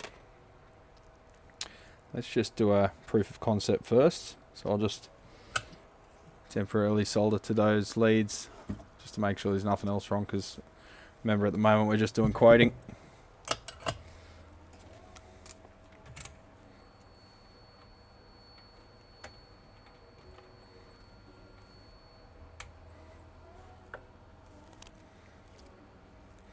Minus 19 millivolts DC. I think we'll be fine if we even lick that.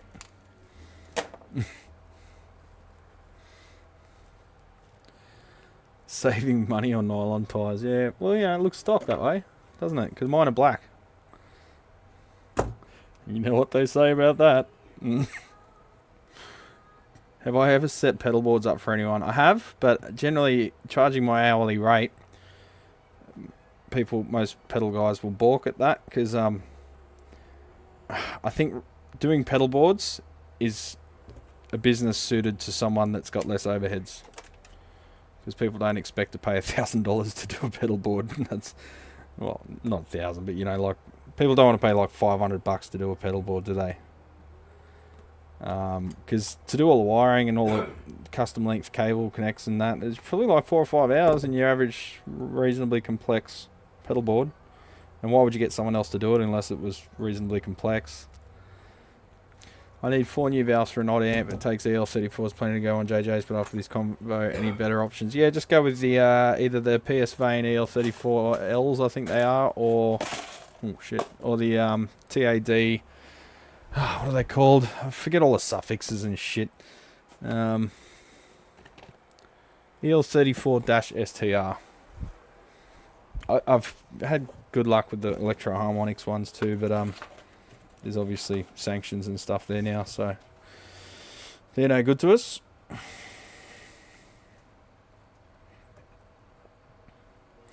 Take out V. Actually, no, let's plug in the reverb. Just to double check everything's working.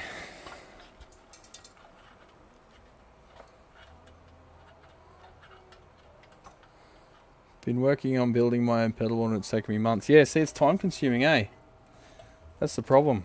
It's hard to charge by the hour for that stuff because you end up having to charge heaps. Regardless of, it's not a high skill job, the pedal board stuff, but it requires attention to detail and just fastidious wiring and stuff. So you've got to be really on your game. It's not something you can give to Uncle Grandad to do while he's drinking a bottle of scotch. Is that the third one? Fourth one? All good so far? There's two 110 milliamp, 104. Right. And about 6 milliamp out. GM's about the same so far. Right. It's not a big variation. Good enough for rock and roll, as they say. Yeah. Up near operating current should probably be would balance out more.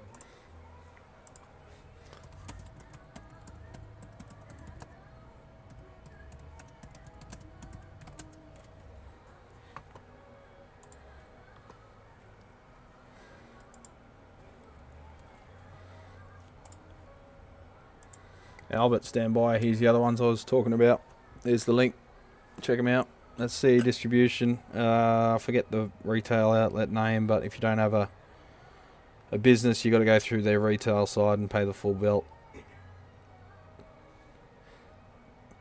guys, if you're playing around with stuff, if you're in Australia, just register your business. It doesn't have to be serious. Just do it, and then a lot of these suppliers will just go, "What's your ABN?" If you've got an ABN, you get like 20% off. It's stupid not to. Just start a random ABN, call it bloody Albert's friggin' Merkin factory or something for all I give a fuck. And they don't care. They don't look at the name. They just want to register an ABN. And then you get a discount. Crazy not to, champions.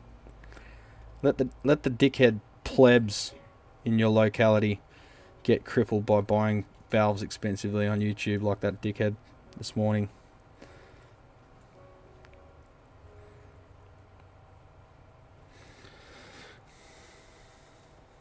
Albert's Merkin factory.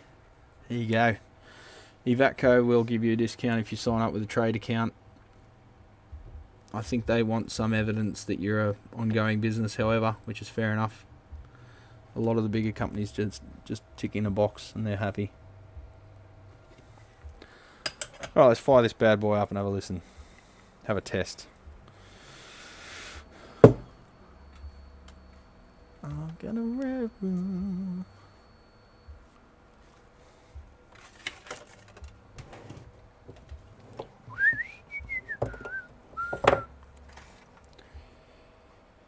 Speaker.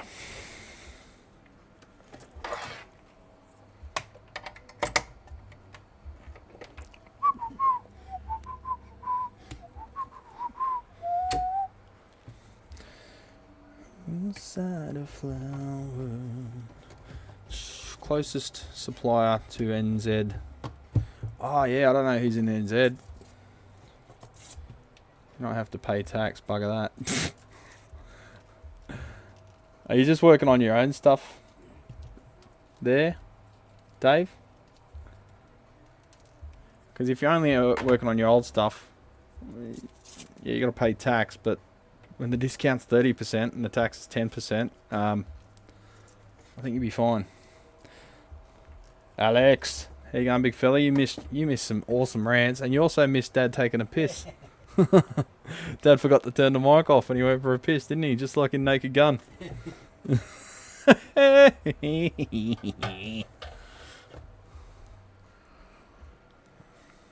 Oh, I thought you were hogging, mate. So how many flukes have we got in here? We've got 1, 2, 3, 4, 5, 6. I got 3. We've got 7 flukes in here at the moment. So he's got 3. I got one old. I got another one somewhere. Is that my one? No, that's my one. That's yours. Oh, so you got the old timer, yeah. The old timer, it's got Fluke 77, Fluke 175, 179, 179, 175, and I think one was a 177 or a 179. We've got to load them up and swing our big cock and balls around in front of the camera. Look at all our flukes. Well, they call it a fluke because without it, it's a fluke if you find the problem.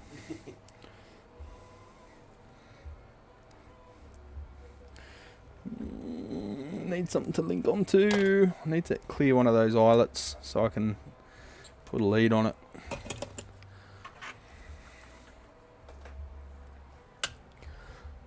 Glad I missed that, says Jim. It's alright. Little bit of a tinkle. Nothing wrong with that. It shows his prostate's still fucking kicking. Sort of. All those beers you drink down here, mate. We went to the brewery yesterday. I only had 1 beer.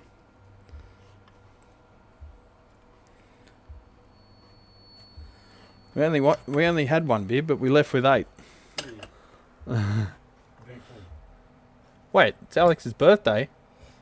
Happy birthday, Alex! Shit, I feel like I got to send you something now. What can we send Alex?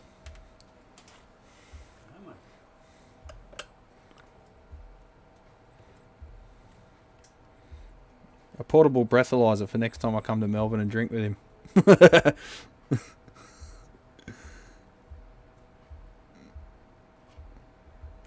Come on, you arsehole. Didn't. Yep. Dirt bike champion. Why force solder not flow?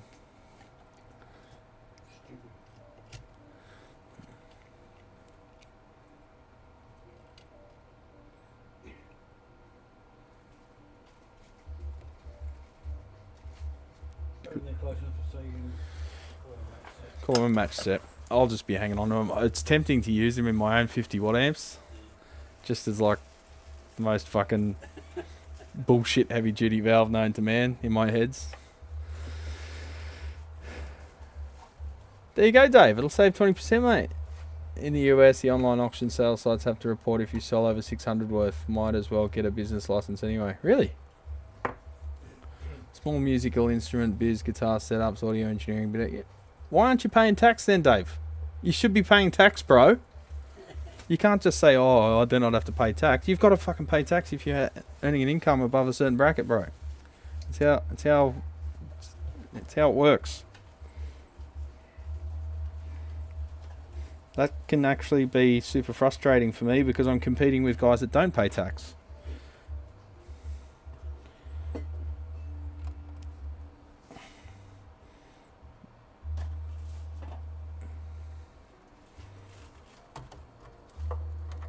It was a big step up doing it properly, but in my opinion I think it's worthwhile. You can sleep better at night. 124 ohms, that's not right. I'm on the wrong side of the choke. And I'm just destroying my leads.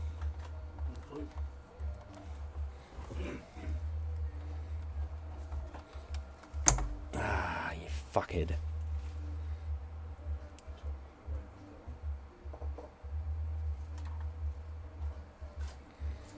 Alright. So any more? Valve wise, no, I think we'll just stick with those ones for now, and that's it.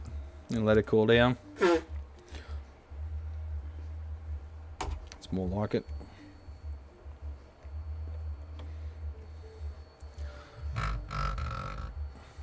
Oh, because you're on a pension. So he's in your boat. He doesn't want to pay tax because he doesn't want to lose his pension. Well, let's see. I paid tax for 7 years. 7.5 years. People often ask me like, oh, will you do better for cash? I'm like, it's no real, I don't really want to risk getting audited to save you 10%, champion. 39.8. I think for some reason they think they're going to get a better than 10% discount when they pay cash. I don't know how that works, but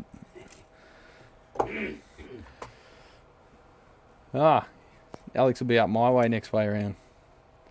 Next round. It's a quandary. Still unsure if I can sustain an income locally. Yeah, well, I'm still unsure of that, Dave. So you're not alone, bud. At least we have fun going broke, don't we?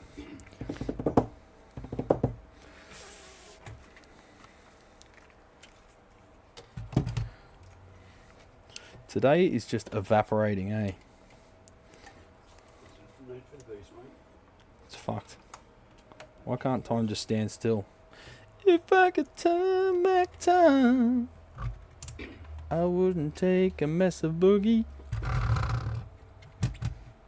My four light beam in the way. Touching anything? Yeah, but they're silicon leads, they'll be alright. Alright, here goes nothing.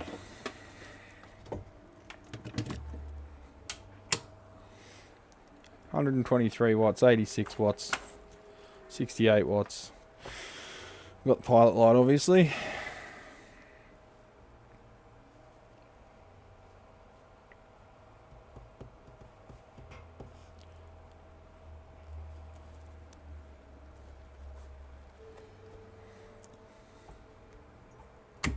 Pop.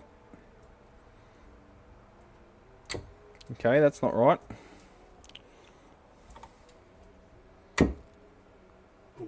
85 watts, 73 watts, 72 watts, drawing almost nothing and jumping around quite a bit. Okay, something funny going on there.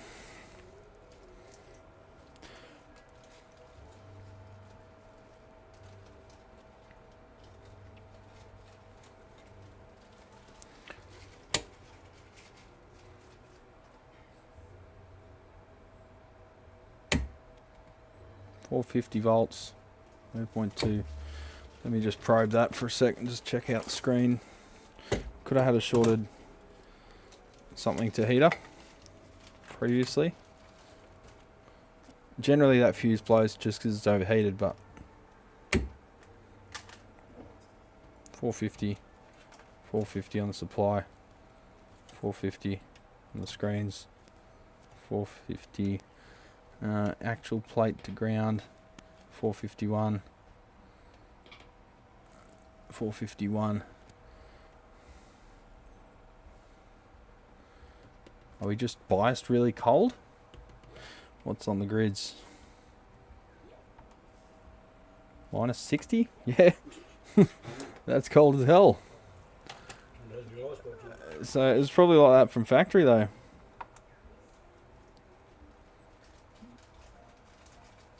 Okay, we've got some heavy fluctuation happening there, and I think we might have a failing something or other. Whoa. Okay, that's all over the shop. I'm having flashbacks of that twin reissue the other day that was doing the exact same thing. I got a feeling it's the pots.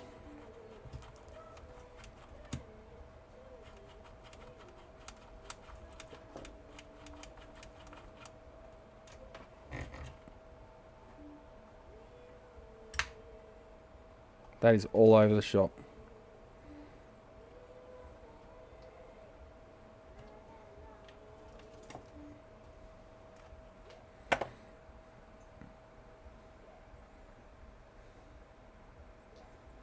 Okay, this is doing the exact same thing as that other twin the other day. And I told the customer it just stopped doing it. I don't know if it was power issues, but I literally cut it down to nothing more than the reservoir caps and the rectifier, and it eventually it was still doing it, and then it just came good. So I've got a feeling this is one of those issues that's not going to go away until I figure it out. See, look at that. It's all over the place.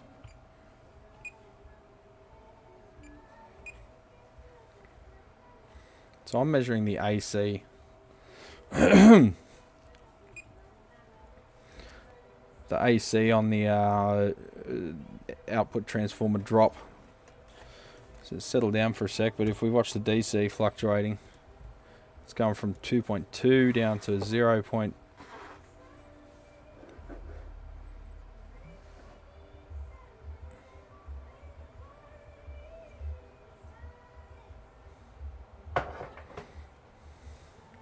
Brad, use a crow.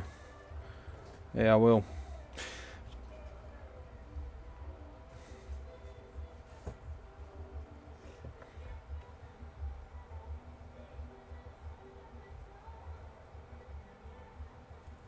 So I did use a crow last time, and I was watching just the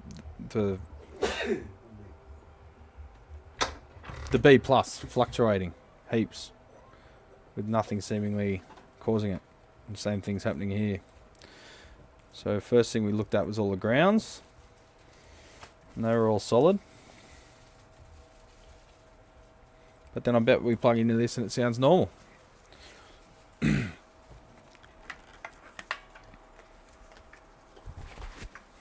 Which is what was happening the other week. It's going to be one of those problems that no one can explain, that I just won't be able to solve until... Okay, something wrong there.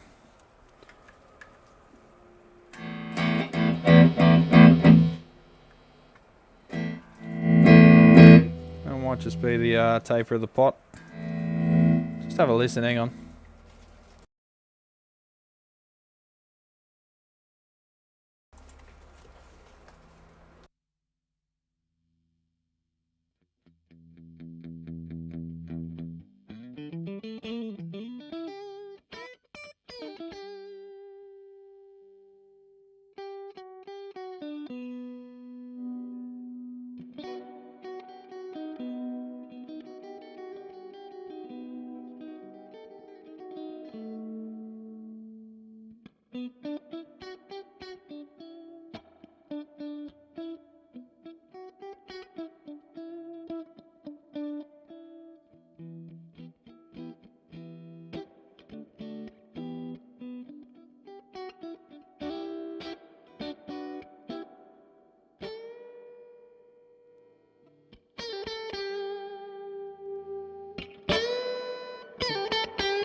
So yeah, it sounds alright, but it's just got this bias instability. The other one just was doing it. I thought it was a power issue because there was nothing fluctuating on the mains really, measuring it with the scope, but I don't know. There's no simple answer. I thought it was maybe the aircon.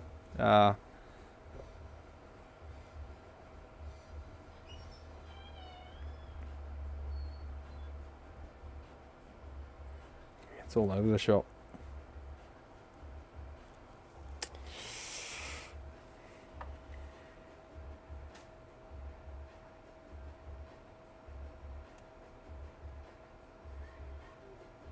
Even when it's all the way down, it's varying between 80 milliamps to 250.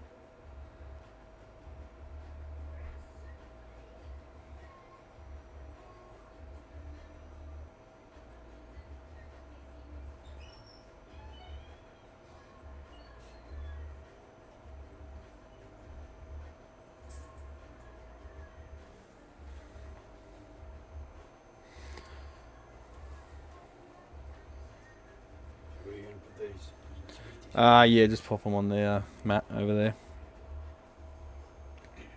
You ever seen this? So the other week I was working on same model amp. See that's the drop across the output transformer primary. Fluctuating like crazy. So the other one was doing it and then it just stopped and I couldn't make it do it again. But the B plus was fluctuating. So if we look at the grid, the control grid on the the bias feed. Try not to short out my chucha. See that? So the grid voltage, what it is the B plus has a ripple to it. Well, not a ripple, but, and that grid is always not as bad as the other. That one's always worse, and it was the same on the other amp. Yeah, it's just, it's not ripple though. It's let's sync it to the line. See, it's just fluctuation. It's not. Yeah. And what's that varying by 1 volt? But that's on the grid, so it's enough to change it. So essentially that is happening as far back as, let's get this meter happening. The plate supply for the phase inverter.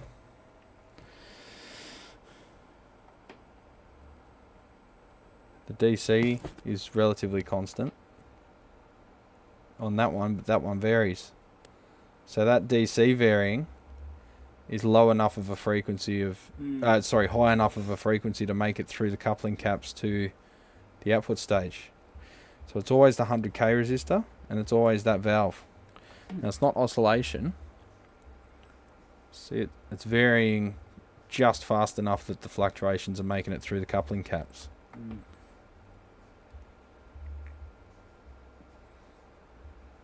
Now, if you remove the phase inverter,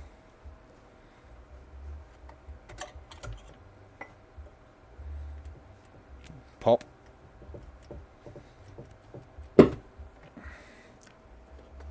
stabilizes. But every phase inverter I used carried that through. Just look on the grid that input the phase inverter, see if there's any fluctuation there.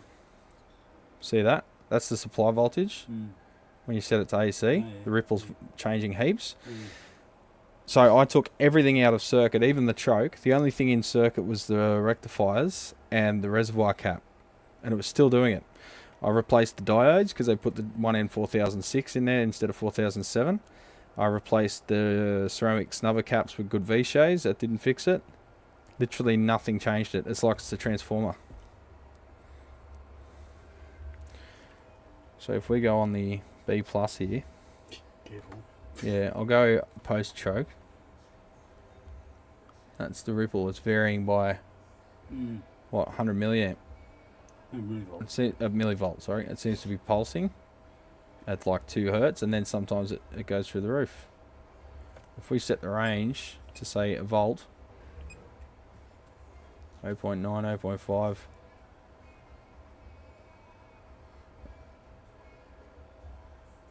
That's weird too. So when you set it to that range, does it change the impedance? Because now that's settled at 0.1615. Then you go auto range, and it's doing that shit, which it doesn't show in the other mode. So is there different bandwidths for different voltage ranges? So many questions. So there's like phantom shit showing up, but then it's actually manifesting itself as changing the output. Set that over to AC. So like you're getting... Let's set it to that range. That went up to 0.7 there for a sec. 0.1.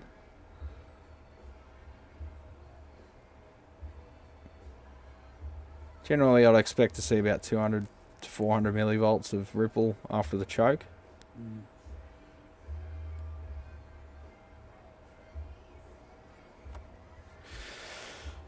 Don't know.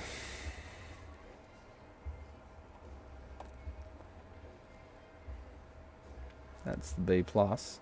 Pretty stable around 2.4 volt. 2.5. Yeah, it all seems to be coming back from that phase inverter.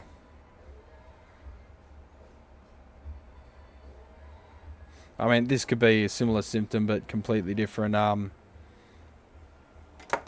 it's cause than the last one. Using the voltage across your primary is you probably would never notice that if it was normal. Yeah. Doing cathode. Mm. I mean, yeah, it'd still pick up the current variants. Yeah. But the other thing I was suspect on was the way that they have the standby switch in this. It turns on and off the cathodes. The ground connection, sorry, I should say, for the HT. Yeah, check for noise on the main supply. So the bias supply is acting like a relaxation oscillator with low frequency. Yeah, but it's not regular. It's like just weird fluctuations. It's not ultrasonic oscillations. I've got the Fluke. It's 100 megahertz scope. I'm pretty sure that'd pick it up, or at least show excessive oscillation if that was the case. So that's the new phase inverter valve in there, and yeah, it's doing it again. All over the shop. Went up to 5 volts there for a sec.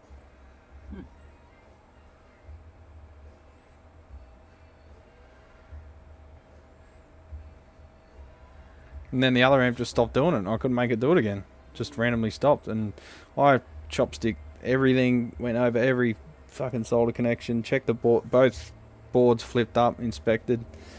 And like I say, I got it down to just the rectifiers and just the reservoir caps and their dropper resistors. Replaced the dropper resistors and the caps because it was in for a recap.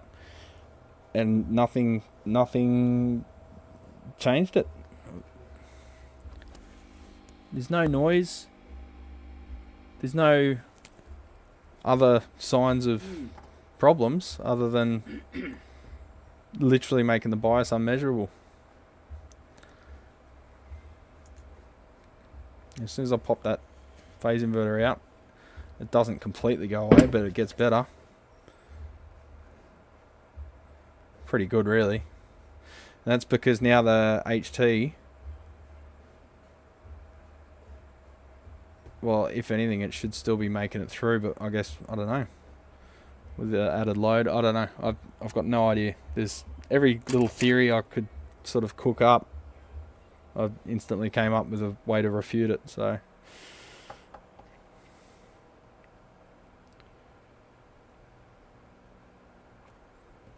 Super strange. And just the fact I've never seen this in any other amps, and there were 2 twin reverb reissues with the same issue, that it wasn't brought in for this issue, but that was the thing I found once I was setting it up. Fascinating. It's frustrating, fucking time consuming and money wasting. Well, go back to the cathode method. What, put a resistor on the cathodes? I mean, yeah, you could do that, but it's still going to just measure the current. It's not. It's just going to have your screen grid mixed with it. Yeah. But yeah, the thing that kills me is it was still fluctuating even after I removed the everything from the circuit, even the choke. It's a Fender reissue. Your Fender Twin reverb reissue. Looks like the PI is modulating bias, not the other way around. Well, the PI is, I don't know. Nothing adds up, man. That's what I'm saying. So the grids are stable on the PI. Let's double check that with nothing plugged in, since it is a different amp.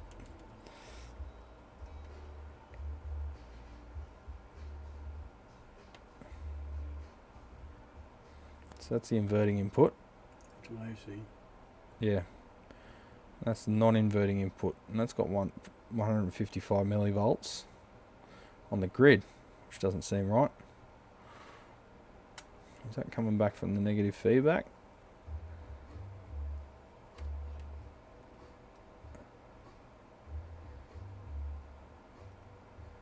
Nope. Oh, fuck.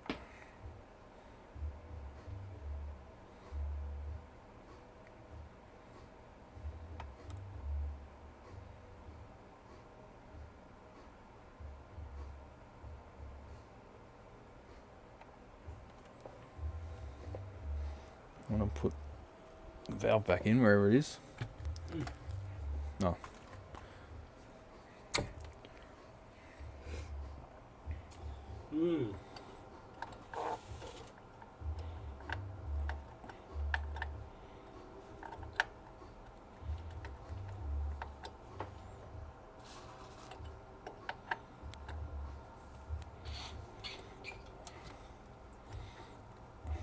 Don't you love life when you get a problem you can't figure out? Life just keeps smashing you with that fucking problem until you solve it. And it's like I never had this problem before in my life, and now it's like 2 in a week, and they're different generations of amps.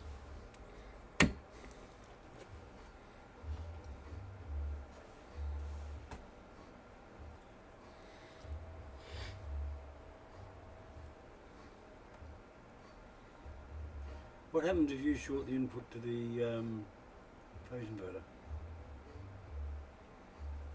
To ground. Just in case it's something that's being amplified. Not that it should have any gain there,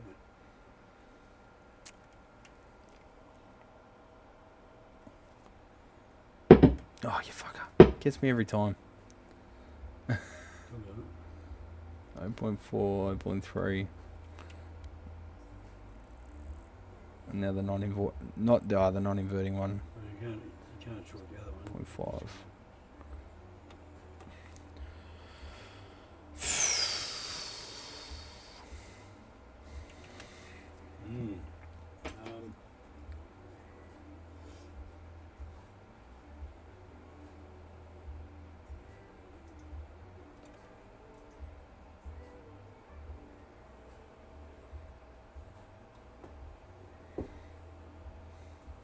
Yeah, we're still live, mate. Unless you're not live. Hit the live button down the bottom if you want to be live.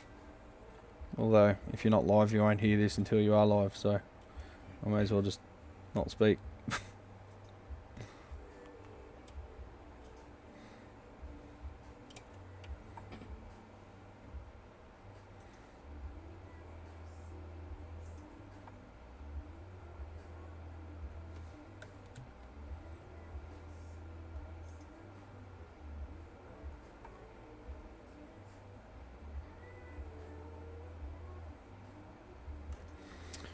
Super weird.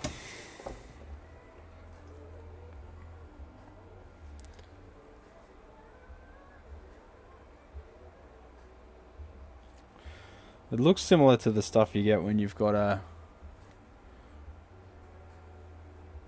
tremolo oscillator and you forget to turn it off, it will make the HT jump around a little as the load varies.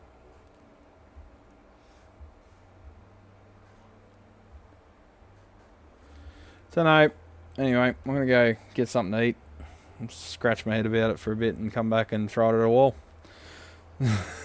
You want something for lunch, champion? I think you want Red Rooster, don't you? Is it common mode or differential? It's nothing's that simple, Terry. I've been over all the obvious stuff, all the obvious things to check, and it fundamentally doesn't make sense what's going on. Because the fluctuations are even happening when there was literally nothing connected to the circuit except for the rectifiers and the reservoir cap and its bleeder resistors. So the only thing left is the transformers. Are they going in and out of regulation for some reason? I've triple checked all my grounds on both of them, but just to have the exact same thing on two different twin reverb reissues makes me think there's some systemic issue with one of the components, and the only component that I haven't replaced is the transformer. So have you been able to measure the junction of the 2 series filter caps? The junction? Yeah. See what they're doing? Yeah. I mean, is it, what I'm thinking is, if one cap is breaking down, it could be causing... Yeah, but I tried 3 sets of caps. Yeah. And you're not getting the variation there, or not? So the variation at the midpoint of the 2 caps was about half the variation of the total. Okay. And the variation up there was happening at the full rate. So say that was varying by, like fluctuating by like 500 millivolts. The halfway point would fluctuate by about 250 millivolts. And what are you at there? Well, that wasn't even in circuit. Okay. So it was literally just the 2 caps, the 2 bleeder resistors, which I replaced as well because they were the pissy carbon film ones there before that were running right on the edge. They had half watt ones. So I put some 2 watt metal films in there, and that was all that was connected. And your bias is fluctuating too, is it? No. So it was fluctuating by virtue of the HT fluctuating on the plate supply of the PI that was making its way through the coupling caps to the output stage and causing it to fluctuate. Now, the only other thing I was thinking was not a great cathode PI ground, PI cathode ground, because if that HT was fluctuating, it would still fluctuate even with no load on those plate loads for the PI. Yeah. The only other thing in the factor was the tail resistors. But that HT variance was, that HT fluctuation was still occurring, but it seemed to be made worse when the PI is installed, as we just witnessed there. Have you actually measured those resistors to see whether they're... Not on this unit, no. On the last one I did that, and they're all in at least passive measurement was correct. It's a case of a new board from Fender Locker. I don't think so, Dave. I don't think it's a conductive board, no. I think, I mean, the only factor that was left is, I guess, the circuit board, if you want to be technical about it, and the transformer. That was the only 2 factors left. But the fact that the other one, after me probing around for ages, just randomly stopped doing it, leads me to think that maybe it's something funny going on with the mains. But, do we just probe the mains and see, like, you're just going to see the mains waveform? The other thing I was thinking was, is there fluctuating DC on the mains, which can do weird shit? But I measured that, and I think there was about 500 millivolts of DC offset to the mains, and that was last time. I haven't checked yet. Oh, that's my ringtone song. It always freaks me out when I hear the actual song because I think my phone's ringing. Alright, what do we got? That's interesting. So we do have... Well, that's doing weird shit. So why is my multimeter, when you show 0.9 volts DC offset on the main, so almost a volt DC offset, But then you go to the next range and it's 0.1. What's the cause behind that?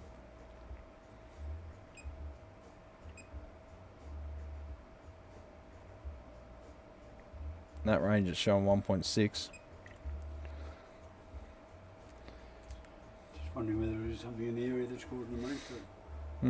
Being an industrial area, it often has some very weird shit happen to the power. But this time of day on the weekend, I said that, it's probably everyone's probably going to the pub. Yeah, well, that's usually the case, but although these days a lot of the factories operate 6 days. It must be a tumor.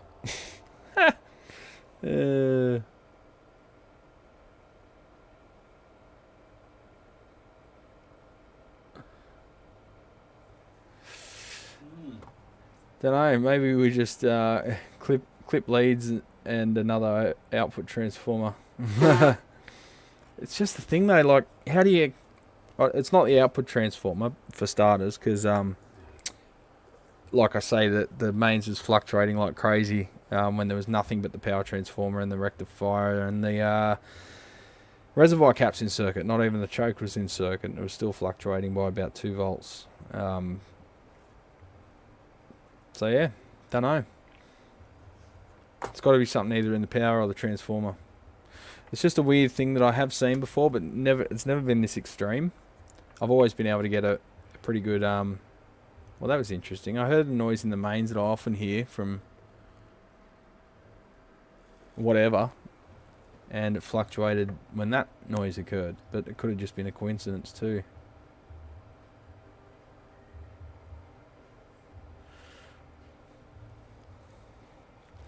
I suspected the air conditioning unit because I've had some issues with this unit causing noise and weird shit before. Yeah, I know, Dave. The last one I went over everything though, so there's no, like I say, the only things in the circuit are what I said.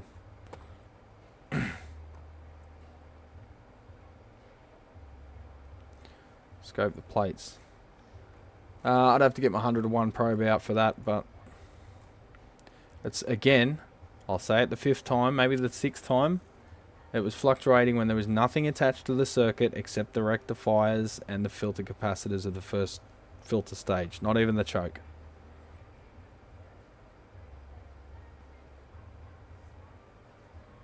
No, I don't have a large UPS I can go through.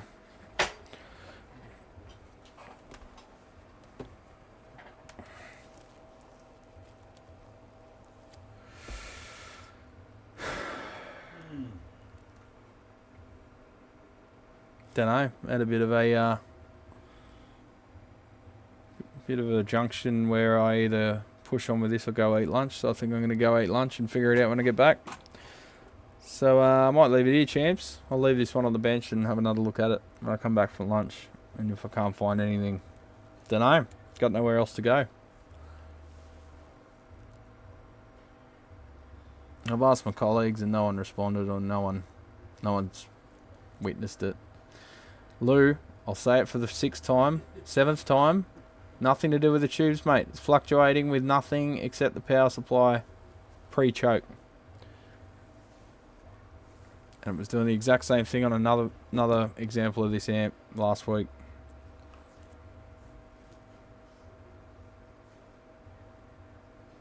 The first thing I tried was changing the valves, of course, and the last one, and it did nothing. Didn't change anything. Because when you see it jumping around like that, usually you see one side jumping around, not both. Yeah. Oh, Lou does know, he's just taking a piss. Thanks, Lou.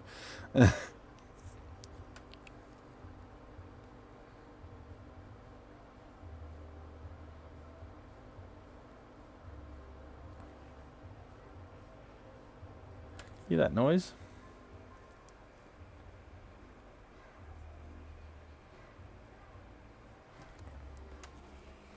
It's something making it into the power. I hear it often through that amp, through every amp I use. It happens about once every, I don't know, minute. It's like a and then it stops. Yeah, even that bloody hisses. That's pretty good for a maxed out twin reverb. Yeah. That's the noise from the aircon. It's like a slight whistling to it. Probably about 5k or so. I'll turn this one up too, look. Hear that whistling?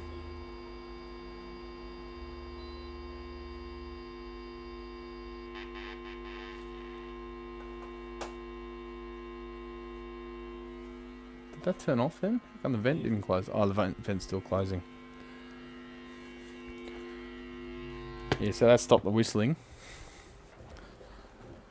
But we still got the fluctuation. Not these things. I mean, you could try. I think I turned everything off, but you could try it again. I isolated pretty much everything in the whole shop.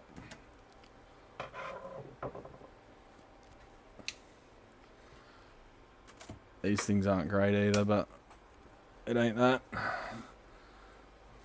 This one's probably the worst. This is how my live streams used to look. Still doing it. The only other thing I was thinking was the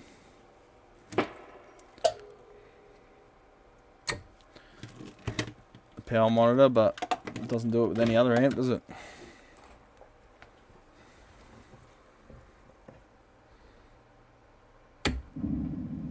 Thump. Everything's maxed out. Still going crazy. No.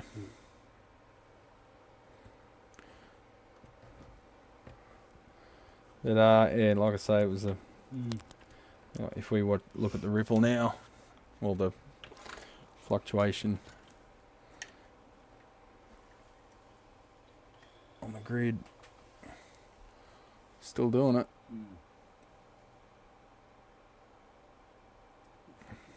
I don't know. Aliens.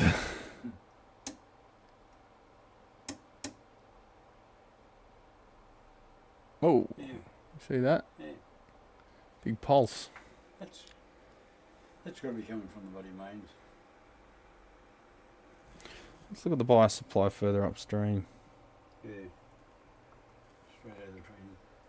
So that's showing the ripple. Even that's fluctuating. Look. Yeah. You know what I'd be tempted to do? Go to the pub? Chuck this one in the car and take it home and try it up there. Chuck it in the bin and go to the pub? That's what I thought you said. Oh, no. What other rails have we got? Well, I think if you got the bias rail, that's good crazy, really. It's coming from the transformer, but you couldn't blame the transformer, I think you have to blame the mains. The transformers and that sort of thing, you'd be having all sorts of, you'd be having issues all over the place. Yeah. You didn't probably look at the filaments, you probably see it on there.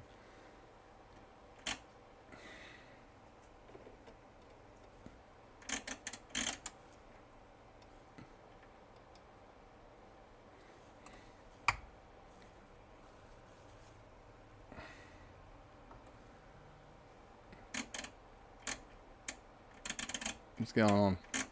Did I just fuck my probe? Put your finger on it, see it.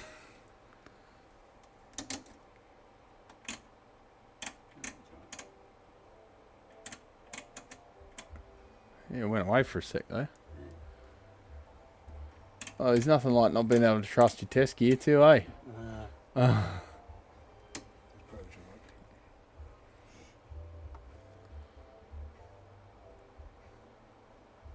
Now it's rock solid. Which one's that bias? Yeah, that was varying before. Yeah. Oh, hang on, I was just looking at a grader. Oh no, it's still doing it, yeah.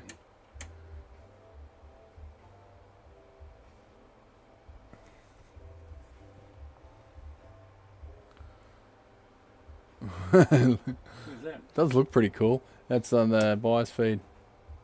Fuck, look at it. Well, that's why it's fucking varying so much there. Yeah. And that's on the... Oh, I won't be able to probe that with that lead. I've got to get my 100 to 1.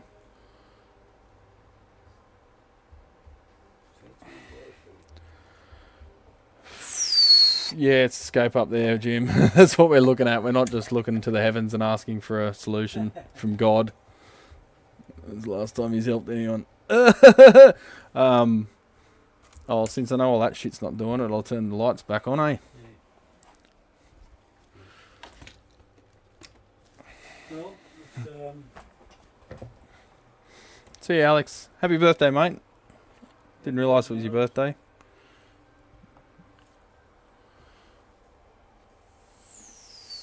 We're at... That's got to be mains variation, mate. Yeah. Because it's full of solar panels causing fluctuations. Right? It's the solar panels. See, look at it. Yeah.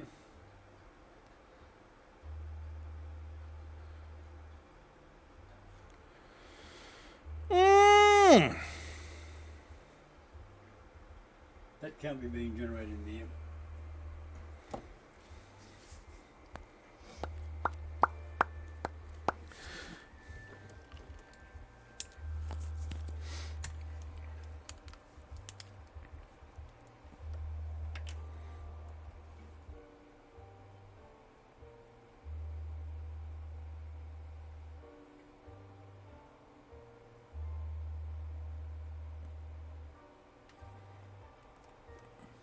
That's me on the leads. Pretty stable, really. Varying, what, a little bit, but... I don't know, champions. I'm going to go figure it out, though. I don't think there's a lot I can do.